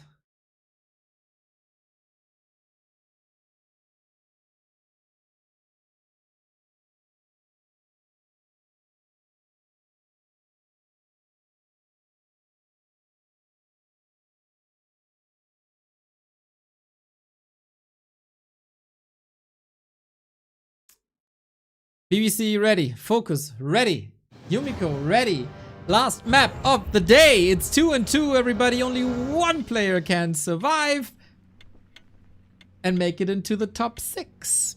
Alongside Dice, LawLiet, InfiTH, and Happy. This time. Ridiculous. Oh no. Oh no, my overlay isn't working. It didn't reset. Oh shit. I gotta resort to Flow TV.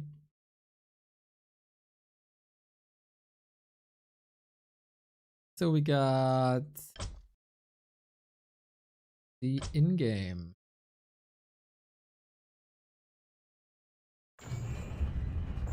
Yeah, for game 5, we need a proper overlay. We do. We got the 3-1. No!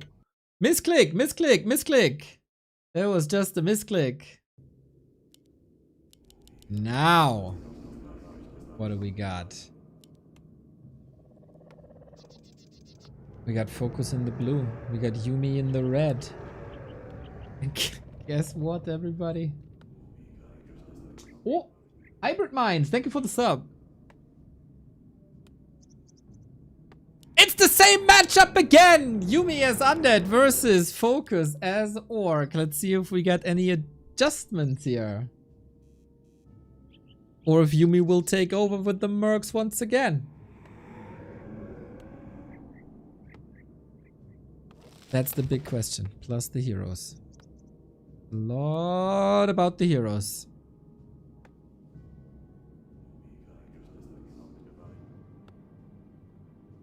This is so random. And that's why it's all the random. Neo left so overlay can live, okay?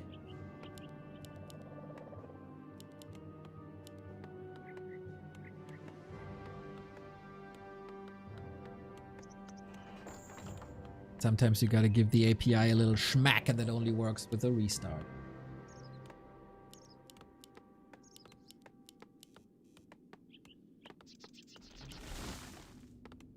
Tournament.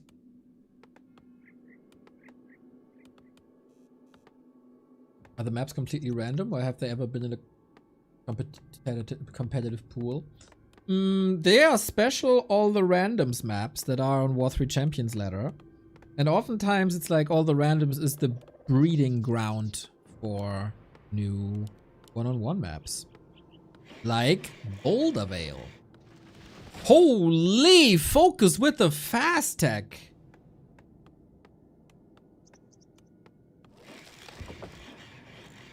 That's so risky.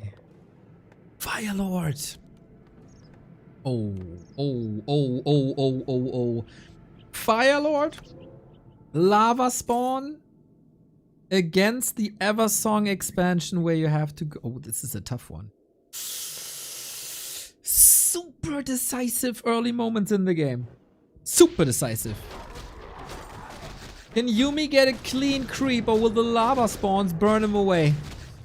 Yumi can't reroll. Nova here, item is Lucky Ring of Regen, but there's a lot of Bloodlust here, and that's a lot of damage already. Ghoul number 1 down. The Song of Fire and Ice, but it's in dissonance. Players' forces are under attack. Only one of them will get an encore. Town is under siege. So far, controlled well. Using the Ziggurat as a little bit of a tank, but that is not enough, or is it? Or it is.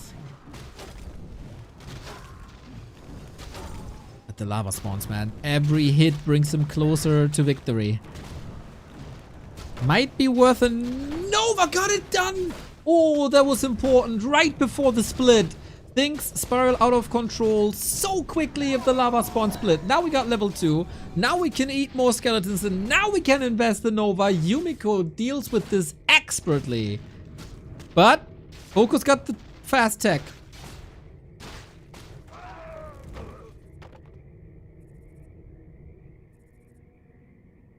FoCuS got the fast tech. It's a super fast tech. Wyvern? Wyvern?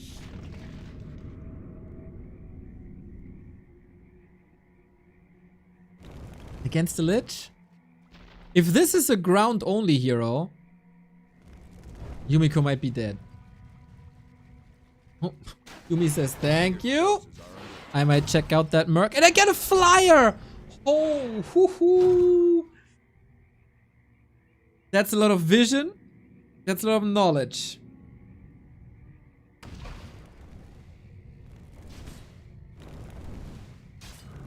Double beast.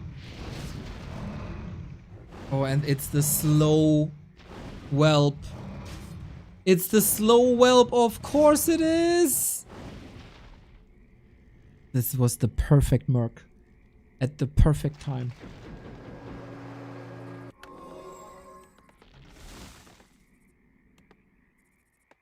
Free healing from the ring. Oh my god. guess Wyvern got a carry.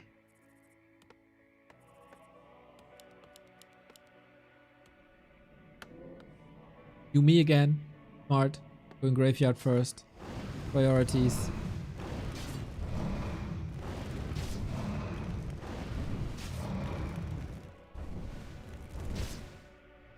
Dark Ranger with Life Drain. No Black Arrow.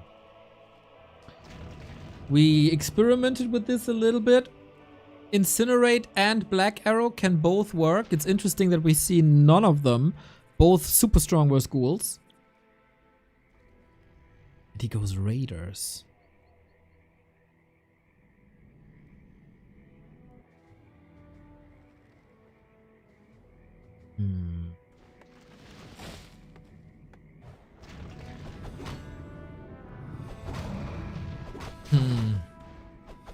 Not a fan. Especially not if you keep this blue dragon whelp up a bit. For now, pretty good.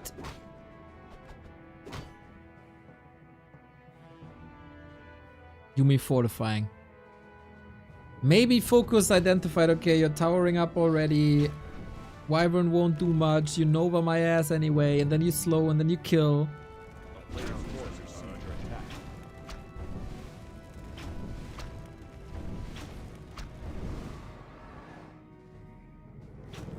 I don't get why we don't have Black Arrow here. I really don't.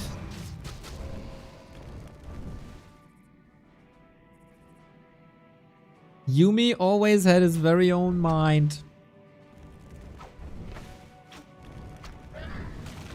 This could have been a skeleton. Well, it was a sacrifice, so no. Raider Kodo. Raider Kodo, no pillage. I'm a bit confused by what FoCuS is doing. Yumi just gotta hold. Hold, heck, go.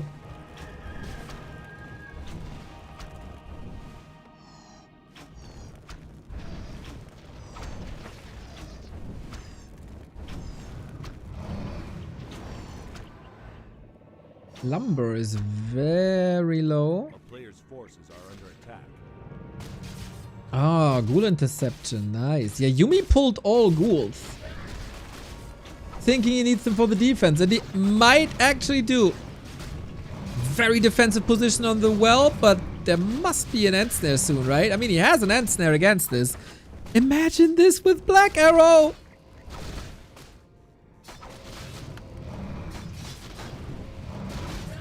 Now we got an end snare. Still able to attack here. Ghouls are falling quickly, but that shouldn't be the end of the world. Lich doing the damage. He is mining. He can easily rebuild this. Second crypt dead, but the rest is kind of fine, I guess.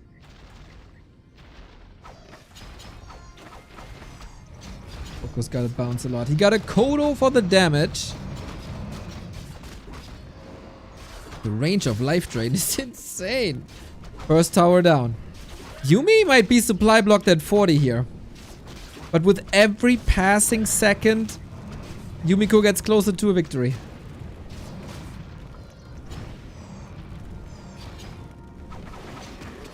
Yumi can afford losses rather quickly. He got the 5 end snares. And with that he gets the second tower. Lich level 3, no mana. And everything's on cooldown. Get a Raider surround. Okay, Haunted Goldmine still up. Ghouls still doing okay damage as it seems versus Raiders. And more ghouls are coming in. Yumi needs to spend his gold.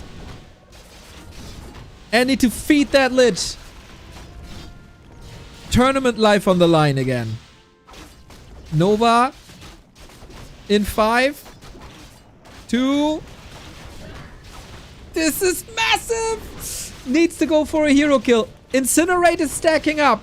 It's all stacking up. The orbs kill the Lich. Oh my god, and now Yumiko in shambles. 14 food.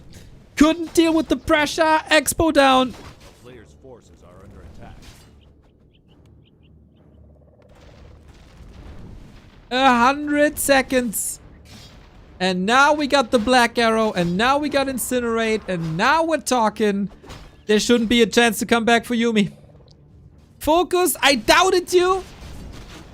But you've proven me wrong again. The lava spawns are splitting. We got 4 of them.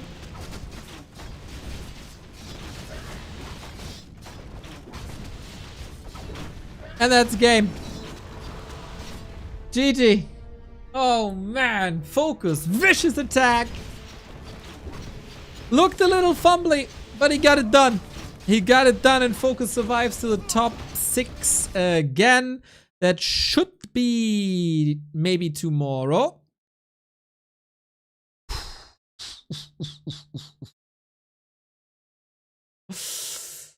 That was real close though. Today was not FoCuS's best day. I think his group stage looked a lot better. But he made it through. And that's all that counts. And we had entertaining games. That's also very important. So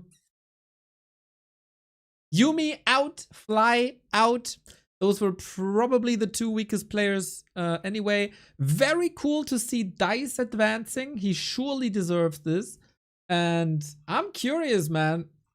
I am curious what the rest of this bracket holds. Because, my God, things are heating up. We got a lovely, lovely bracket ahead of us. These winner brackets are mental. If you like this game mode, and it feels like a lot of people do, tomorrow is the day. Top 4. TH vs Infi in 2025 in a major tournament. Can you believe it? That we get this game at 1 p.m. CEST. 19 hours from now, 20 hours from now. Don't miss this. Afterwards, LawLiet versus Happy. Oh yeah. A 2-time finalist in LawLiet versus the 3-time champion in Happy.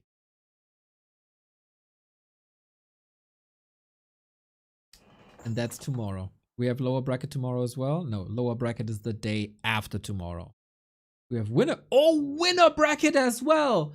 That's even more crazy. Okay. Okay. This is the day tomorrow. Infi TH LawLiet Happy plus the winners match. Oh, insane in the membrane. Okay. Okay. That's a good day. I'll be back. I'll take a break now. Later, I'll be back when I play my Fountain of Mana match versus Sparta at 8 p.m. It's gonna be good. It's gonna be fun. A couple of Fountain of Mana games there to cast as well. I'm gonna rate you now to a person that usually doesn't get a rate from us, I think. I'm gonna rate you to an Age of Empires creator. His name is Killer Pigeon. He is a great host and caster. He does a lot. And he's our manager. So I'm gonna rate you over, you know, maybe that gives a few bonus points for us. And I'll be back later at round about 8 p.m. So have fun with my mate Killer Pigeon. He's a fun lad. Take care, everybody. See you later. Later.